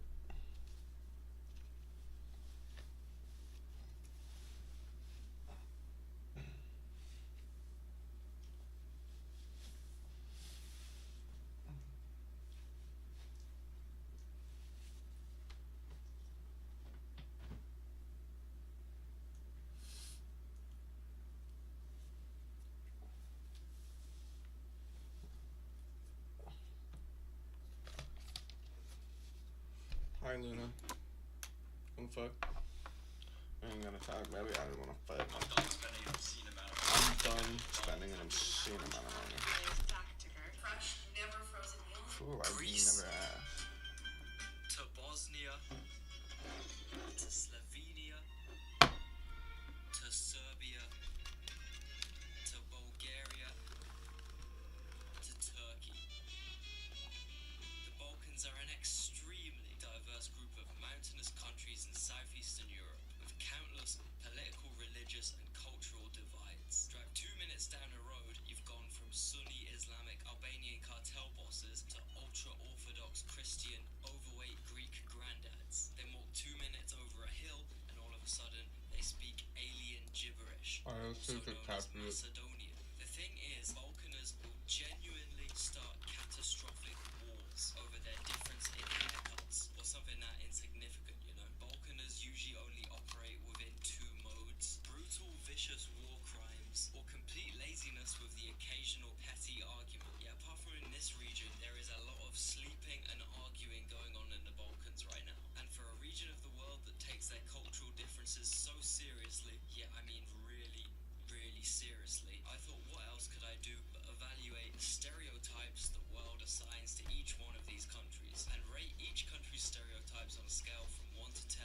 on how accurate said perceptions actually are. First off, Serbia. These guys catch some Russia degrading allegations, Russia glazing allegations, Russia meat gobbling allegations. Maybe the only reason Putin's trying to expand is because he wants to connect his country to Serbia and take all the Serbian femboys for his own. I've met some cool Serbians though, so I'll give them the benefit of the doubt. But another stereotype which is pretty true about this country is that, how do I put it, it's also kind of Russian in how it looks. And I'm not talking Moscow or SPB, I'm talking absolute Soviet misery. I'm talking straight Norilsk, I'm talking straight Vorkuta, I'm talking straight Yakutsk. Look at Belgrade, man. I kind of love it, but that's because I'm weird, and this landscape and these living conditions are definitely what makes Serbians such hardened human tanks. Tanks that may or may not have a little tendency to participate in war crimes. Anyway, I am having a hard time defending you guys from these allegations, man. I'm giving it an 8 out of 10 for accuracy. Right, next up, Kosovo. I think when people usually hear this word spoken out loud, the common reaction is just absolute fear. Fear that they're about to be involved in a fatal altercation because they said something slightly wrong about a political situation that they don't understand whatsoever. Yeah, same. So I guess the stereotype is that Kosovo is just 2 million unfortunate people stuck in a confusing, most political situation in the entire region. And you know how cooked you have to be to have the worst political situation in the Balkans? That's like being the most sunburned person in Ibiza. That's crazy. What an achievement. I'll give a 10 out of 10 for this one, man. Albania, big stereotype about these guys is that they're all corrupt, cartel-affiliated Mercedes drivers who somehow always have a shady connection to the industry. I mean, look, you gotta do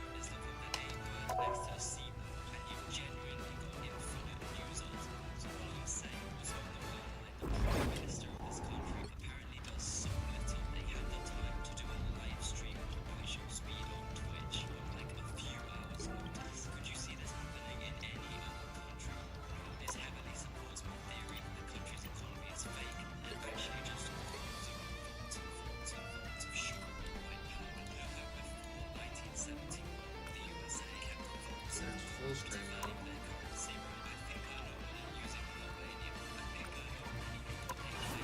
Still doesn't work. See, it all makes sense now. I've never been to Albania, but honestly, it does look like it has another side to it. The beautiful jagged mountains, the crystal clear rivers, the stunning nature. However, realistically, most Albanians don't live out here farming goats and playing traditional shwip tunes on their shifteles, do they? Nah, Albanians really saw this and invented second-hand BMWs, huh? They have that one specific grip, like Simon Cowell in that one photo, you know? So honestly, I'm gonna have to rate this organized crime stereotype pretty high. I mean, come on, you don't ride about London on an e-scooter drift up like that without a little something in your Gucci pouch, you know what I'm saying? 7 out of 10. One thing that really divides the Balkans is how major political matter portrays. These Oreos are so fucking good. News outlets in the region. For example, there was an incident where Kosovo closed 2 of its border crossings to Serbia following a series of protests recently, right? Using ground news, I can see that the right-wing news sources tend to focus on how volatile Kosovo's north is in general. However, the left-wing sources tend to focus more on the problems Serbian fascists are causing. Using ground news, I was able to analyze more slash geopol with a link in this only laziness. I'm not a meme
hero.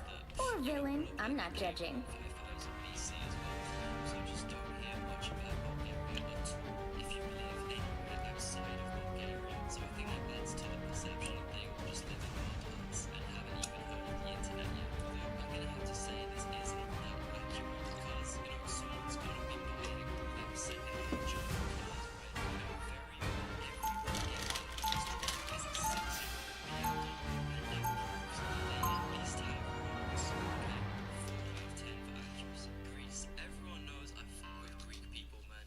Truly have some of the best vibes ever, and obviously they're very, very well known for this. Look at any piece of media depicting a Greek 30 seconds before you attack.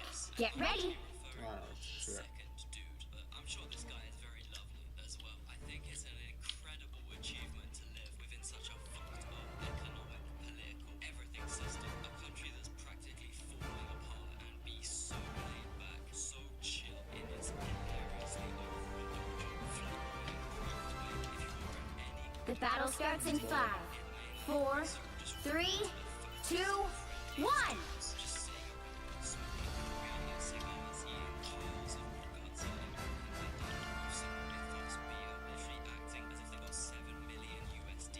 All you need to do is capture the mission area. Got it?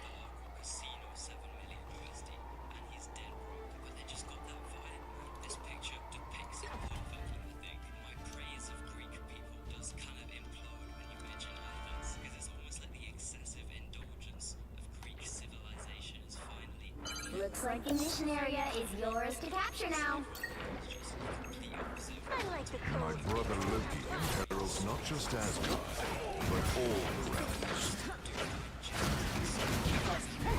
Battle Fury burst! Mjolnir strikes a heavy blow! First put to scratch. Take this!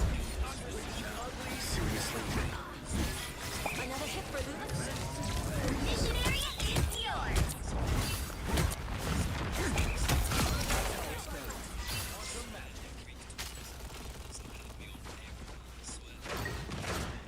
I like the cold.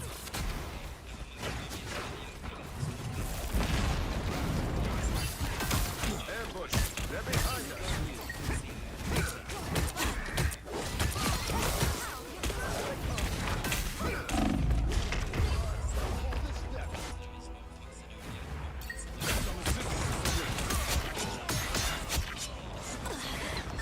Go back to Rivers. I am Thor, Odinson, God of Thunder!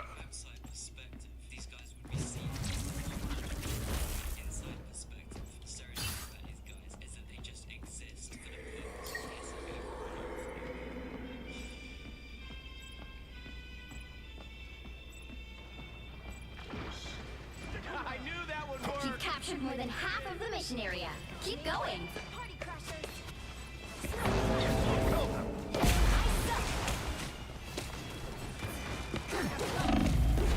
Behold, the child! Lightning can fight!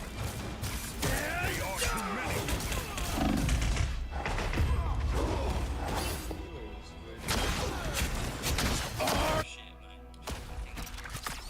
Oh, sweet moves, right?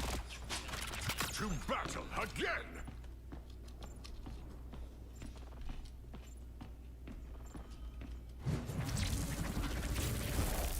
The cosmos heals.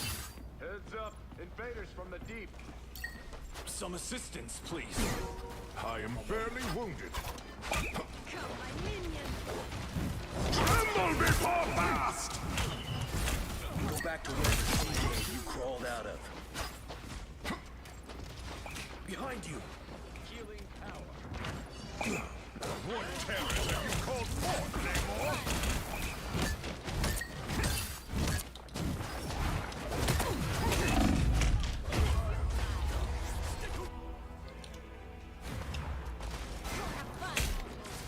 You're back. That's the boost I needed. I am Thor, Odin. Their team's capture progress has passed the halfway point. We are undefeatable!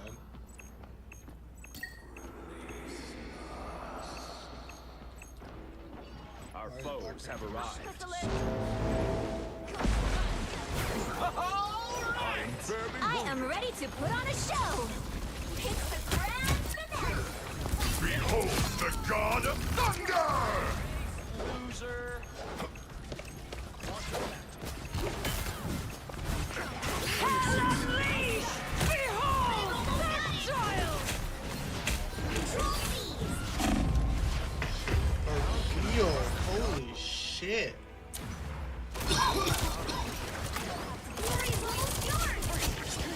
Oh, thought you had me. Battle again! This guy's so bad. He's such a good setup. Control lost.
30 seconds before you attack.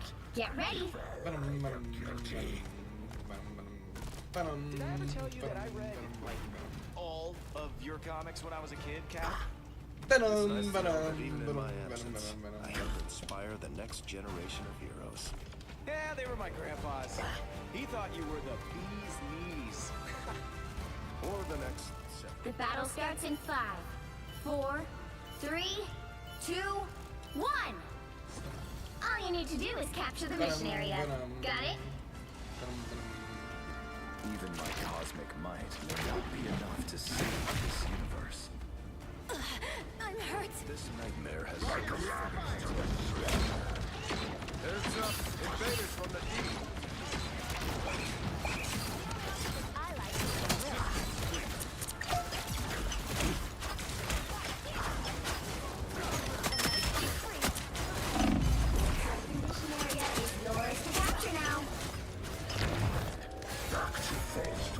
Mission area is yours.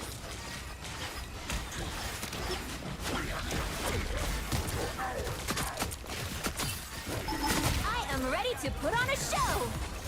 Optics alert. A nice deep freeze. Right behind you. Tremble before fast! Together to victory. Control lost. Oh, did you see that? Like our foes have arrived. Venom lives. Behold, Dark Child! There is no escape. On your six. I require some aid. A nice deep freeze. What on earth has Namor done now? All right! We are Venom! Go back to whatever sea cave you crawled out of.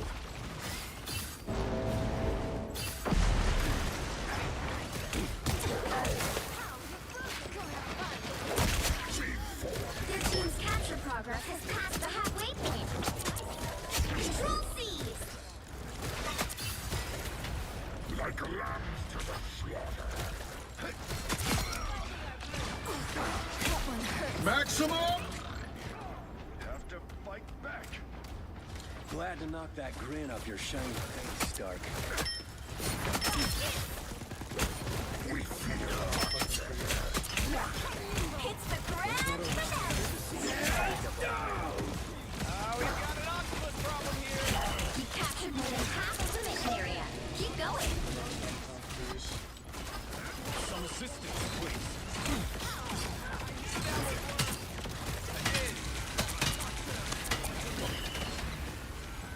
I like the cold. Legend of I will make sure. There is no Cosmic energy. Maximum pulse! Ambush. They're behind us. I am ready to put on a show. We are undefeatable. Glory is almost yours.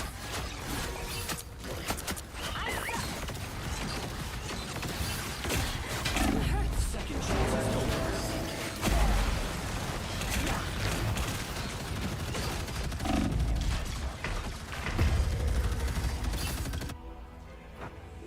Control lost.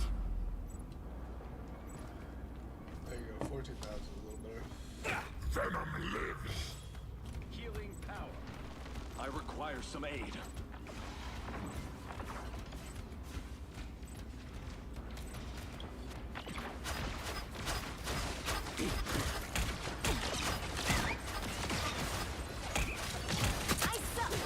What on earth has Namor done now? They've almost got it. Should have stuck to the death, boys.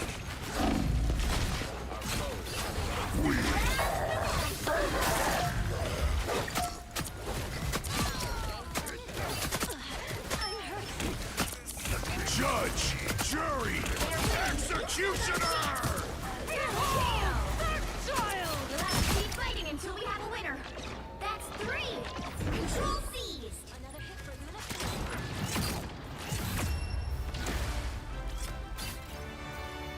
Boom. But I went off there at the end. Holy shit.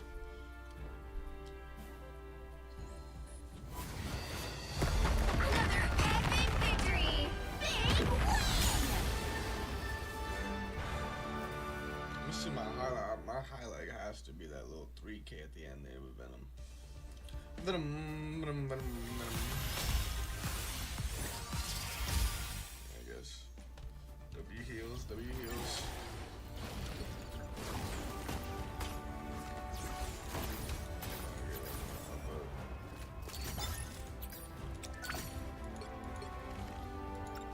This is my highlight though. It's gotta be that Venom play at the end. That Venom.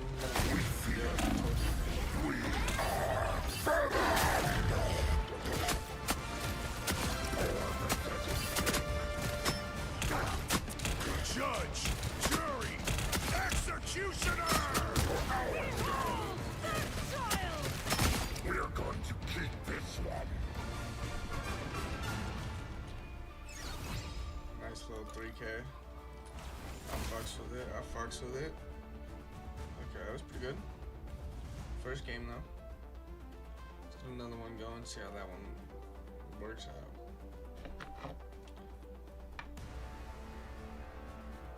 It's a little slow. If it's a little slow, I'm gonna have to go.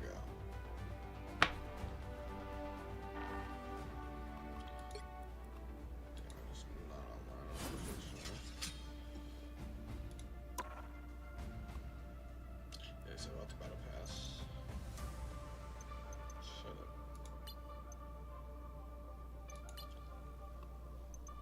Alright, I have to get this. Get 400. Get 400 for this. I don't think I need to get that, but I need to unlock everything here to get this. And I need to obtain 300 for that one. But I'm almost done.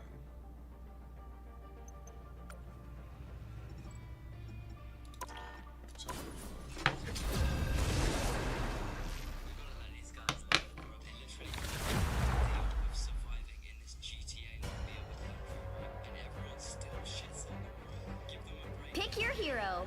Or villain, I'm not judging.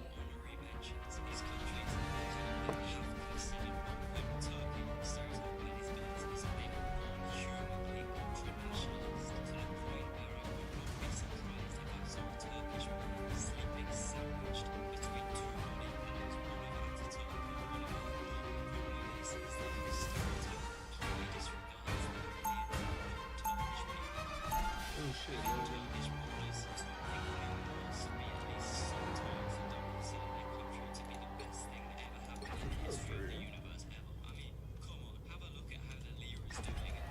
What are we looking?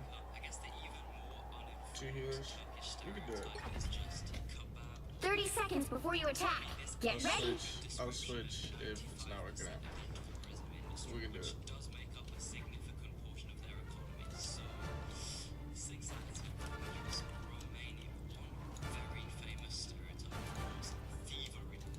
I will not rest until I return to my world once more. Yeah. The battle starts in 5, 4, 3, 2. All you need to do is capture the mission area. Got it? Step aside. Step aside.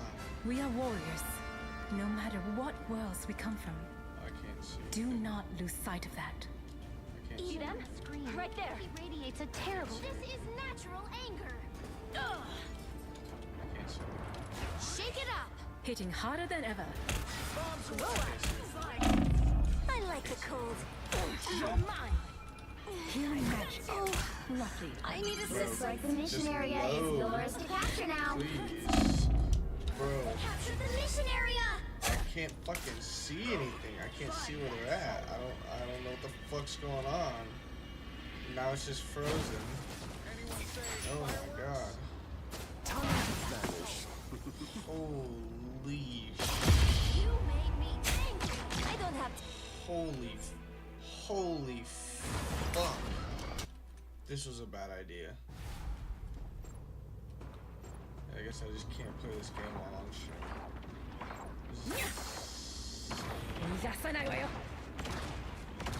Everything's low.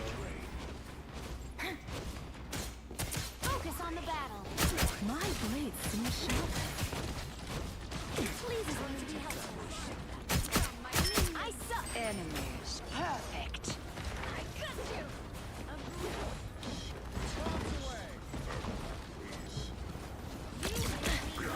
Leave them to Your punch you! team's capture progress has passed the halfway point. I need assistance. I'll just play tank because this is not gonna work out.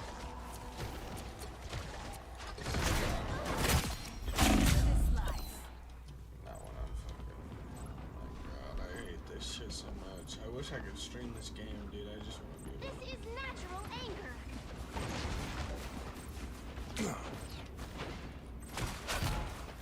I am barely wounded. They've almost got it. Need some help. A nice deep freeze. Maximum pulse! Gather around. Our adversaries gather. Hits the ground. Behold! The powers of might! Behold the god of thunder! This is real firepower!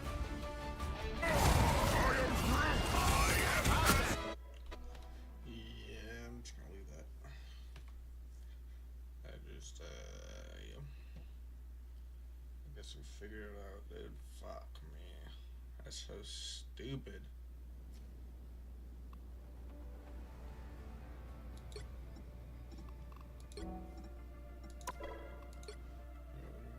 Fuck.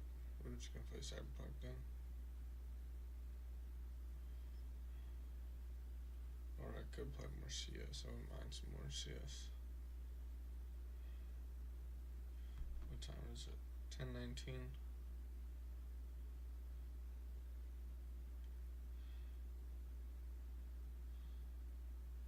Play one more game of CS. I'll do Cyber P Diddy Party.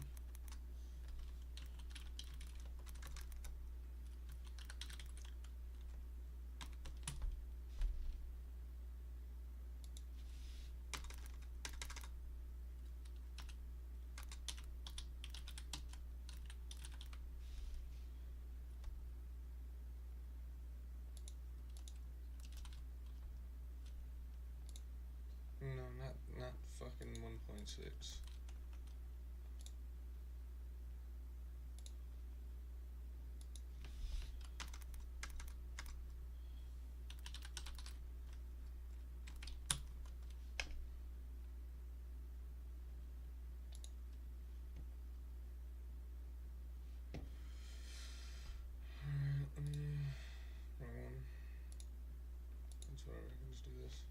No, it was the right one.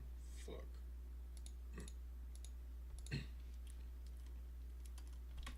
There you go, and then boom, bada boom, bada boom, bada boom, bada boom, bada boom. Launch it. Could the palace still be standing? A, Romanians hate what this building stands for. B, it's extremely valuable. The perfect combination. How has it not been stolen? Yeah, stop the cap. 1 out of 10. Moldova. I guess the only thing these guys are known for around the world is these type of YouTube videos. There really was just one period of time on YouTube where genuinely everyone went to Moldova for some reason. Yeah, God knows. I really can't think of anything else. These guys are stereotyped as apart I do from some just new babes, dude. These are out of juice. basically Romanians, but even poorer. I mean, the country's language is always stated as Moldovan, but according to Google, Moldovan is widely considered to be identical to standard Romanian. I don't get it, man. 8 out of 10. Hungary. Now, this is probably the biggest stretch when it comes to classifying a country as Balkan. I think most Balkanists see these guys as different in every way. I mean, I guess because they migrated so far, so long ago from a different part of the world. I eat People everything. you I can think I compare ate them to everything. most are the Roma people, also known as gypsies. Yeah, I mean, Hungarians like to plead that they are Central European, whatever that means. So I think the stereotype about these guys, so they kind of act like they're much better than all their Balkanic neighbors in a kind of suspicious European supremacy way. But A, you guys are literally more Asian than anyone else in Europe, okay? B, you guys have an actual brain-dead version of Gru running your country. So if I was you, I'd quit trying to be all Austrian. I want to ask you a question. Do you think this team's success? Do you think we need to change our football team? Let's get into it. That should be in the playoffs. Fuck it, we're just jumping right in, chat. Right in. Alright, just played those two.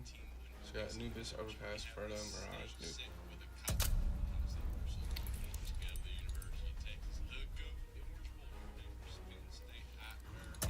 Those three. I really want Nuke, but yeah, it's whatever.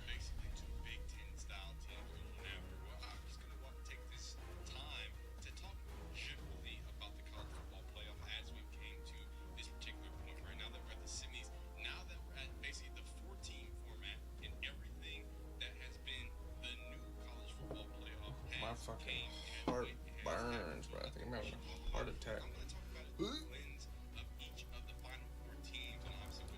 I'm on loadout though. My loadout fire. Loadout fire. I could get an M4A4, but I don't really use that.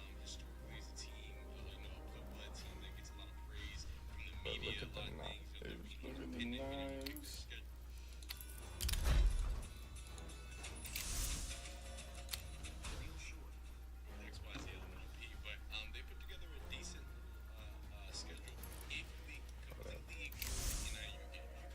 Bruh. There they go. Look at that shit. With the gloves too. Oh, they look so good. They just go so well together. And then these two. These are a little more damaged, but you can't really tell. Still yellow as fuck. Yeah, it's good. But I only wear them with these. So you have like the true lore combo, and then you got the fire and ice combo, or the blood and water combo, except it looks more like blood and that's like water.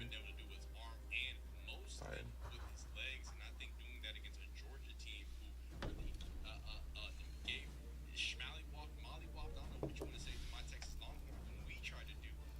Could sell this, try to get some better.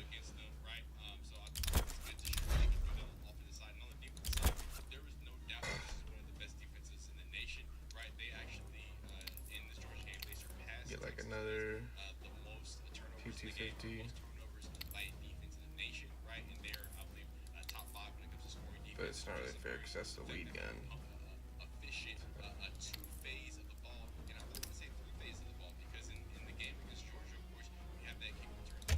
Bro, it should not be this long. It's 10 o'clock at night. That game specifically, but It should not take this long. I think the way I look at Notre Dame going against Indiana and then coming into the Orange Bowl, I think that they have their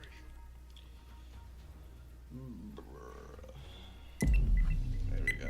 Ooh, it's Nuke 2, the map I wanted. I'm fine with Chicago. Honey has now reportedly lost millions of users since accusations that it scammed both creators and consumers went mega viral. Come on.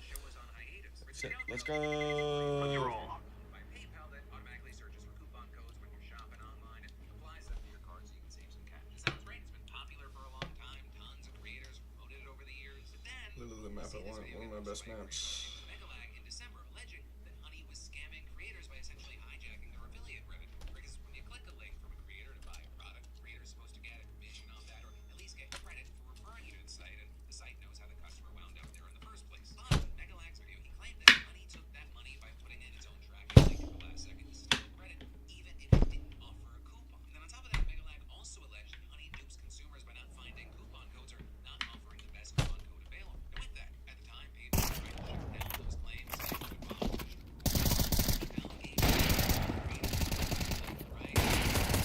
Ah!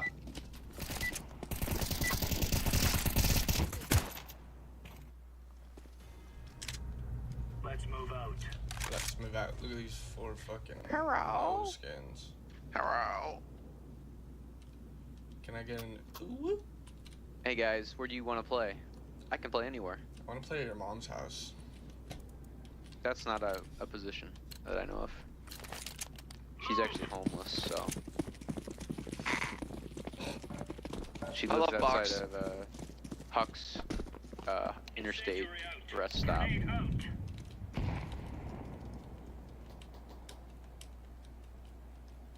don't know what to say. You're going Ram. Mobile box.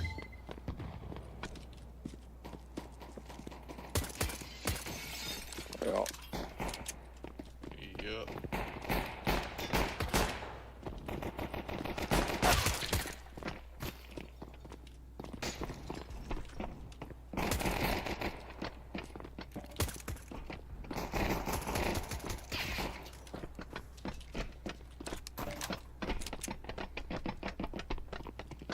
I think they're outside A. They tricked us. You guys got this. Bomb's playing a B. Bomb's playing a B. He squats the squeaky. Last the squeaky. Bruh. You tricked us.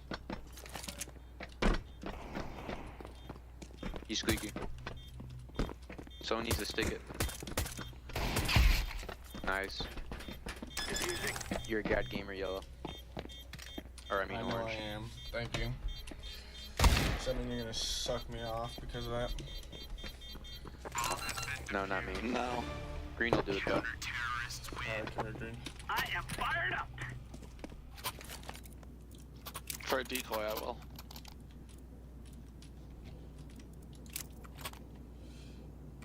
Blue stole your decoy. Blue, that was for you. That's too bad for you then. There you go. I dropped it. There you go, you got it. What? My Stay right here is where we end this. Bruh. Somebody has to touch grass. Just you. I'll do it with you. Grenade. Trophy room, trophy room.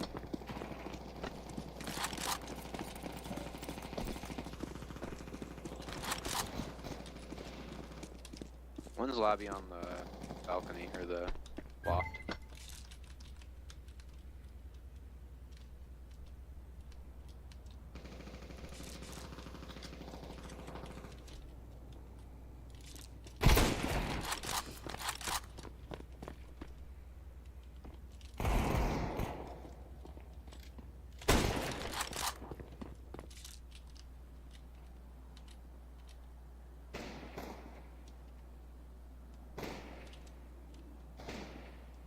One more trophy. I think they're both trophy.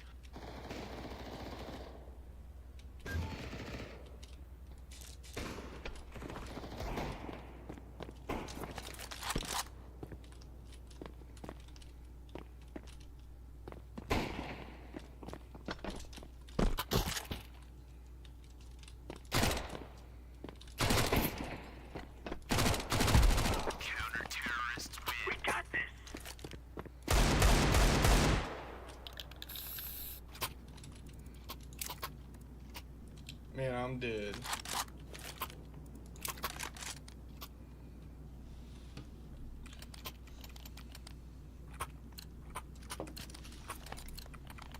What on?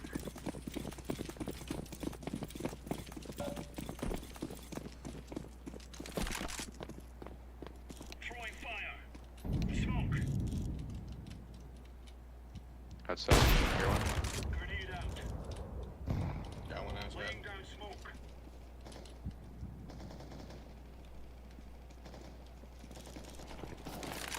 Nothing marshmallow, I'm rotating. Oh, now there is. Support. You lied.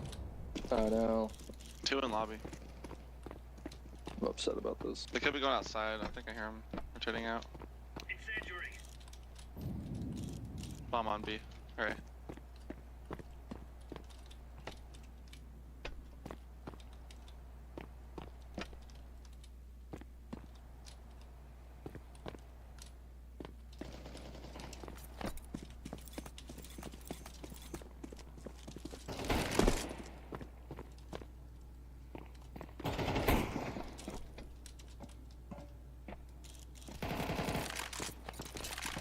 On side A. Ah, shit. Bomb has been planted. Yeah, stick of graphs. Op in heaven, there's an op in heaven. You should grab the op in heaven. Where is it? It's in heaven? I'm not going all the way to heaven. I'm not going up there. Yeah, you can send yourself to heaven. Can you show us the AK, Blue? Now you're right on. You're right on. Thank you.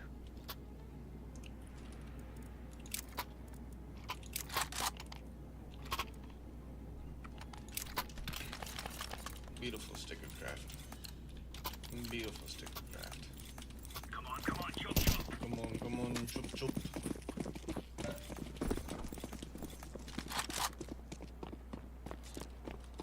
Grenade out. Outside. Two outside.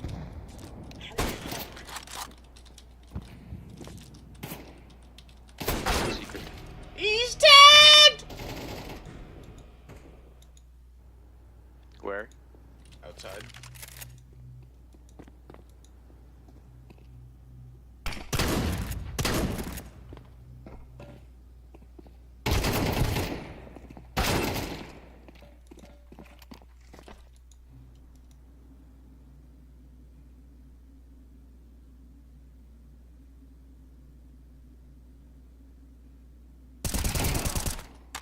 That was hot. Counter-terrorists win. Shoot the piss out of them.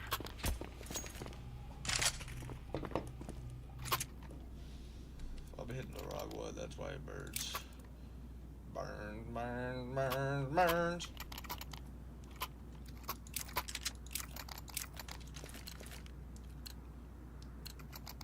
They're gonna wish they were never born.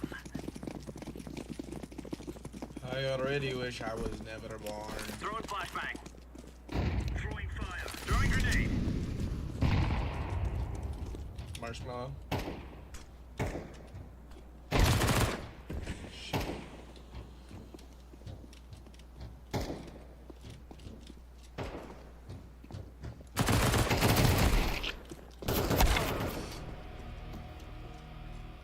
He jumped down as soon as I killed the other dude. I look up, he's already jumped. What the fuck? Deploying flashbang.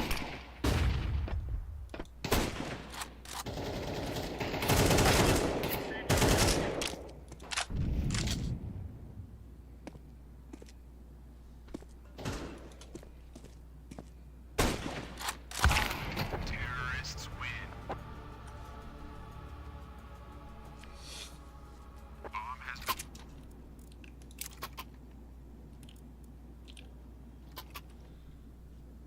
Guys, we're fucking broke. I'm gonna buy a Deagle. I'm gonna buy a Deagle. I trust my shots right now. I trust my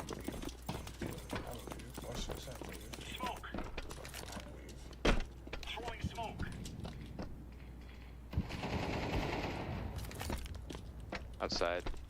One on silo.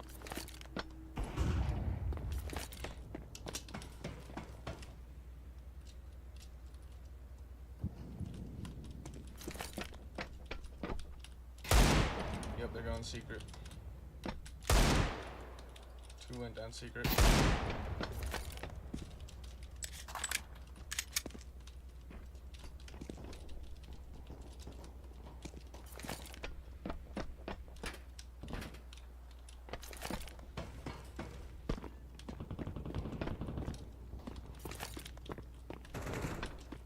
Let's get Ben.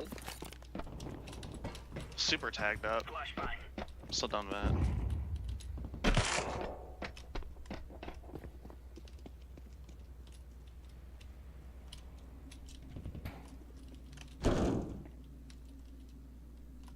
Could be on site. Double doors maybe? We have bomb. Counter-terrorist win. Oh yeah, that's beautiful. 3 HP, holy shit. Thank God he was tagged.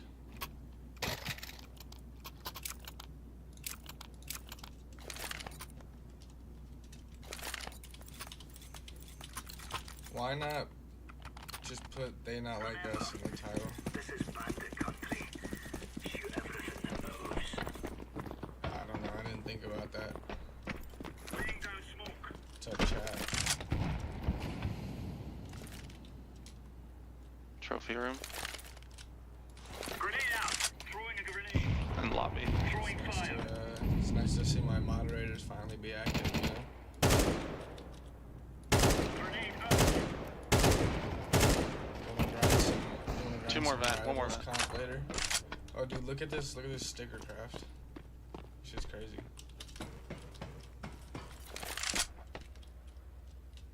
Laying down smoke.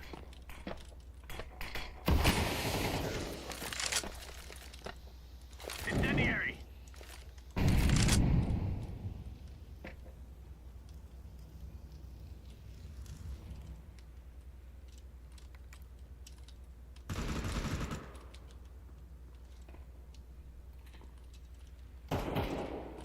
Benny? Vent. Fuck me, there's no way he wins this. Oh my god.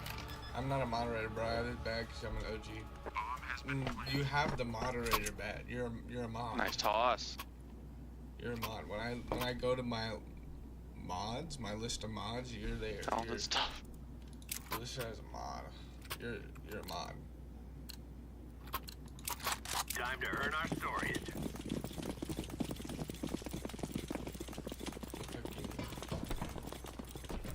Throwing smoke. You better be. What do I pay you for, bro? Then what Smoked the fuck? outside. The fuck am I paying you for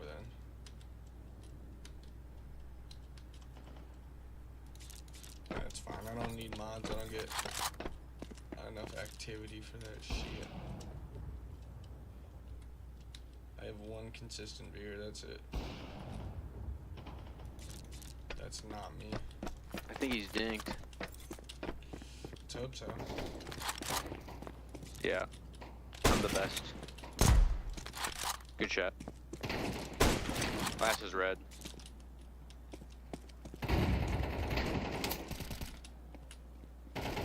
Counter-terrorist win. That's how we roll. That's how we roll. If you really want to get an audience, you gotta get on. I'm on YouTube. I'm live streaming on YouTube. I'm on YouTube and Twitch, dog. What do you mean? I'm on that shit.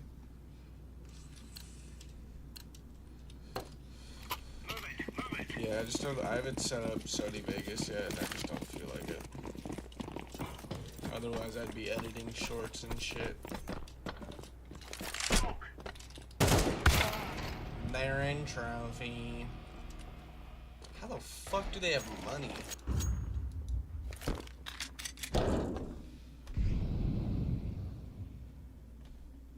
I probably would post videos for a while. I'll probably just post VODs and shorts just to gain an audience, and then like once I get into YouTube and shit, I'll make videos that I'd want to make like video essay videos. Be like Pyrocynical's gay little ass, little femboy ass.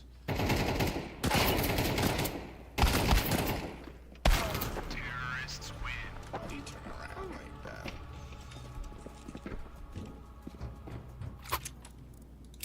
How do you know I was streaming? You hit that noti bell? I hope. Yes, sir. Oh, they're all broke. Let's move out. That bot. Still saving over 2K though.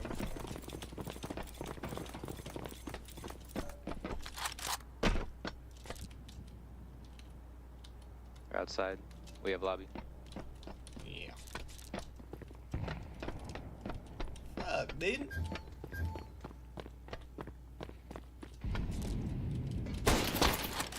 Dude, he crouched last second. Secret.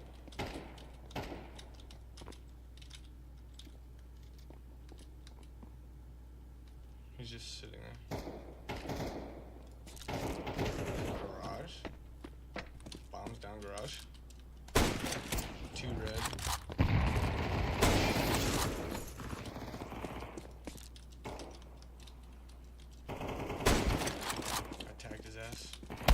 I tagged his ass! God damn it. Almost 5 hours into your stream. Yeah, it came from I figured it did. I figured it came from your notice. What, you just hop on Twitch because you wanted to see if KC3000 was live, but then you saw your boy was live and you're like, I gotta support.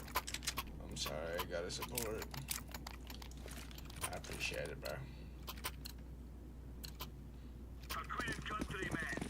And honestly, it's more like 2 hours into my stream, because for like 3 hours I was talking to my girlfriend. Defend the area out. Deploying flashbang. In lobby.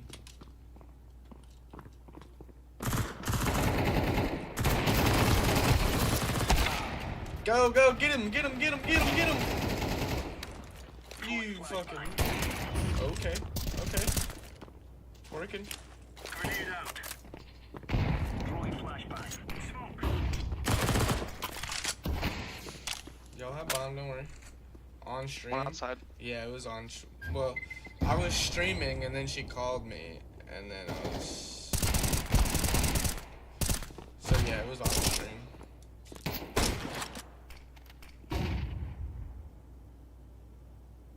I don't know if you can hear it though, cause I was on my bed most of the time.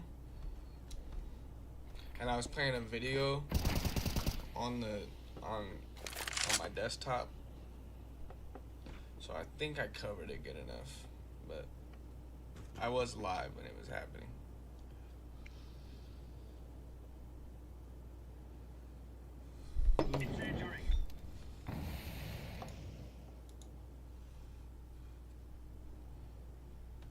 Nah, 'cause when I end stream, I gotta say, alright, peace, later, boys. Thanks for following. Thanks for shucking me off. You know, all that shit. Plus, then if I ended stream and I wanted to restart stream, I would have to reset the title and retitle everything once I go back. Once I restart the live, and it's like super annoying and stuff. It's like I don't want to do that.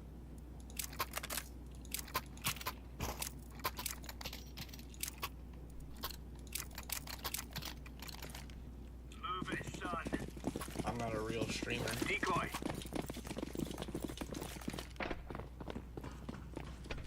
Throwing fire. I'm just a bloody gazer. Flashbang.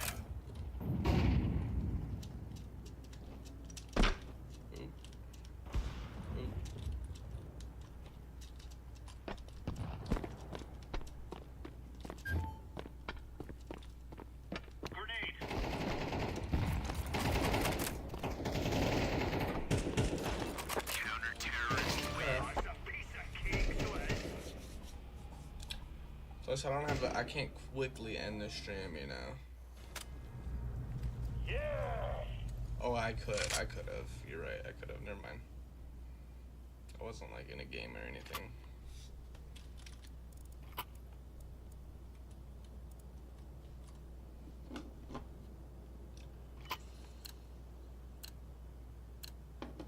Let's go. I'm holding it, eh?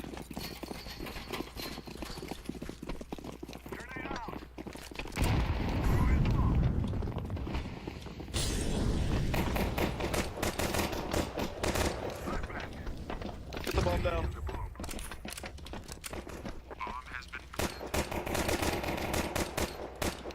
Watch heaven, watch heaven.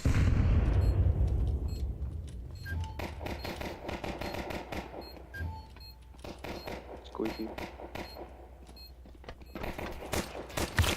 Too many. Two squeaky, one. Both there, both there.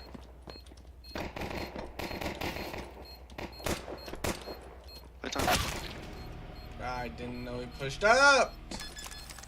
Have you messaged a certain someone? No, not yet. Not yet. Fuck! Dude, I should have played down. I didn't know he pushed up. I thought he pushed back. That's my fault, guys. That's my fault. That's my fault. That's why we force up Mac 10.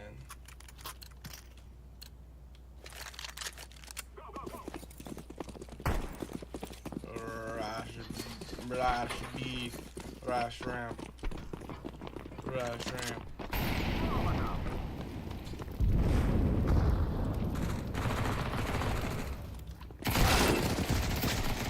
Very lit.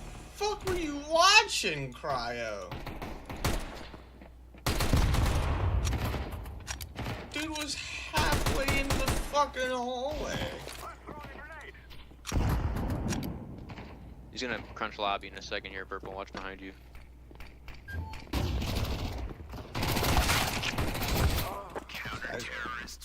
These guys are insane.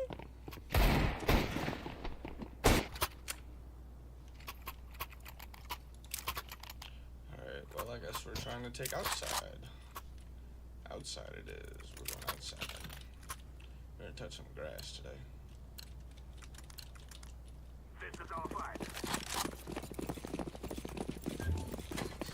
I don't know what to say to him, honestly. I'm gonna be like, hey, I got some factory new slaughters.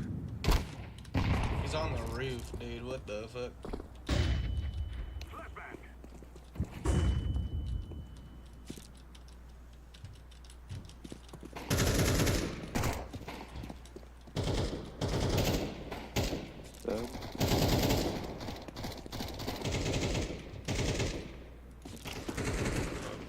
Lit on top of our roof. He spawned in heaven. Us too.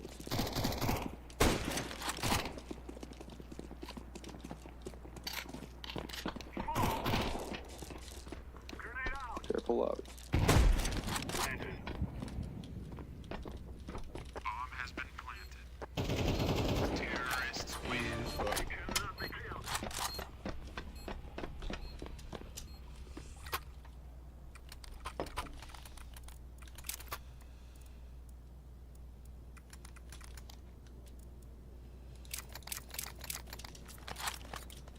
Yeah, I'll start thinking of what I'm gonna message him.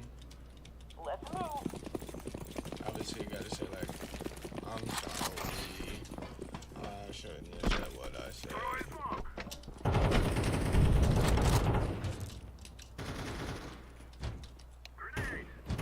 There's nothing outside.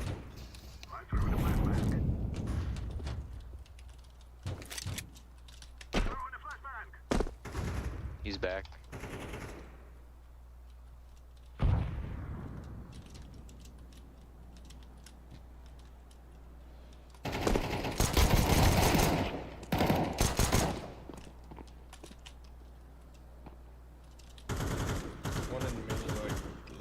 Mini tagged up, yeah.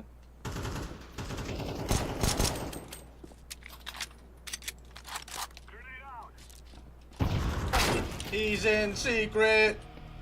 Coming mini. Coming mini. God damn it, dude. Oh, you saw him?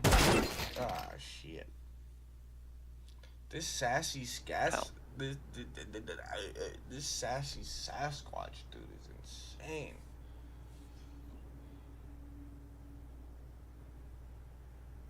Tap lower. I want to know Get his this hell name guy. so I can fuck him for the fame. He's running. 30 seconds.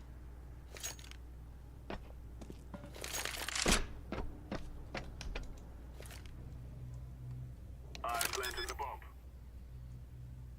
Bomb has been planted. Ramp.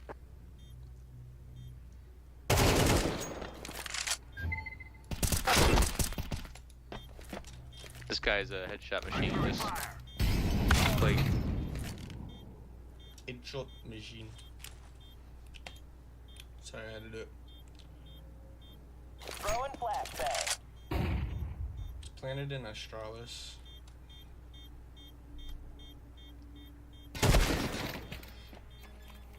You didn't even. Shouldn't have peeked him. I thought he'd be so close. Counter-terrorists win.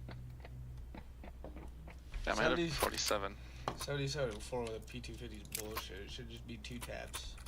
2 taps every time.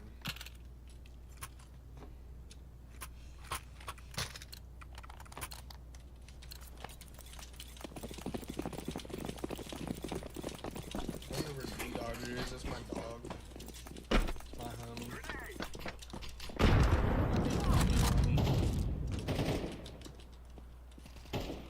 It's 2, 2, 2. Minute. Shit. 2 minutes. What happened? Dude, you got fucked up.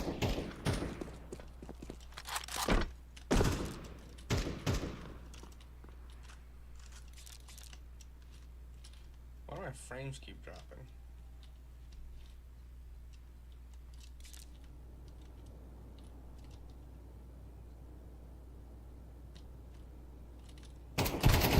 Dude, as soon as I look, what is that timing, bro? Of course, I hit one of them for 69. I knew I fucking hit him too. What is that timing? Do you see that shit? Ramp rush. Okay. Okay. I could throw executes outside or upper. Just call for it. Yeah, spam your nades it outside. Ah. Don't laugh at me. It's a rush green.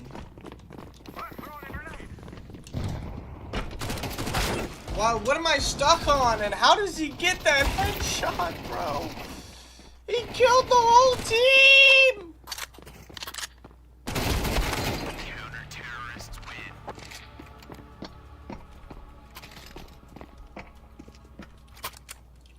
Dude, I'm about to George W. Bush some fucking buildings, if you know what I mean, dude. Like, holy shit.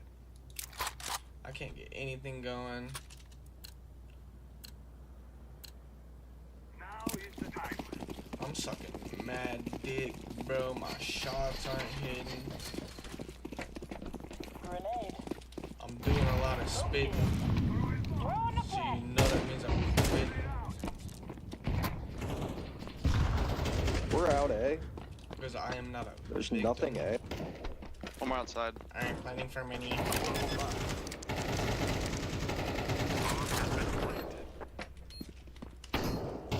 Of course, he just comes from fucking Let's go squeaky. sassy fucking Sasquatch, dude. My arch fucking rival. I'm gonna find where this dude lives. I swear to God. Pisses me off. Always fucking sassy Sasquatch. What is he? 30. 30, 30, 30. Bro, 30 and 14. Closest teammate has 17 kills. This guy is What you gotta take outside? carrying. Okay. This guy is I'll throw carrying. smokes. He's carrying, chat. Give me a Unless you drip want smoke for you. Just somebody give me one, yeah. Look at the combo though, dude. Sheesh. Fuck. Shit's fire. Should be smoke for cross.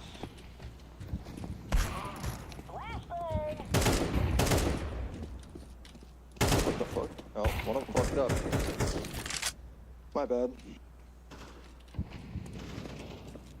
Orange, we gotta get out of here. Inside. Yeah. Go B. Look at that combo though. Fuck. Oh, what does that spread, dude? Did you just 1G yourself, dude? Oh my god. I sure did. Summon 1G myself. I killed 3 though.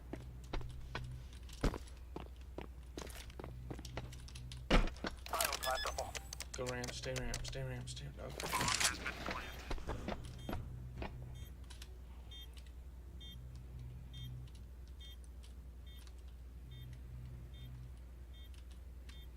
Oh, I should play up here. He's gonna come from here. Terrorists win. Nice.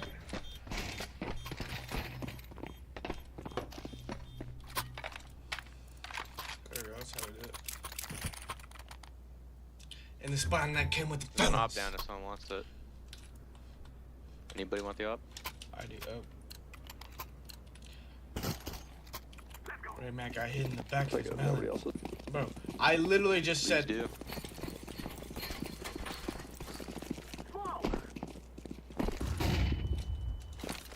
They're close, they're close. They're very close.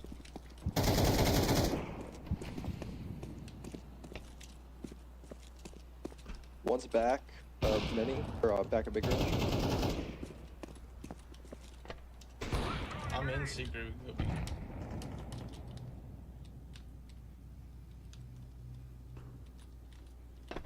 One's waiting on A site, vent. One's outside somewhere.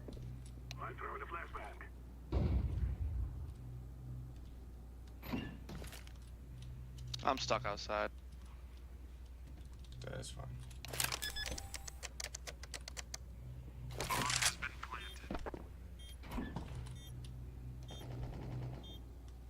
Last one bends. Play time, you guys win.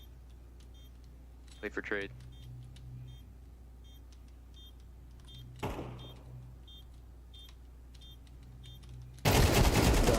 Oh, nice. All right. Yeah, it's playing for me. Let's take outside. Up. Fuck no. I'm gonna throw smokes again. I won't poke it up this time. I don't want to go outside. I'll drop one there. I want to op. I want to use my little oppy bot. Look at this thing, how pretty this thing is. Oh my god, look at this. Look at this thing now. To be perfect. I can smash this with mini. Fuck it.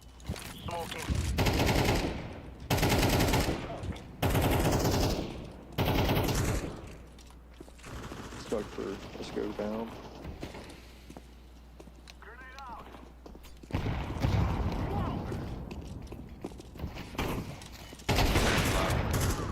Shit.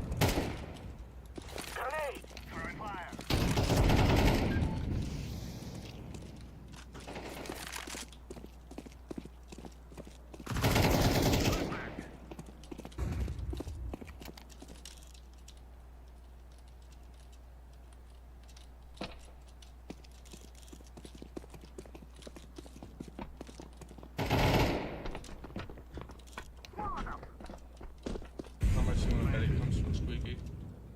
What I tell you? Hell yes. Right, Mac got hit in the back of his melon. Alright, you want to grind out some rivals, or am I going to continue streaming Counter-Strike?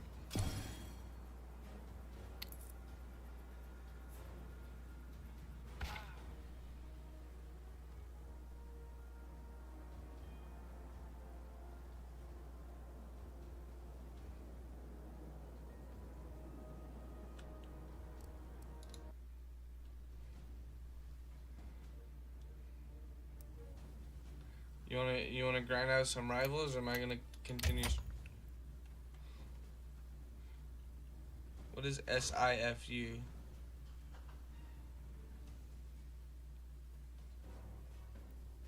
I don't know what SIFU is. A game dummy. What is that, League of Legends? In that fucking League of Legends grind, bro? Fuck me. Guess I'm playing Counter-Strike.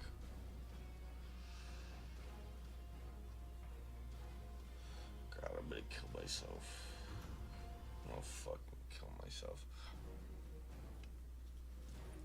I have no clue what Absolver is, but that's good for you. Guess what, though? I found a way to get out of the relationship with the other chick. I just told her that I need some time, figure out if I'm ready or not, and she's like fully like, alright, if you're not ready, just please tell me. We can like, we don't have to continue this. And so it's like,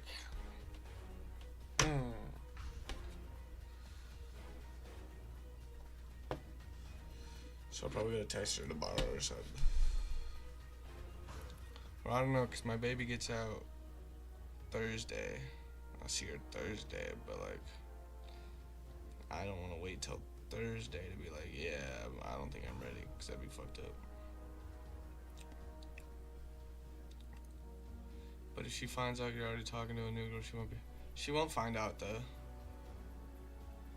She doesn't have me on Instagram or any of that shit. Like, I just have her number, that's it.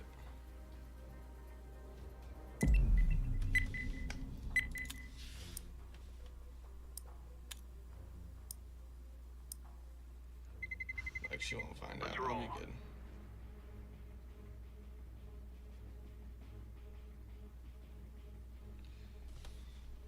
No, I don't go. Well, the chick I'm with now lives like half an hour and 45 minutes away from us. So if I go hang out with her, she's not gonna be around there. I don't go outside of my house over here. So she's not gonna see me there. Like the only way she'll see me, she like comes by my house and like comes inside and sees that there's a new chick in the bed. There's like a different chick in the bed. Like, we are good. Let's do this. That's not gonna happen.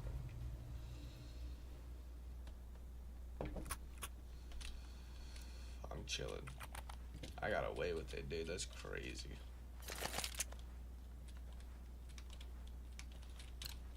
I'm on a roll, dude, honestly. Go, go, go. 2024 was a pretty bad year, but like I did some crazy shit. Incendiary out. Crazy naughty shit. Like my hoe and ex-girlfriend turned me into a hoe.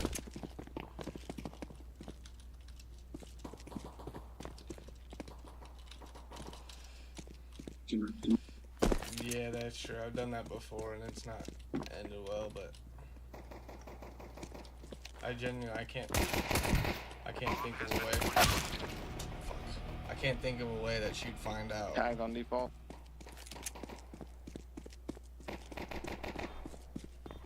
Like she has no clue about her. They don't know anything about each other. I don't post on my Instagram or anything. Terrorists win. Where the fuck did that headshot come from? I doubt she'll find me on her Instagram. So I'm chilling. Look at the deagle though. The deagle. And then the knife combo, the glove and knife combo. Grenade out. Incendiary.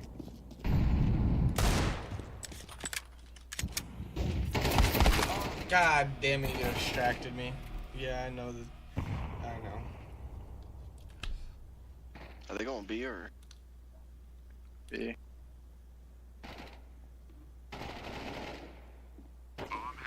Fuck, she just texted me. She just texted me. Terrorists win. What do I say? She said, can we please talk? What do I say?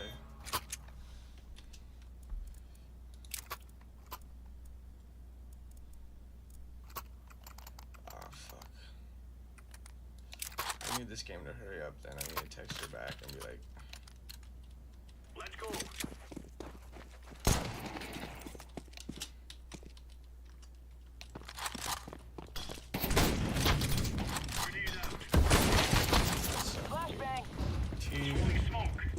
Two chances.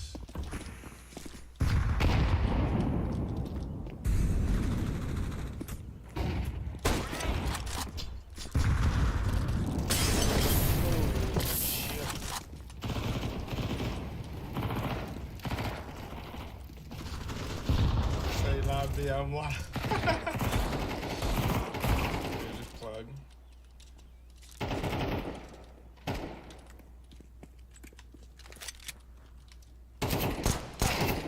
I ding 250 on lower.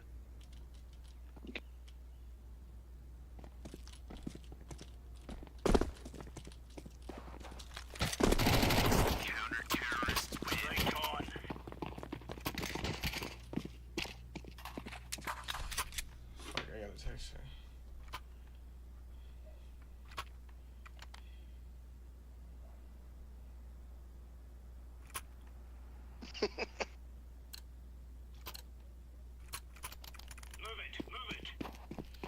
What? Well, I'm live. You told me to text that. You told me to plug my Twitch.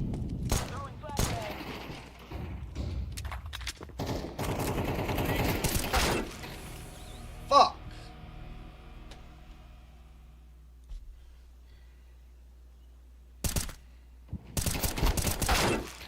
Alright.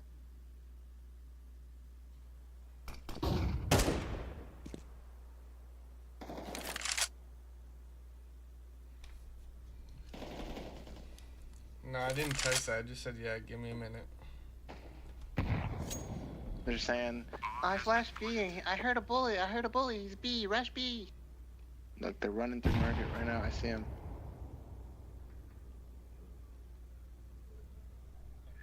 Hang on. Here he comes. Here he comes. Oh, heard.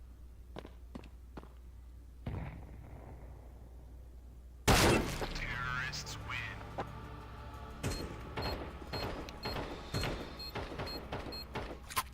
Well, I just said I'll call you when I'm done with this game.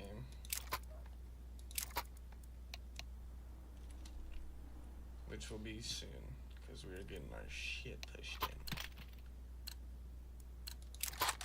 Because you keep fucking distracting me, dude. I can't pay attention. I'm always looking at chat, trying to respond to what the fucking like.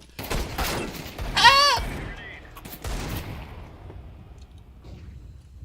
Hey, give me that, Scott.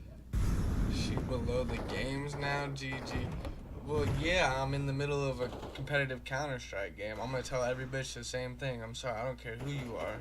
No way, bro. I'm in the middle of a Counter-Strike game. I can't pause, I can't leave, I can't do none of that. It's not worth the elo. That's not cap. I've never left a Counter-Strike game.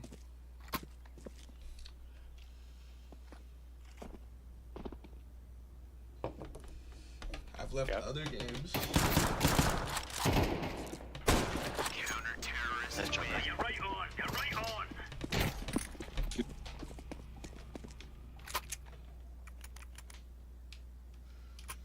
Well, yeah, if I'm gonna go and fuck somebody, yeah, I'd leave the game.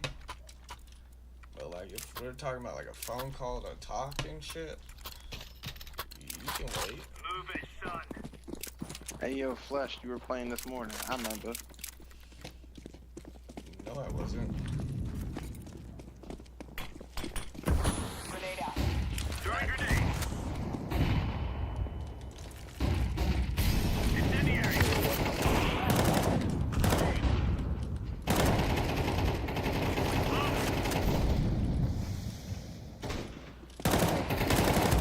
Counter-terrorists Dude, That shit, I damaged everybody. I think Bear's cheating. See, I don't really care. Yeah, some things are more important in life than fucking video games. And pussy is one of them. So.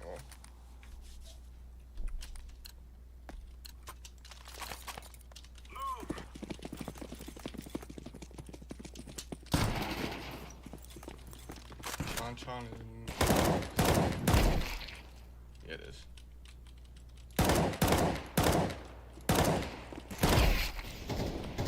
They keep testing me, bro. Throwing fire. How's there a molly? Fire in the hole. Chon is not that important. Just not that important like that. Counter-terrorist win. Thank you. It is though. It definitely is for sure. Like it's definitely worth leaving a competitive game and getting a 30-minute cooldown.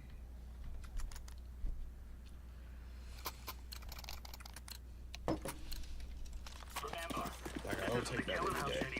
I think the only thing I wouldn't give up would be like a P rank run on P2.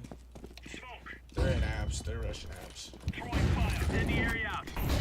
Grenade out. Maybe one ladder. Flashbang. Throwing smoke.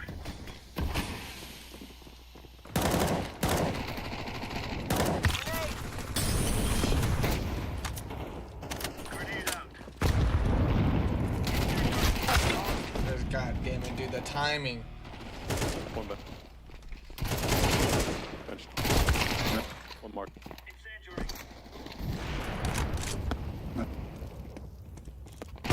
Oh, he's just better. Easy peasy lemon No, squeeze. I'm just a whore. That's all it is.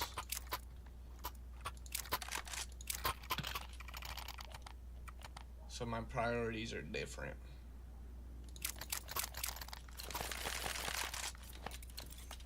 Right now, let's go. No.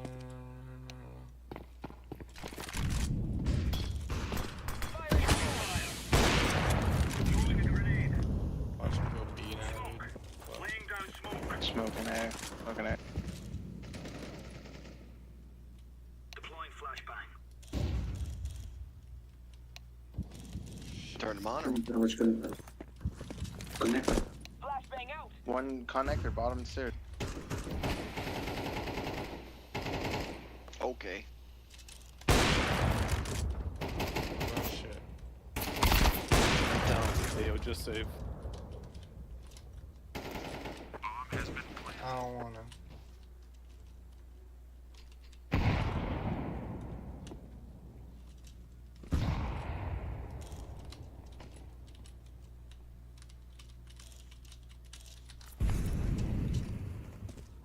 Holy shit. Ah, you're a fan of the butt plugs. Yes, sir. They feel so good. I have one in right now, actually. Hey, yo, can you hit the special inspect for me? No, that costs a fee.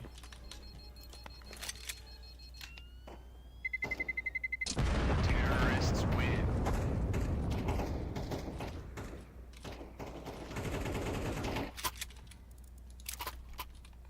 Dude wants to see the special fucking animation for my butt plugs. Fuck.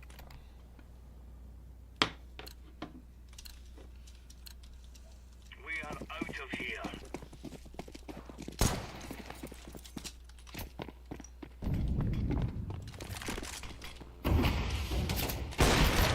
There's no way that misses, bro. Fuck. Deploying flashbang. You got 2 smokes, 3 smokes. Incendiary out.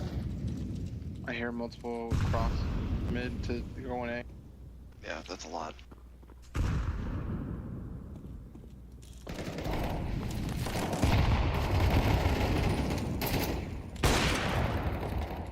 Grenade out. He pushed up fucking jungle. One in jungle. Firebox, firebox. Throwing a grenade. Yep. One more. Grenade out. Default. Counter-terrorists Off win. jungle, but I don't think you can get there.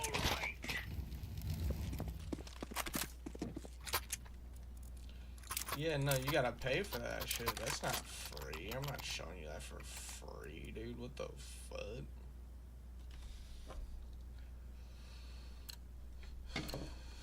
Hey, Chewy is a fuck. Like I told you, Sissy, when you see him twirl and he... How the fuck did they get there? Holy shit. Okay. That was insane. There's a window. Hey, you'll need help, you. I guess so. Yeah, get that out, Blue. Get that out. Yeah, Blue. Yeah. Good boy. Flashbang!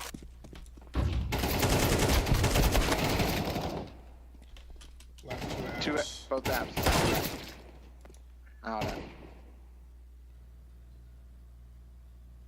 I believe he's gonna be right side. Ah, shit. Bomb has been planted. He dinked him. He dinked him. He dinked him. He's burned. They shot him in the face, man. I get to shoot him in the face, man. Yeah, dude. I dinked him. The very first shot. I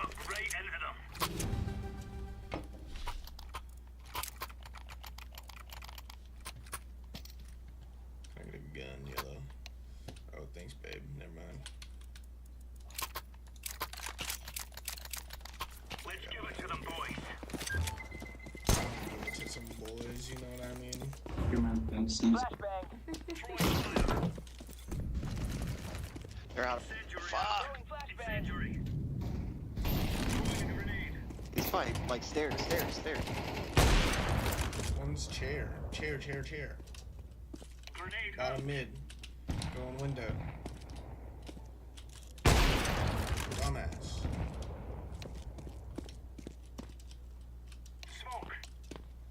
Both A man, both. Stay alive, yellow!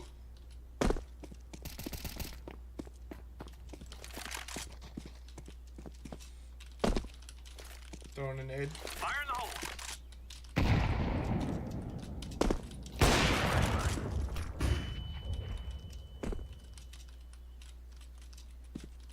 You don't have a bomb either, right? Counter-terrorist. Nice little 3K. Nice little 3K at the end. Fuck that dude up on bench. Oh, look at the gloves combo. Look at the knife and gloves, dude. Look at the knife and gloves. Look at the ooh.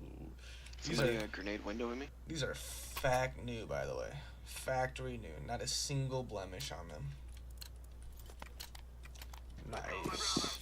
Not a single fucking mark.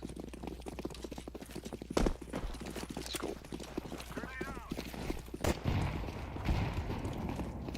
Not a goddamn fucking speck on them.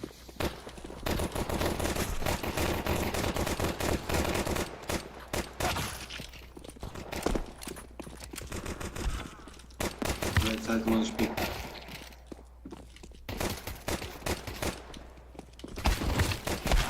Bro, I was on his head. I was on his head.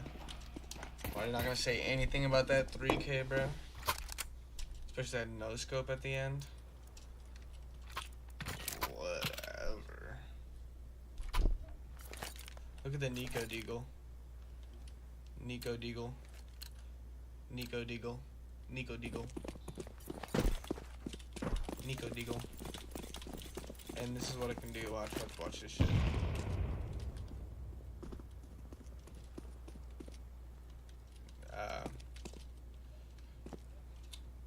They're not mid. No one's watching mid.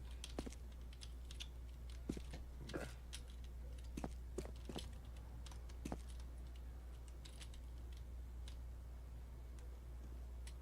One's turret.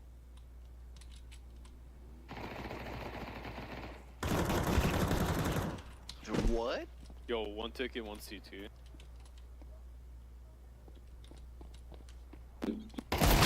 I hit him too. How's...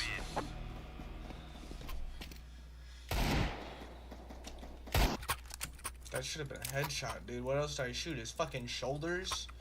Did I give him a fucking body wash? Fucking head and shoulders? And fuck no, we gon' go B.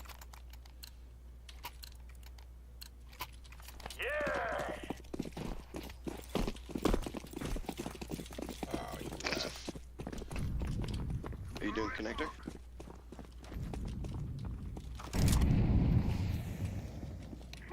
One on cat.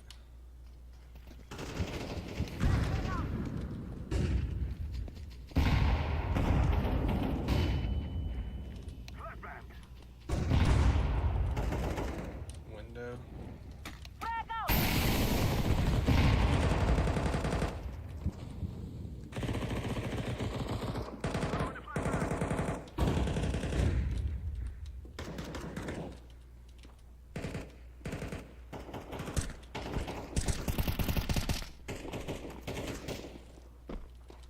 One up cat, okay.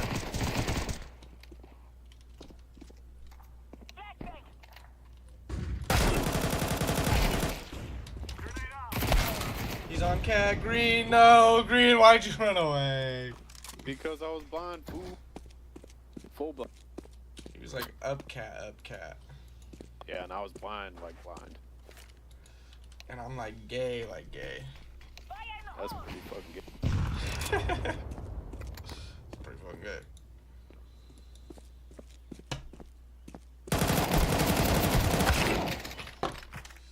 Jungle cat. Jungle.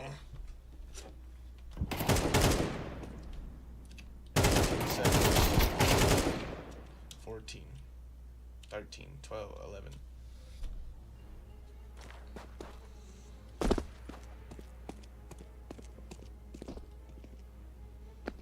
He's running away. What a pussy. This Zero, zero. Thank you. You know where T, right?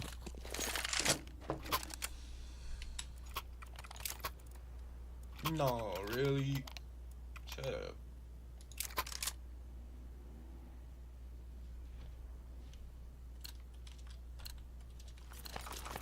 They want a body count? So be it. Throwing smoke.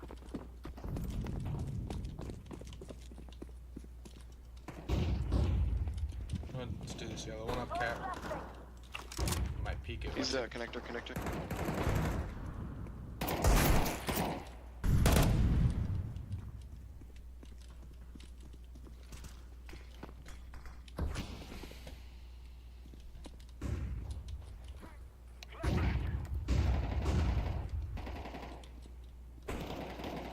Oh wow, that's impressive. God damn it, purple. Just me and you now. Yeah, I don't know what to do either.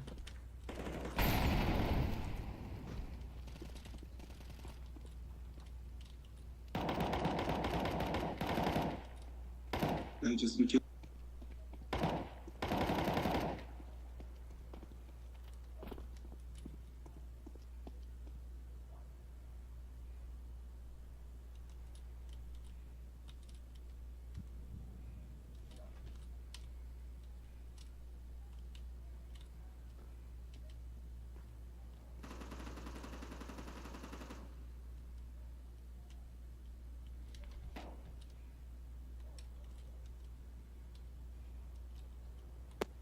no.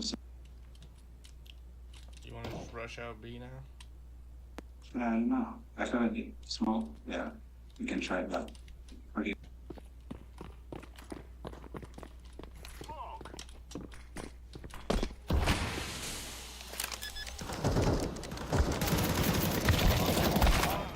Yeah, we got bomb down.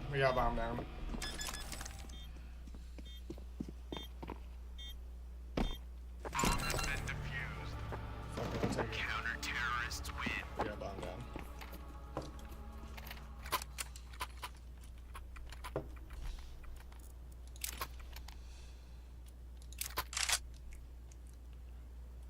Anyone know A smokes? Smokes A, smokes for A. Get ready.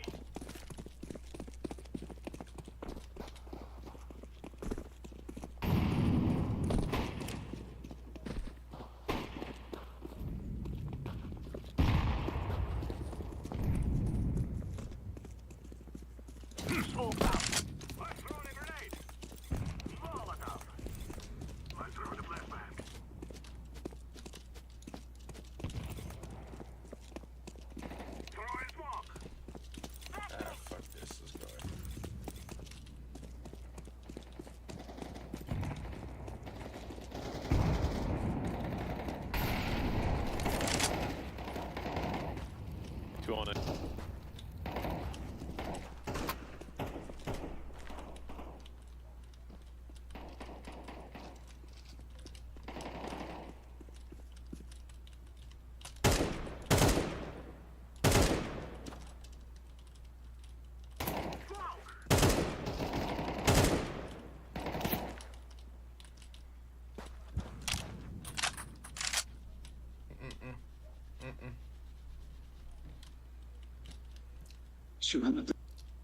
Say we just take top mid if we can.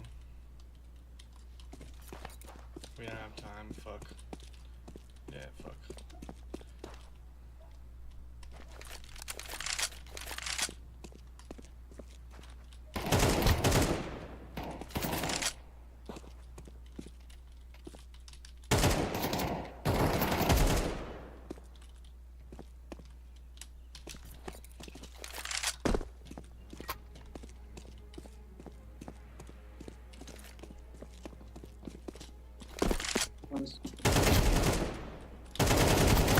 No! Oh, there was 2 left. Fuck. I thought there was 1 left. And now I'm broke.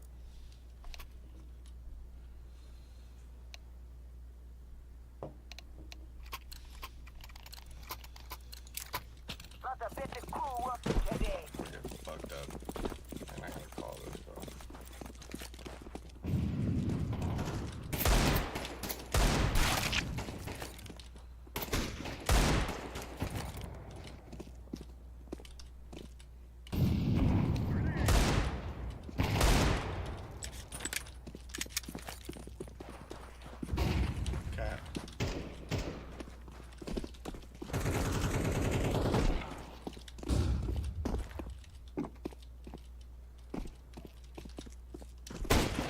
Oh!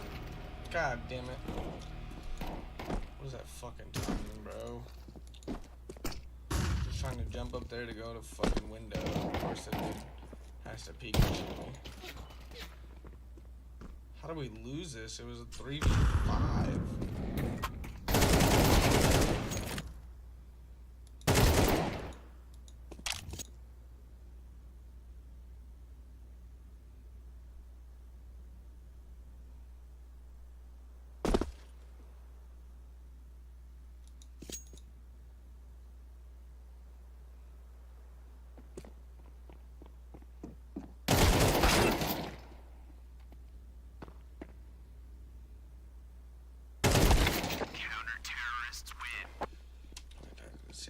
Person.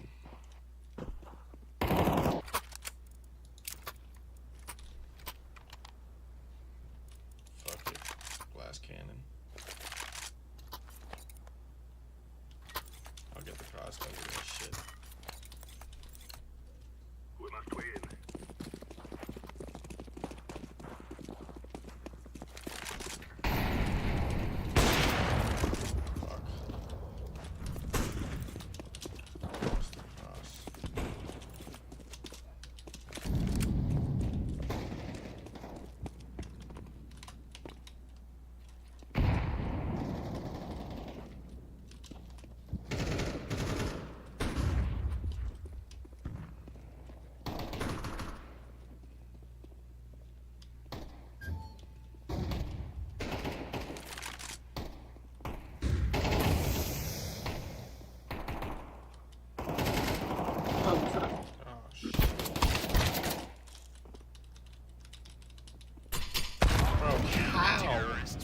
How?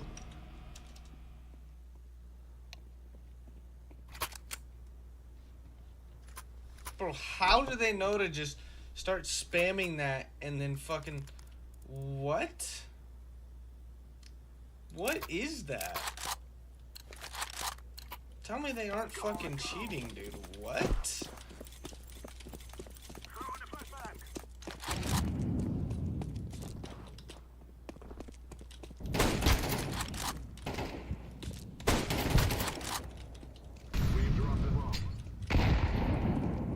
That came from under.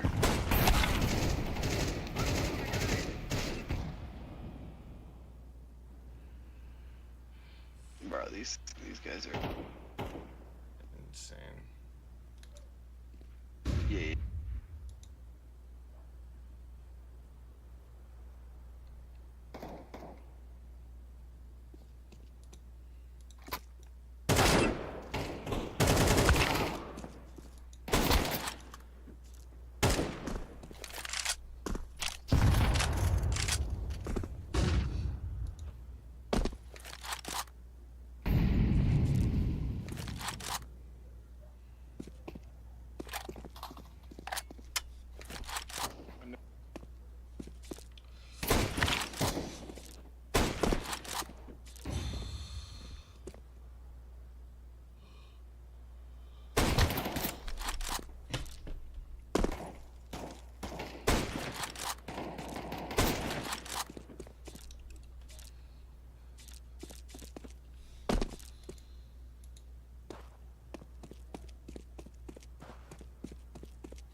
Someone's dying, go. Chill out.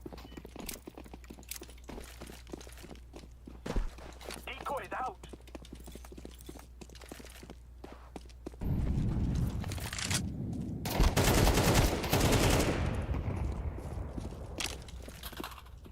Grenade.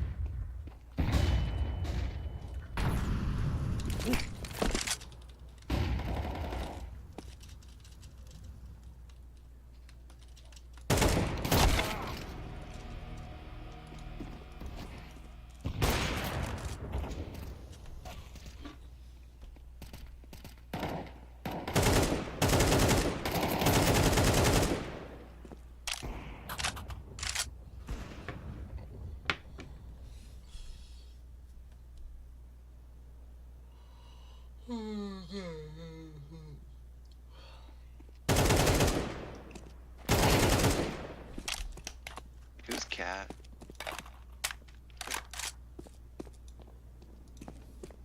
Bombs down, T-spawn.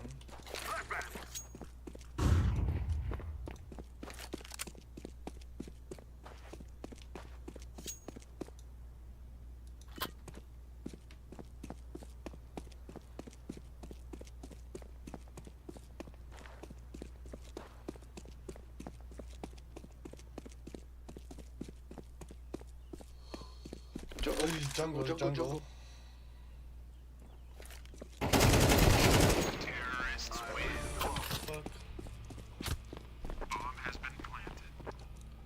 My stomach hurts right now. Holy shit. This is bad.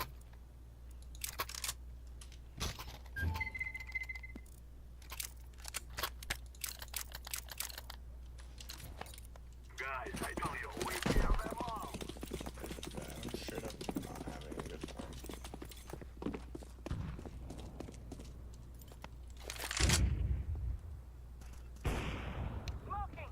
One on cat. Shit. Went back to site.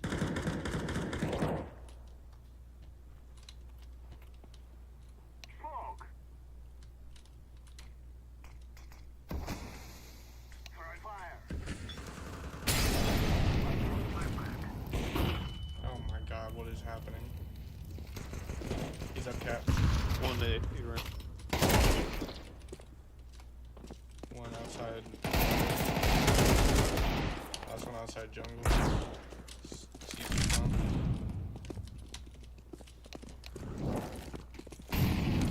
I'm planted. Bomb has been planted. Grenade out. Throwing smoke. Grenade. Throwing smoke. He's still my. He was on the right. Oh my god.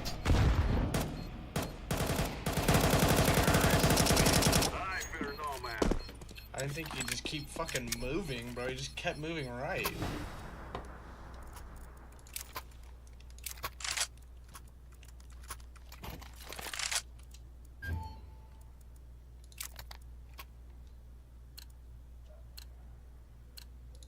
Let's go, my brother.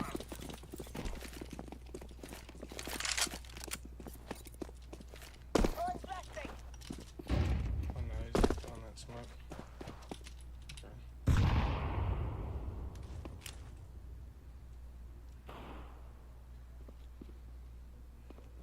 I don't know if it's a jump throw or not. I don't think it is.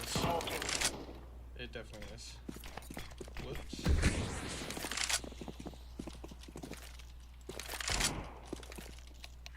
Throwing a Molotov. Take a boost. Triple. Triple, booth and bottom stairs. Triple dead. One hit the booth and bottom stairs. Yo, plant bomb stuff. You have bomb. Probably in Colin, probably in Colin. Jungle. Dead. Someone cover my ticket. Cat dead. Cover my ticket. Terrorists win. All right. Dead. We're good. We gotta go B here. They basically full save so that they could have this eco.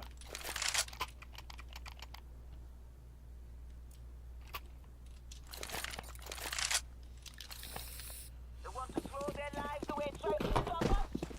That's their business. Let's hang out.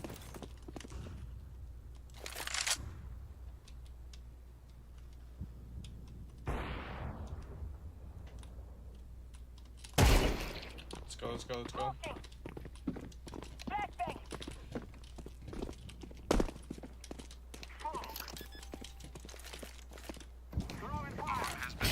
Oh, sorry, bro. Sorry.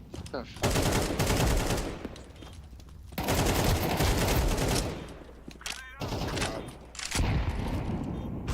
Fire no Left more. and cat. Go, baby. Holy fuck, we tied that.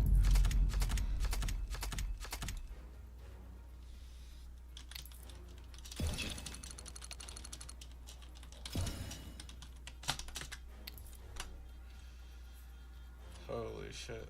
I don't know how the fuck we tied that, but alright.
fucking Martha AG or Martha GFX. Thanks for the fucking follow, G.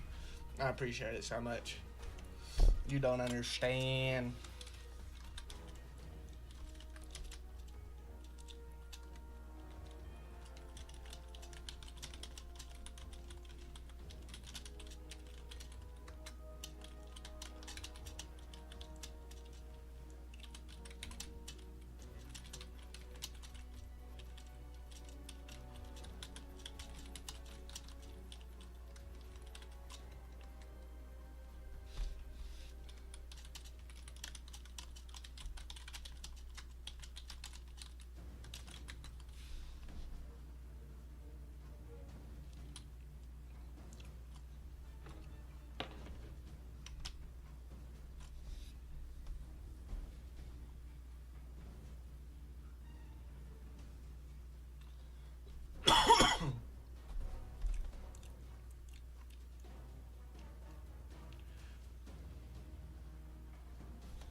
I look like that. I look like that outside.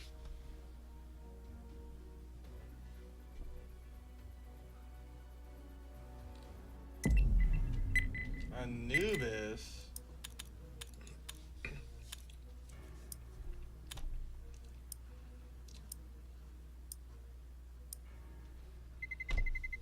Let's roll. Dude, fuck chat. Chat, I am fucked. I am fucked, chat. Why do I do this to myself? I don't get it. I feel so bad, bro. Throwing flashbang.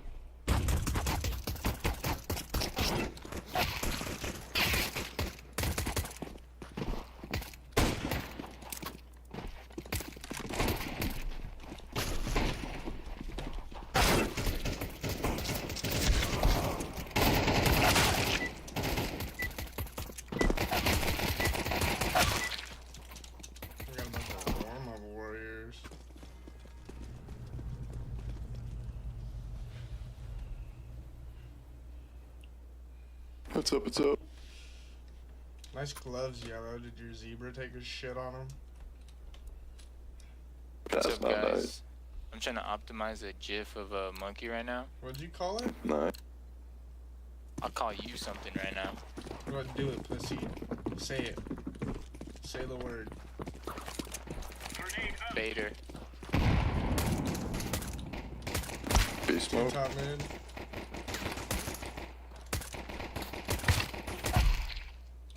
Spawn down mid.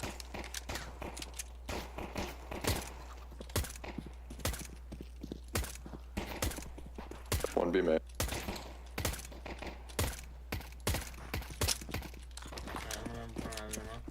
Two B mid.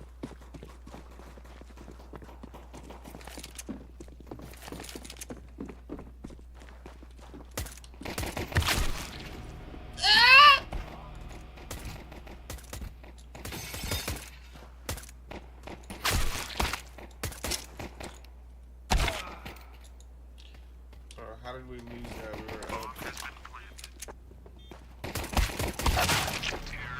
That was on his head.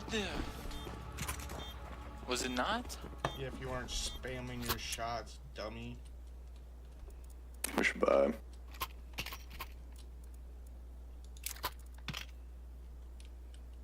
Stewie 2K pistol. We can break them. Booyah, let's get 'em.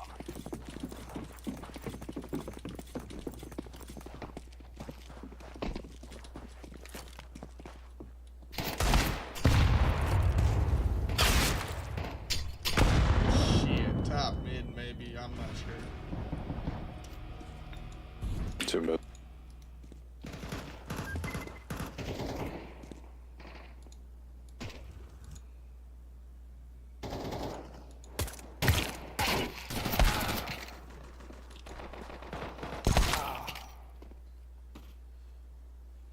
I got mine. Bomb has been planted. Tanked up. Fuck.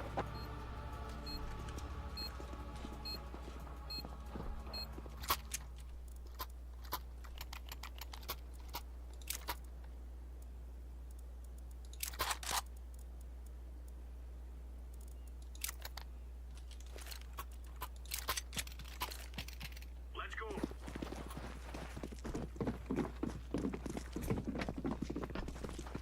Blowing flashbang. Throwing smoke.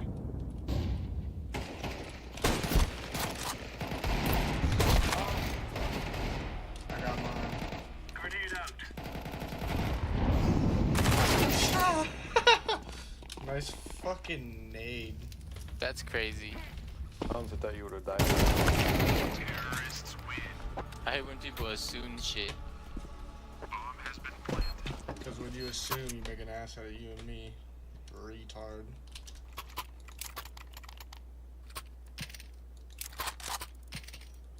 Are we not buying it? No, we're not buying. For Queen and Country, man. What's that bio skill?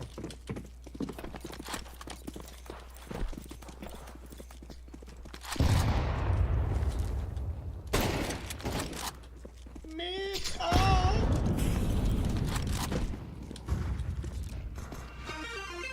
Oh shit, thanks for the follow, whoever the fuck that is. Oh, Depo. What up, G? He's in the molly. He pushed. Tag D-Bot. Fuck, I shot that shit. I shot that shit. I'm doing fucking not that good, but besides the point. How are you doing? Bomb has been planted. Hold up, I need to do something real quick.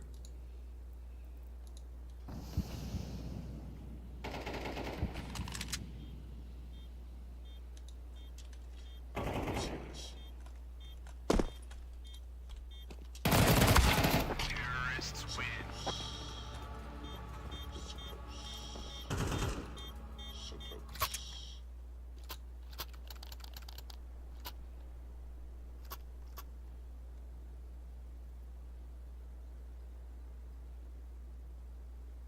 Do I add him as a friend? I don't know.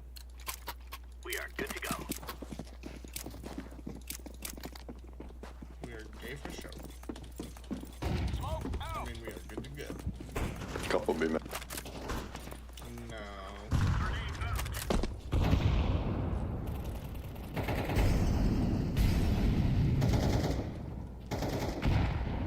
Throwing smoke. Going up bridge. They're going up Attack the one. bridge. They're going up the bridge. Man, they're running away from me, going towards B main. Molly B.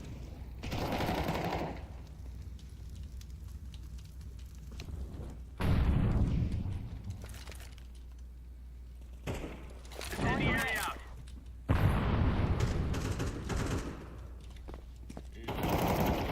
This B mid.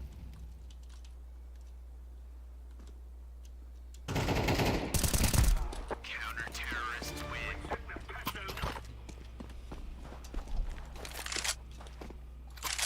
Fuck, I was gonna Shoot him. Could I get a drop at you? Yeah, if you drop your pants. Thank you.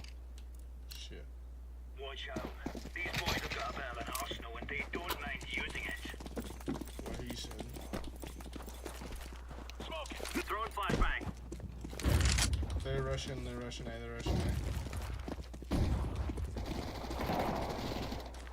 Incendiary! Flashbang. Laying down smoke. Dude, I hit that. I hit that. Oh my god, there's no way we lose this A rush. You fucking shitting me? Bomb has been Thank you. Push it, green. Superman. Push it, green.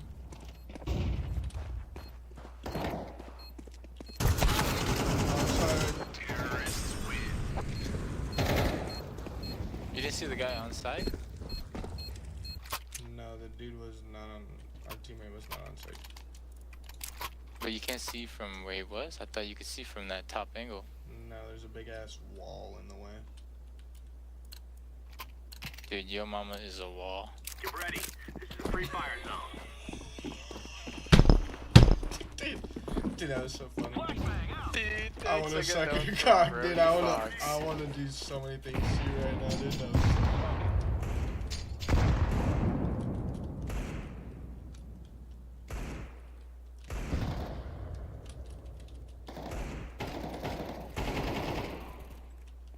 Keep doing that, yellow. Keep doing that, yellow. Keep doing that, yellow. Keep doing no, yellow, go.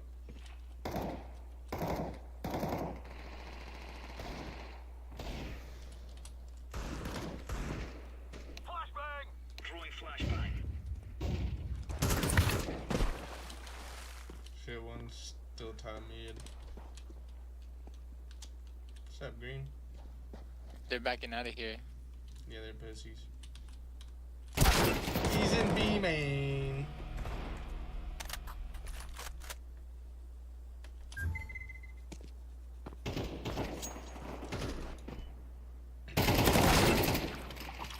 Water. What?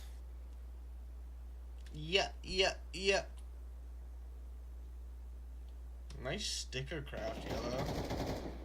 How much you pay for that? Nice. Gloves, but no knife having ass.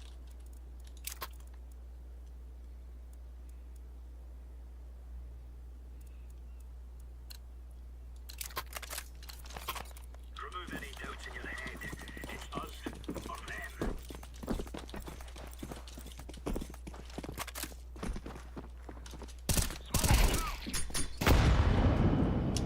One more top mid.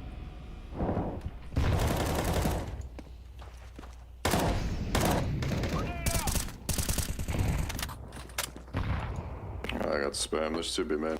Yo, there's an M4 down. A lobby, man. Right there, yeah. It's a pretty nice skin too, if you look at it. Yeah, it's pretty.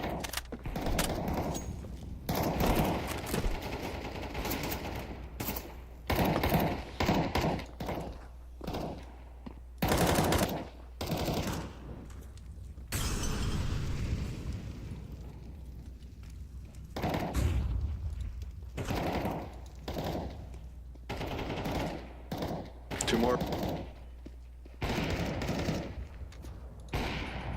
Unknown last guy. Temple. Terrorists win. Terrorists win. Boy. Right, there we go. Okay, boys, we got this.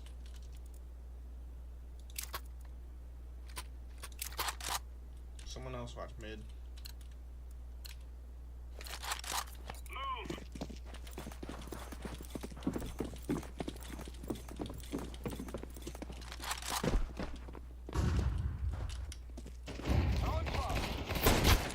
He's tagged with the scout.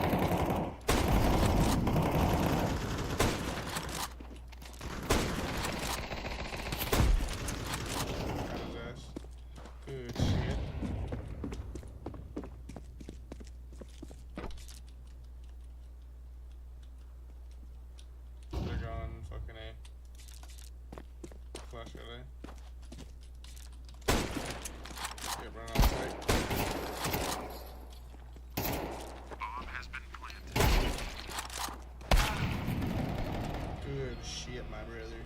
Nice shot. Grab his op, dude. You won't. Where is it? Where you killed him.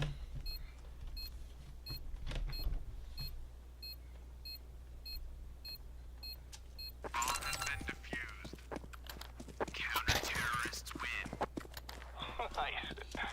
I told you we got this, boys.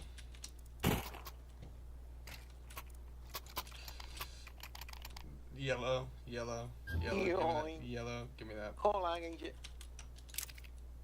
Give me it. That's a no. Yellow, give me it. I will kill you.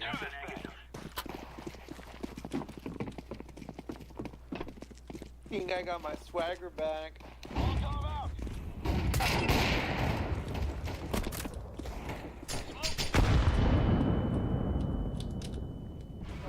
There's 3 there.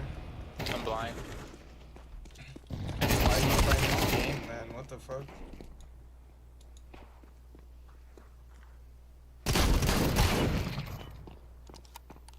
He's there. Dude. Dude!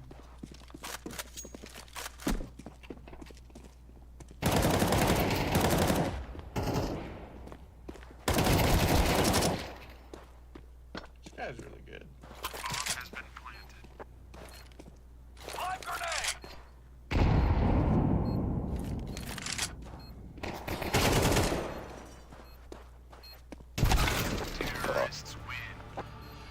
He's behind you. Yeah.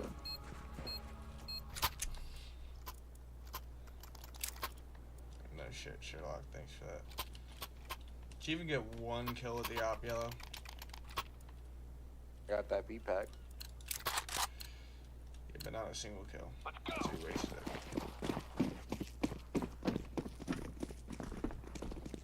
Valuable teammate we have. Smoke it. Laying down smoke. Throwing flashbang.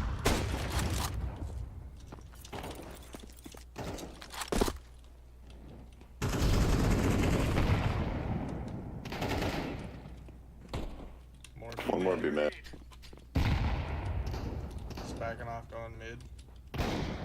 Live grenade.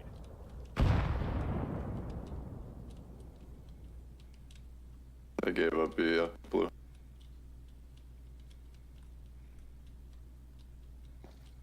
It's fine, they're in mid right now.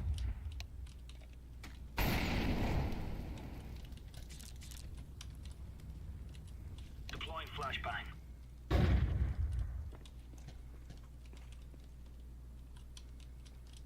Nope, they're in B main.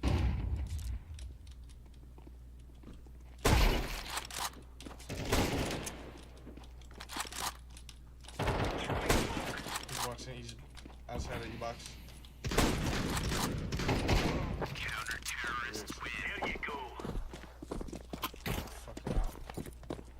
My shit.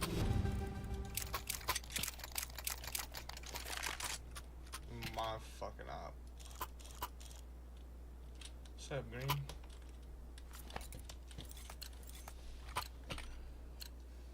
Move it. Move it.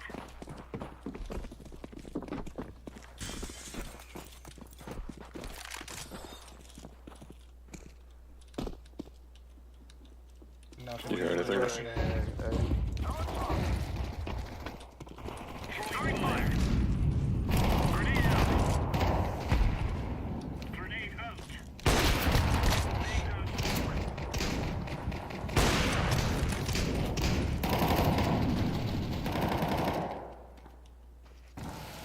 Hit bomb. Be a bomb. Yeah.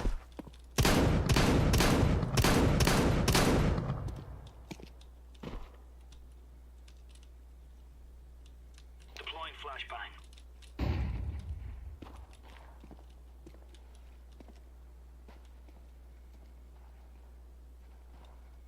Grenade out.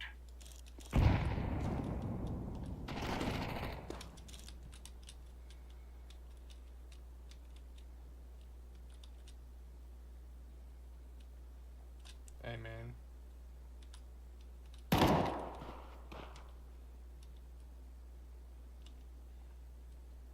I feel like we're getting flanked.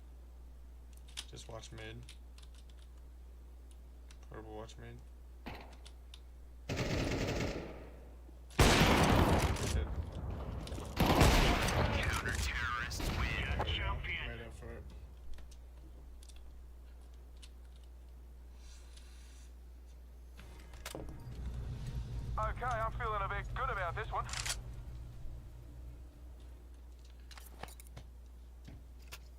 shot. Bro, look at my knives and gloves, Green. Look how sick they are. See that Nice shit? shot, man. Let's go, eh? I'm carb. Look at this shit, Yellow. Come here, Yellow. Look at it. Yeah, that's right. That's right. I know you see what's in my hands. Yes, sir. 2K on my wrist.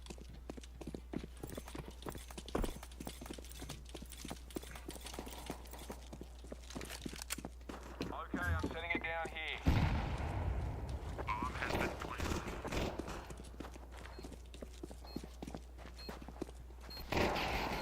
Two out camera. Fucking all of them are out there.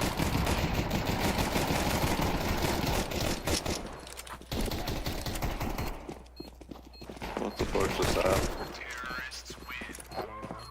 How did all those bullets get shot and nobody died?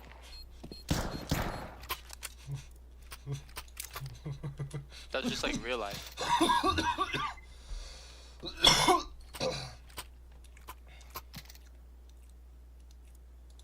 You got the butt plug? Yes, sir. I've been having the butt plugs. Nice and bloody, too.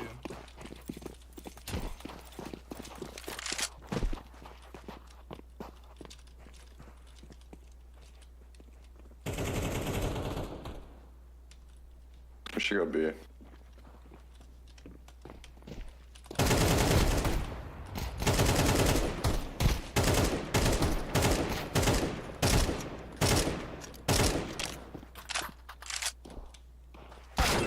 He's fucking mid, dude. He's mid. Last one's mid.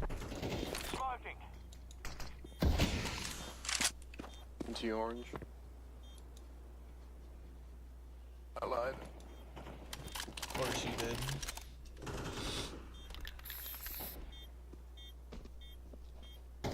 Terrorists win. You have to.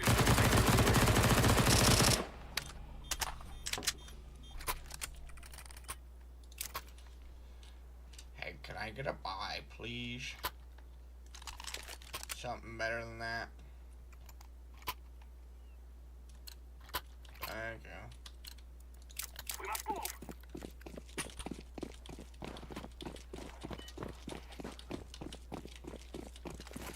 Throwing smoke. Throwing flashbang.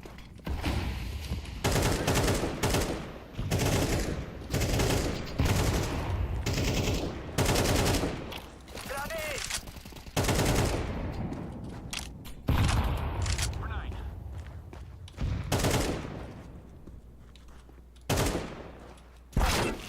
They came from water. Oh, water.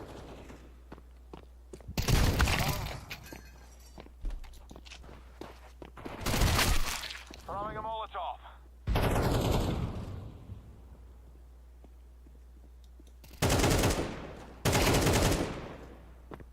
Oh, yeah.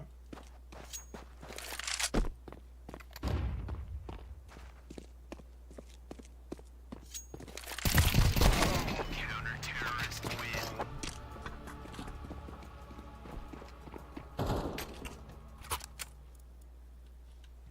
Can I get a drop? Please. Woody, please. With a little cherry on top. Let's go.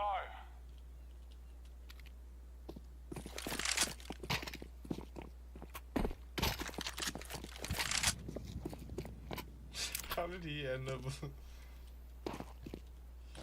You hear it, Green? Green, you want this cool looking deagle instead? No, I'm good. Alright, fair enough. I don't want to get distracted. One came from the water. Grenade out. B man pushing. Throwing flashbang.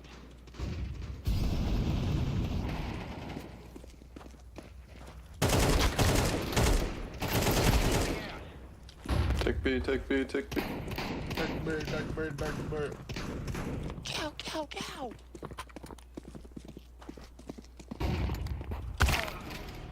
I'm planted. They're out pyramid.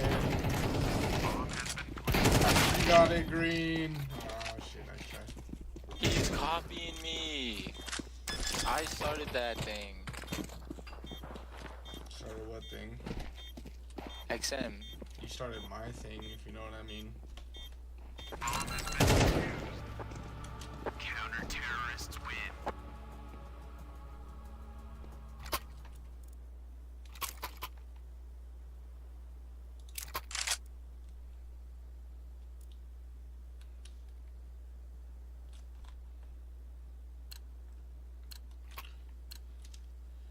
Yellow and green, we're gonna need a little more help from you guys if we're gonna win. What? You know? We're gonna need a little more help from you guys if we wanna win. You know, a little more kills and shit from you guys. Would be Excuse me. appreciated. I'm not even holding him with the key. That was all you. Go B, go B, go B, go B. Take B.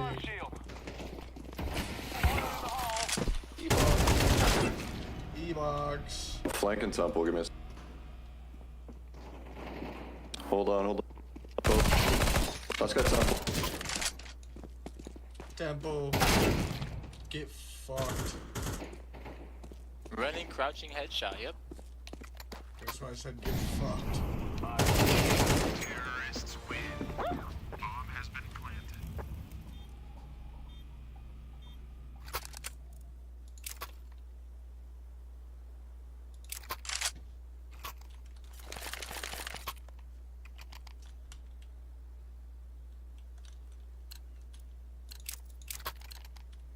Good day to die, people. Like a drippy green. You look how drippy my gloves and knives are.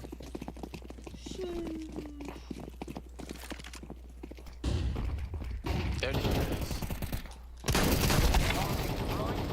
Okay, just trying to get a... Oh my god. Thank you. Alright, go, rush. Throwing flashbang. Sight. Behind you. What the glurp? What the Sigma? Doing a bomb. What the glurp? I know. He has a minute though, let him cook. What the Sigma? What the Sigma? I want some... Flashbang. Flashbang.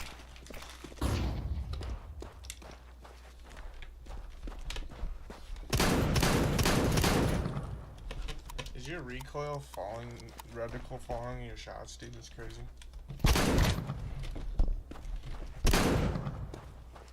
Yeah, do what I do. Kill him.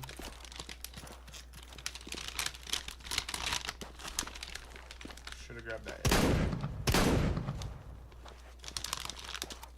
19. 17.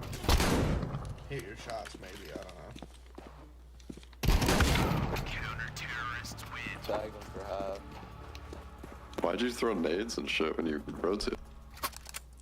He doesn't know what he's doing. He thought he was smart. I thought Shroud played this map once. Yeah, Shroud made a different game, buddy. We must work together. Yeah, I don't think I've seen Shroud do that before. With the nades and everything. Grenade out.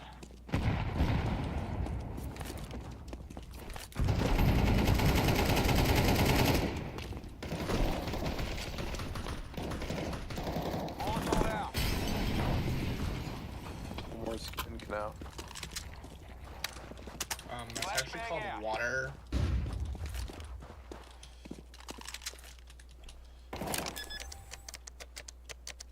Yeah, we planted on never mind, purple's just gonna kill everything. Mid room camera. Let orange knife him, let orange knife him. Terrorists win. You think you can kill us?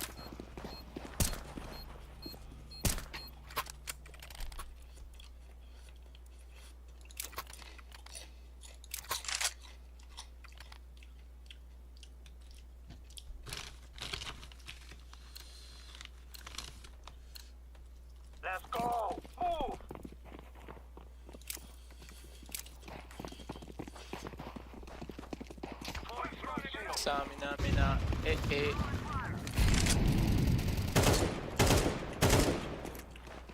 Fire in the hole. Waka. Eh. Throwing smoke.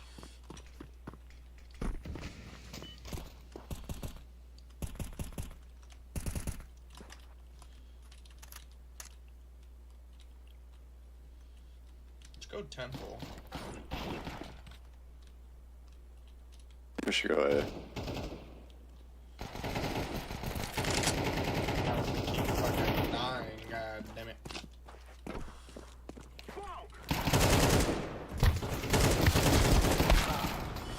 Okay, just don't go A with me.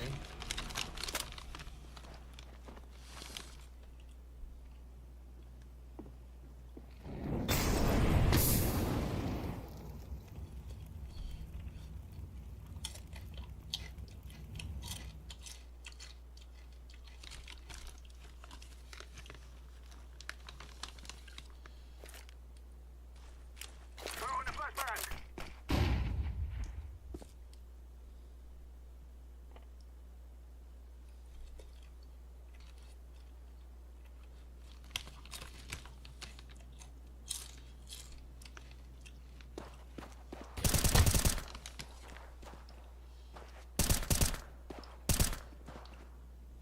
Counter-terrorists win.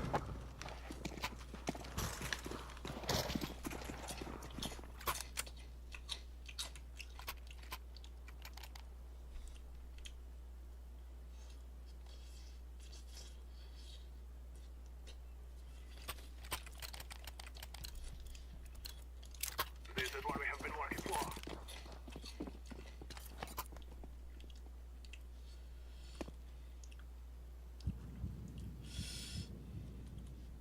I just blew both their smokes on B. About to blow both my loads on B.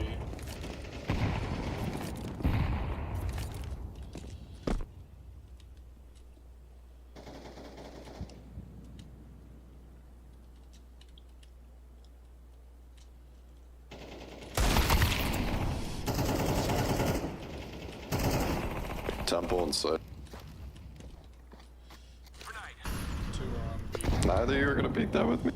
No, I'm scared. There's another one. Temple SC. A's open. There's two here. A's open.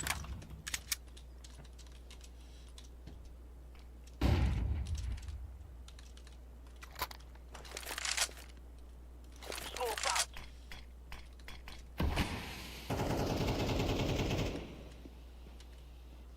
Help yellow. Help yellow green. Throwing fire. Bomb has been planted. No way I get out of there alive. He's sag for half. Alright, one's on B still, remember that. He's already on side. Last one coming behind.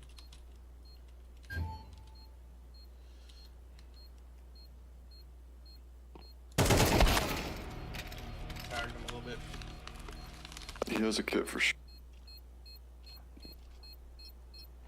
Terrorists win.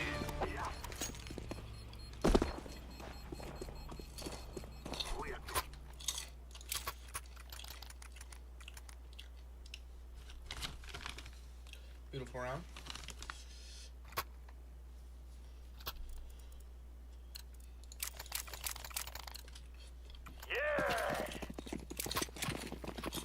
They're gonna rush something. Grenade out.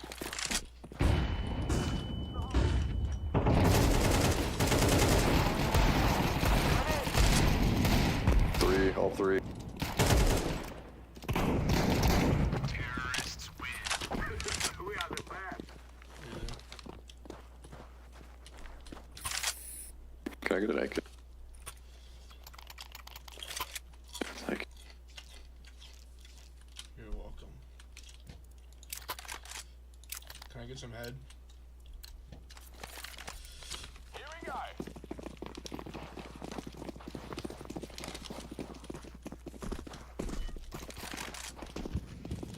Grenade.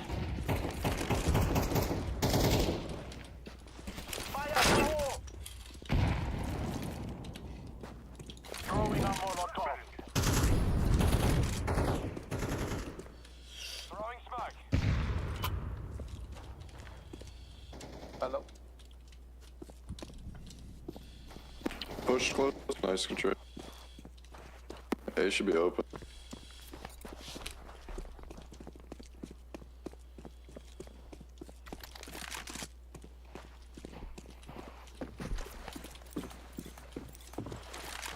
There's gonna be a guy here now for sure. But... Flashing again.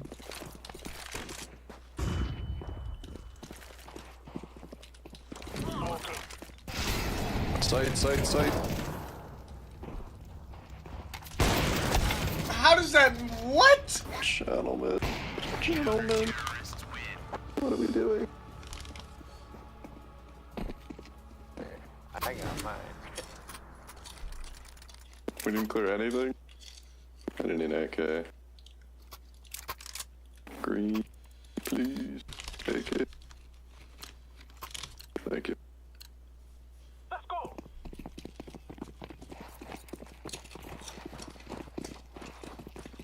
Finally got this. We can still win.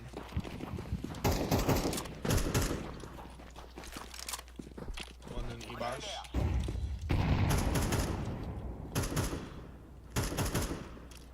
I'd probably push A again. Smoking. I'm throwing a grenade. Deploying smoke shield.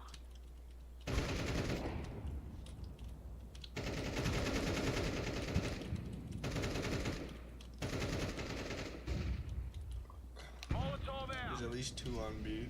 Throwing flashbang.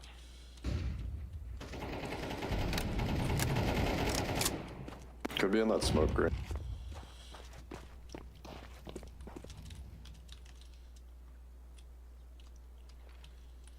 One's in the house.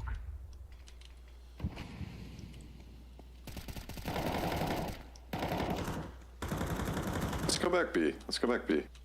Walk through mid. We'll drop E block. Come.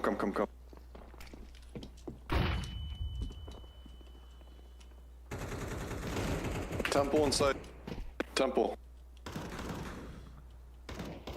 Wait, bro. CT one.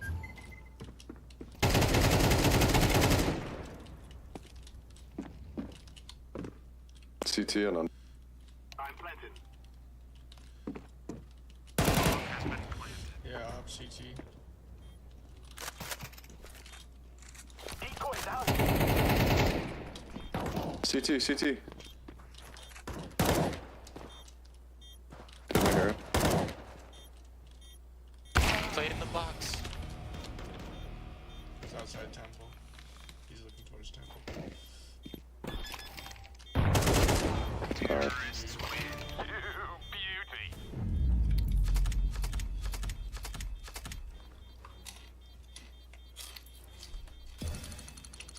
It's gonna go.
Let's roll.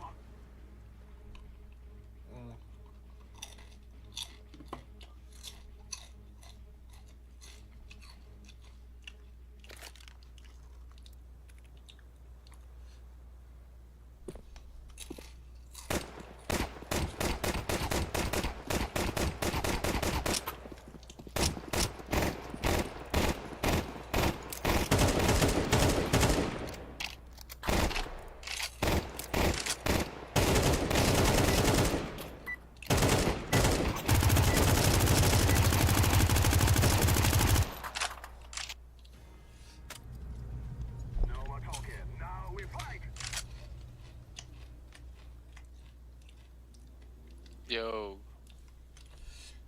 Yo. Hello. Hello. Yo, they got X Shapiro on their team. We're fucked. Guys, profile picture is Ben Shapiro. It's X's hair. Yeah, I said that Yeah, already. explaining the retard. joke makes it funnier. I didn't hear him. Selective hearing. Dyslexic hearing.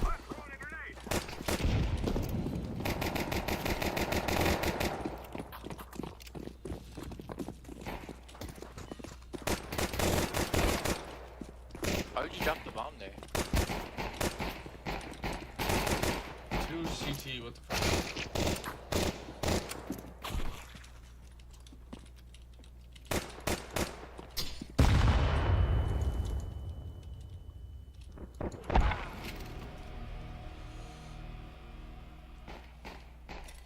Counter-terrorists win.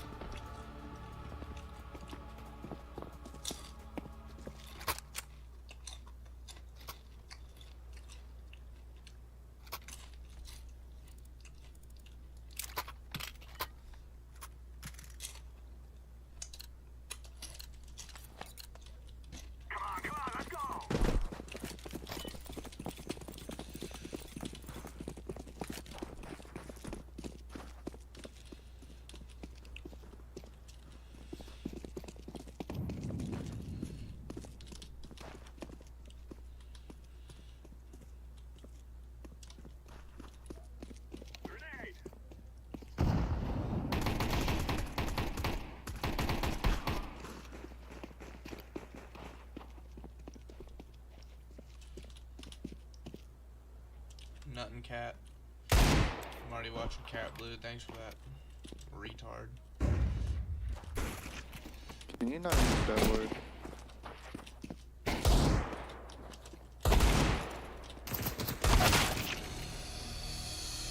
Fucking retards, dude.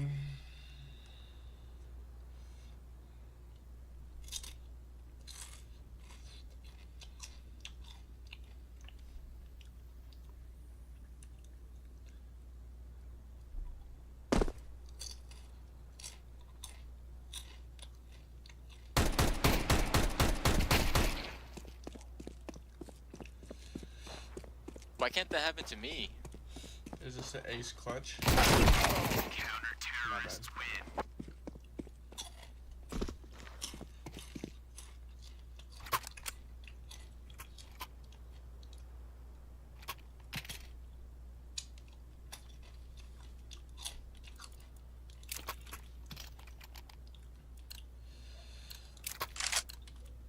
Move it, move it.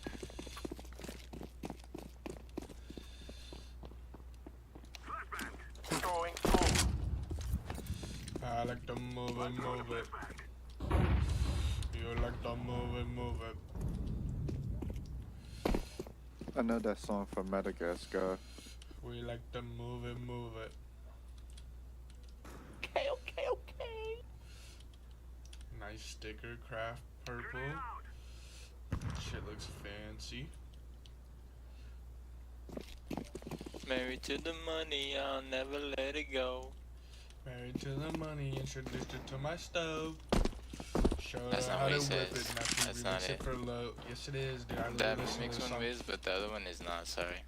Yes it is, I literally. It's close. But it's actually close. I literally listened to it the other day, dude. Literally, I know, because I listened to it too literally the other day, but I you're literally wrong. listened to it So TK me today. if you think you're really that right. TK me. I'll do it. Oh. Showed her how to whip it, now she You made remixed it. it for You made a low. decision. Just remember, you made a decision. Oh, bow them. I made a business decision.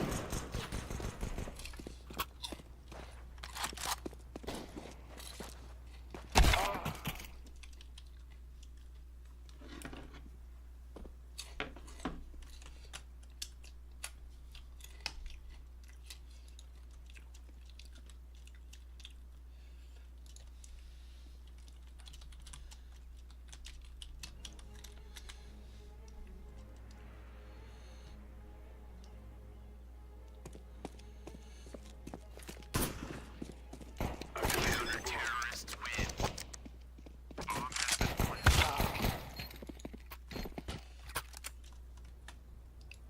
Hold up, I was right.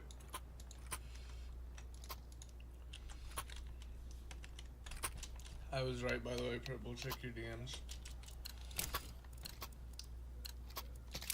Good day to die, people. How did this guy find my DMs? Can I block him? I made a business decision, Purple. Can I block this guy? I'm Gaben's son, actually. Tag his ass connector.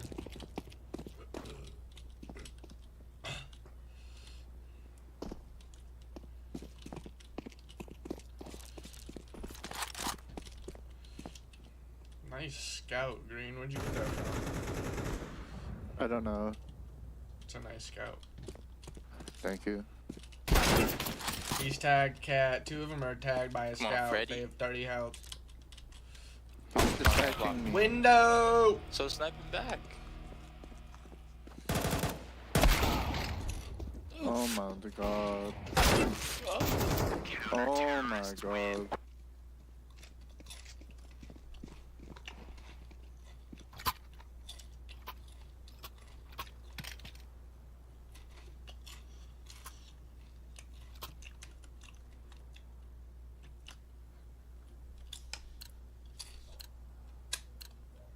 We must work together.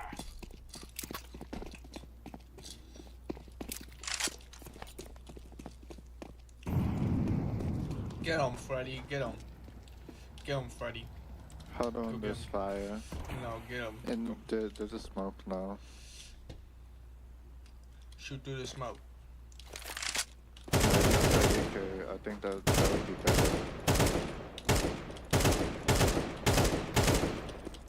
Get them to rotate over. Watch, we get them to rotate over, then we go backwards. They're in our spawn. Blue, what the fuck are you doing?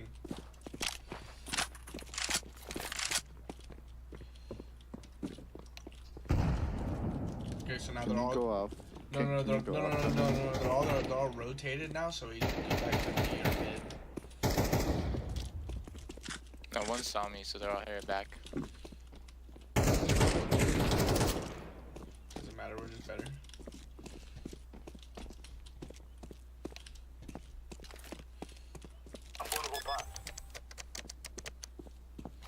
Hold on. Can you crouch? Can you crouch? Can you put your yeah. Alright. Okay, thank you. Don't do that. You're gonna get kicked. Yeah, and the nuts by your mom. What the fuck? What the fuck? Can we kick this guy? This guy's weird. Chat, Yeah, can we oh kick God. this guy?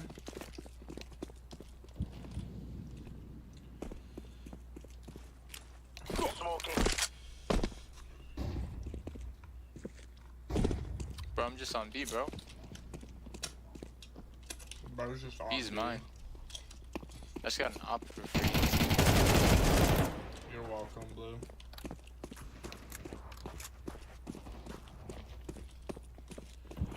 Stairs. Fire in the hole. How did you see me?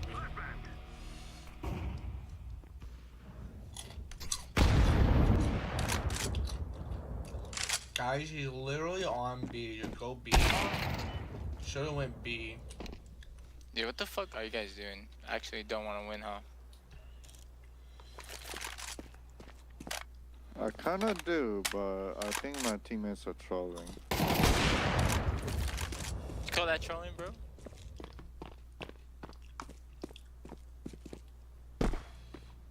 You are not watching a master at work.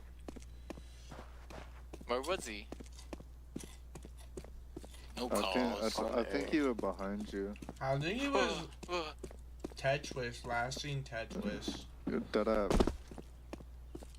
He's gonna knife me?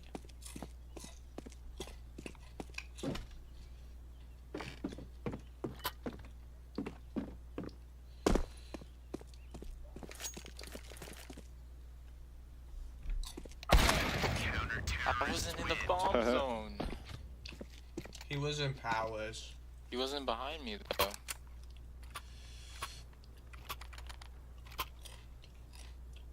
I know, he was in Palace. Yeah, bro. Nice purchase. This is the one. Yeah, let's go get him, Fuddy. Let's go get him, Fuddy. If you gonna keep doing that, I'm gonna tell you.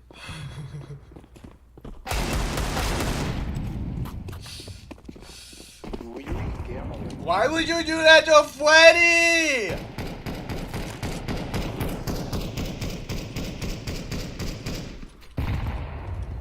Now all of China knows we are here. That was my Freddy.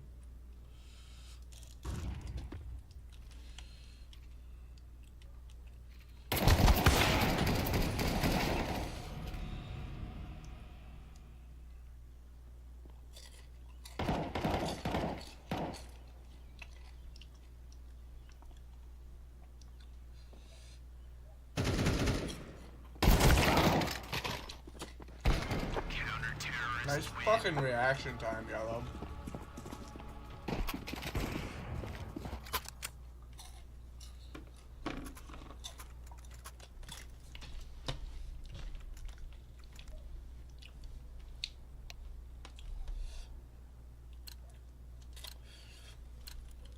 Let's go. Move.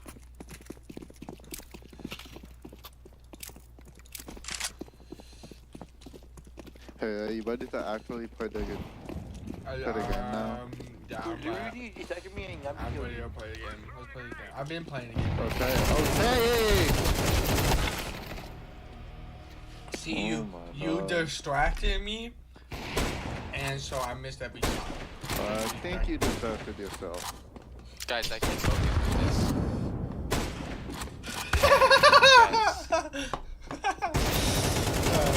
Purple, that was all you. You guys will not shut up. It's because Gives me he a keeps fucking talking. headache. He keeps talking. I'm sorry. I'm just talking to my buddy. I don't really like when you talk like that.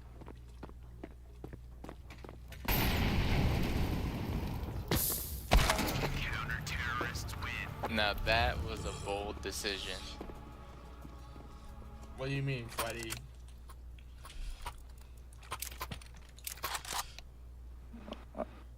I'm not gonna talk to you.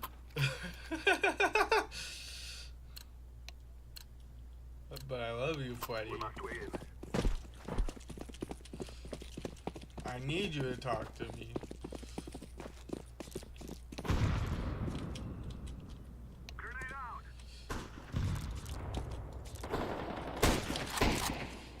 By the one time there's somebody mid and you fucking are shooting at me, dude.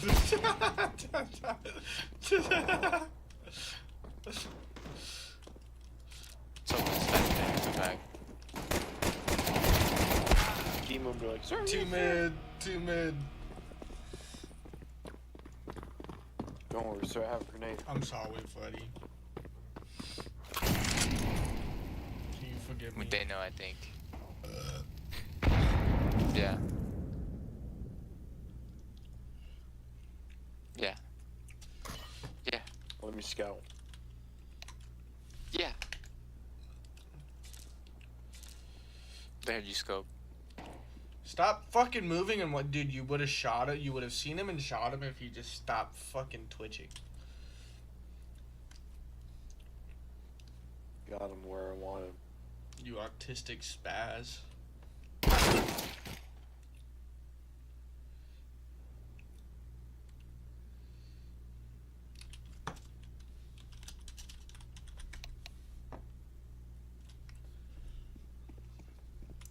One more 360. 360 off construction onto the site. And then headshot him.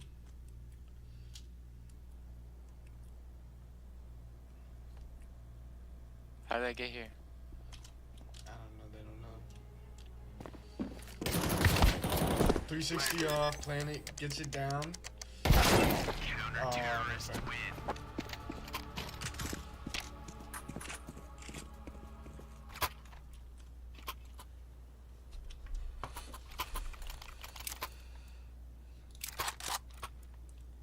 Dude was 95 and 3, by the way. Oh, blue toggled. Uh-oh. Let's kick him. We will make them regret this day. Uh-oh.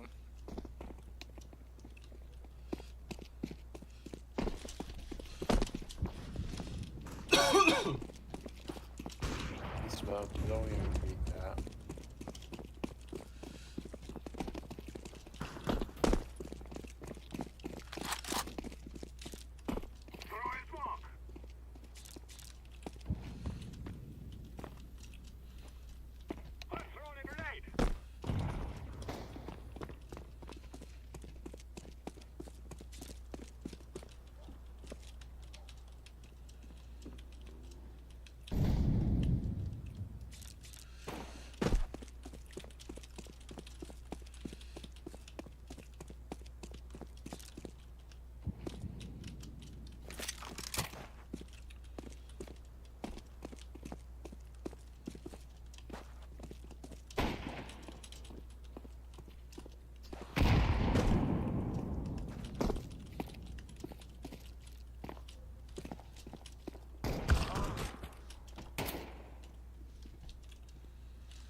B or A or B. He's in window. He's in window. Peek him, please. Venom. He's in auto. Why would I peek him? Venom.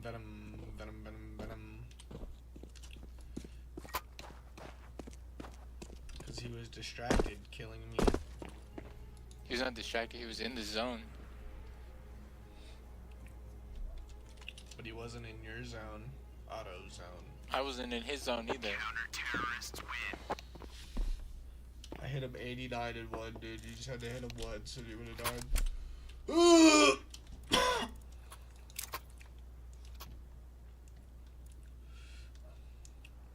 Venom, venom, venom, venom.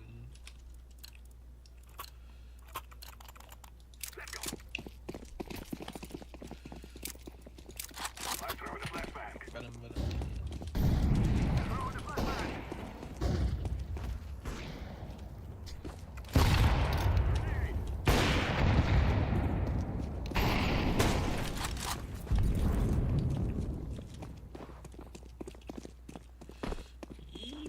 Purple.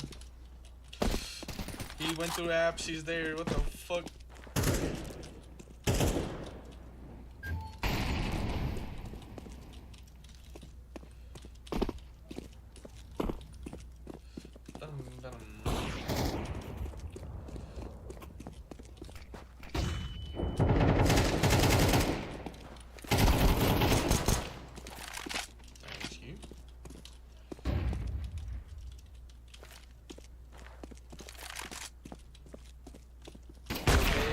Dude, there's two there watching. I got one though. Oh.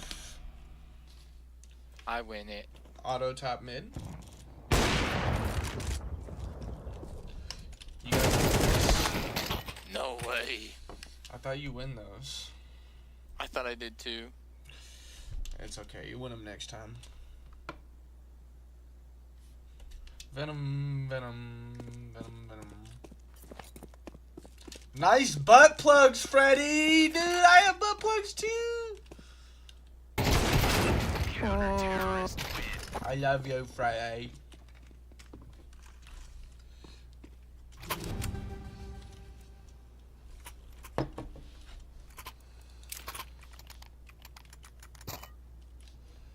Someone tell Freddy to start talking to me again.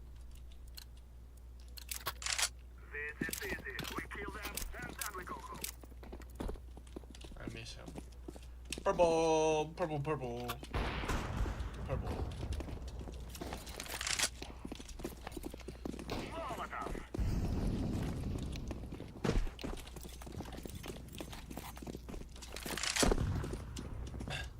Go yellow.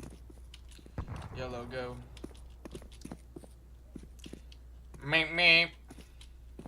Excuse me.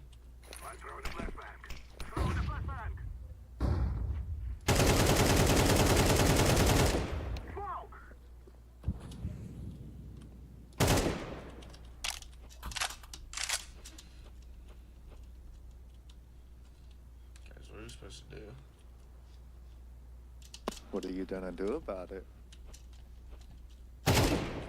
Oh, I see what they trapped me. I'm not gonna do anything.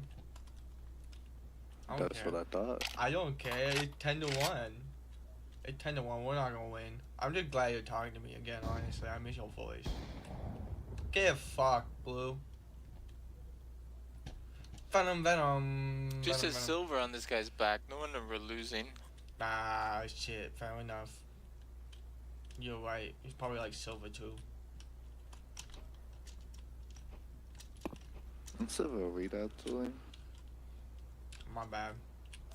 Actually, get his rank right and address him as soldier as well. My bad, soldier. My bad, silver elite soldier master. Master elite guardian.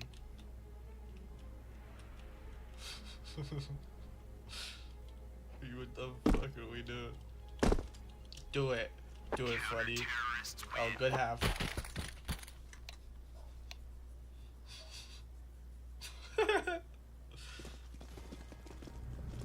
Let's have at it, mate.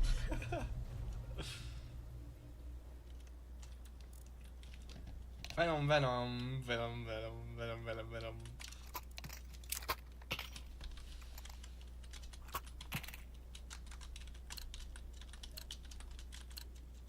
Let's go, everyone.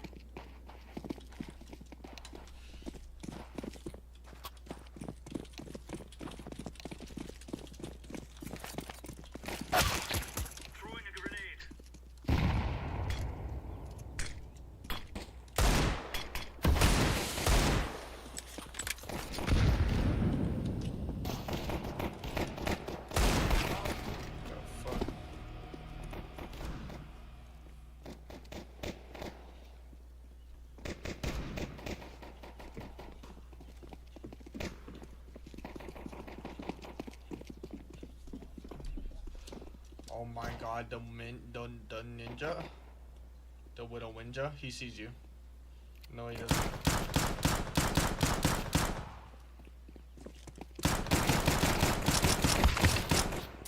Nice aim, brother. Terrorists win. Venom, venom, venom, venom, venom.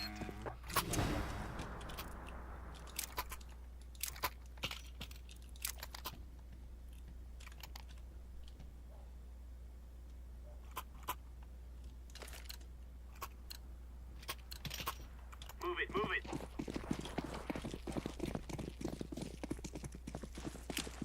Grenade out.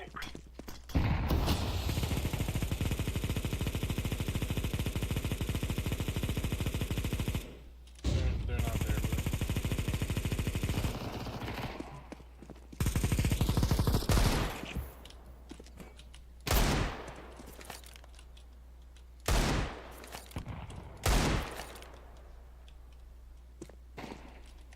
Jungle. God damn it, Freddy, why didn't you call out Zuno? Terrorists win. Venom, venom, venom, venom, venom. Venom.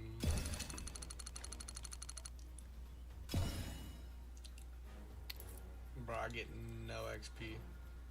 No bitches. No hoes.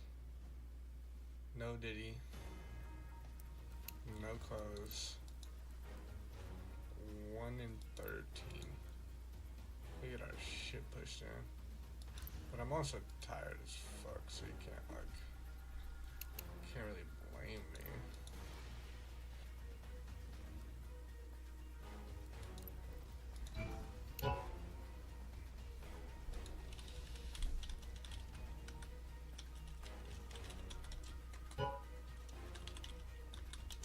Ba-dum, ba-dum.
stream, honestly. I guess that's gonna be it. Is 1:25 in the morning, so probably be a good time to stop.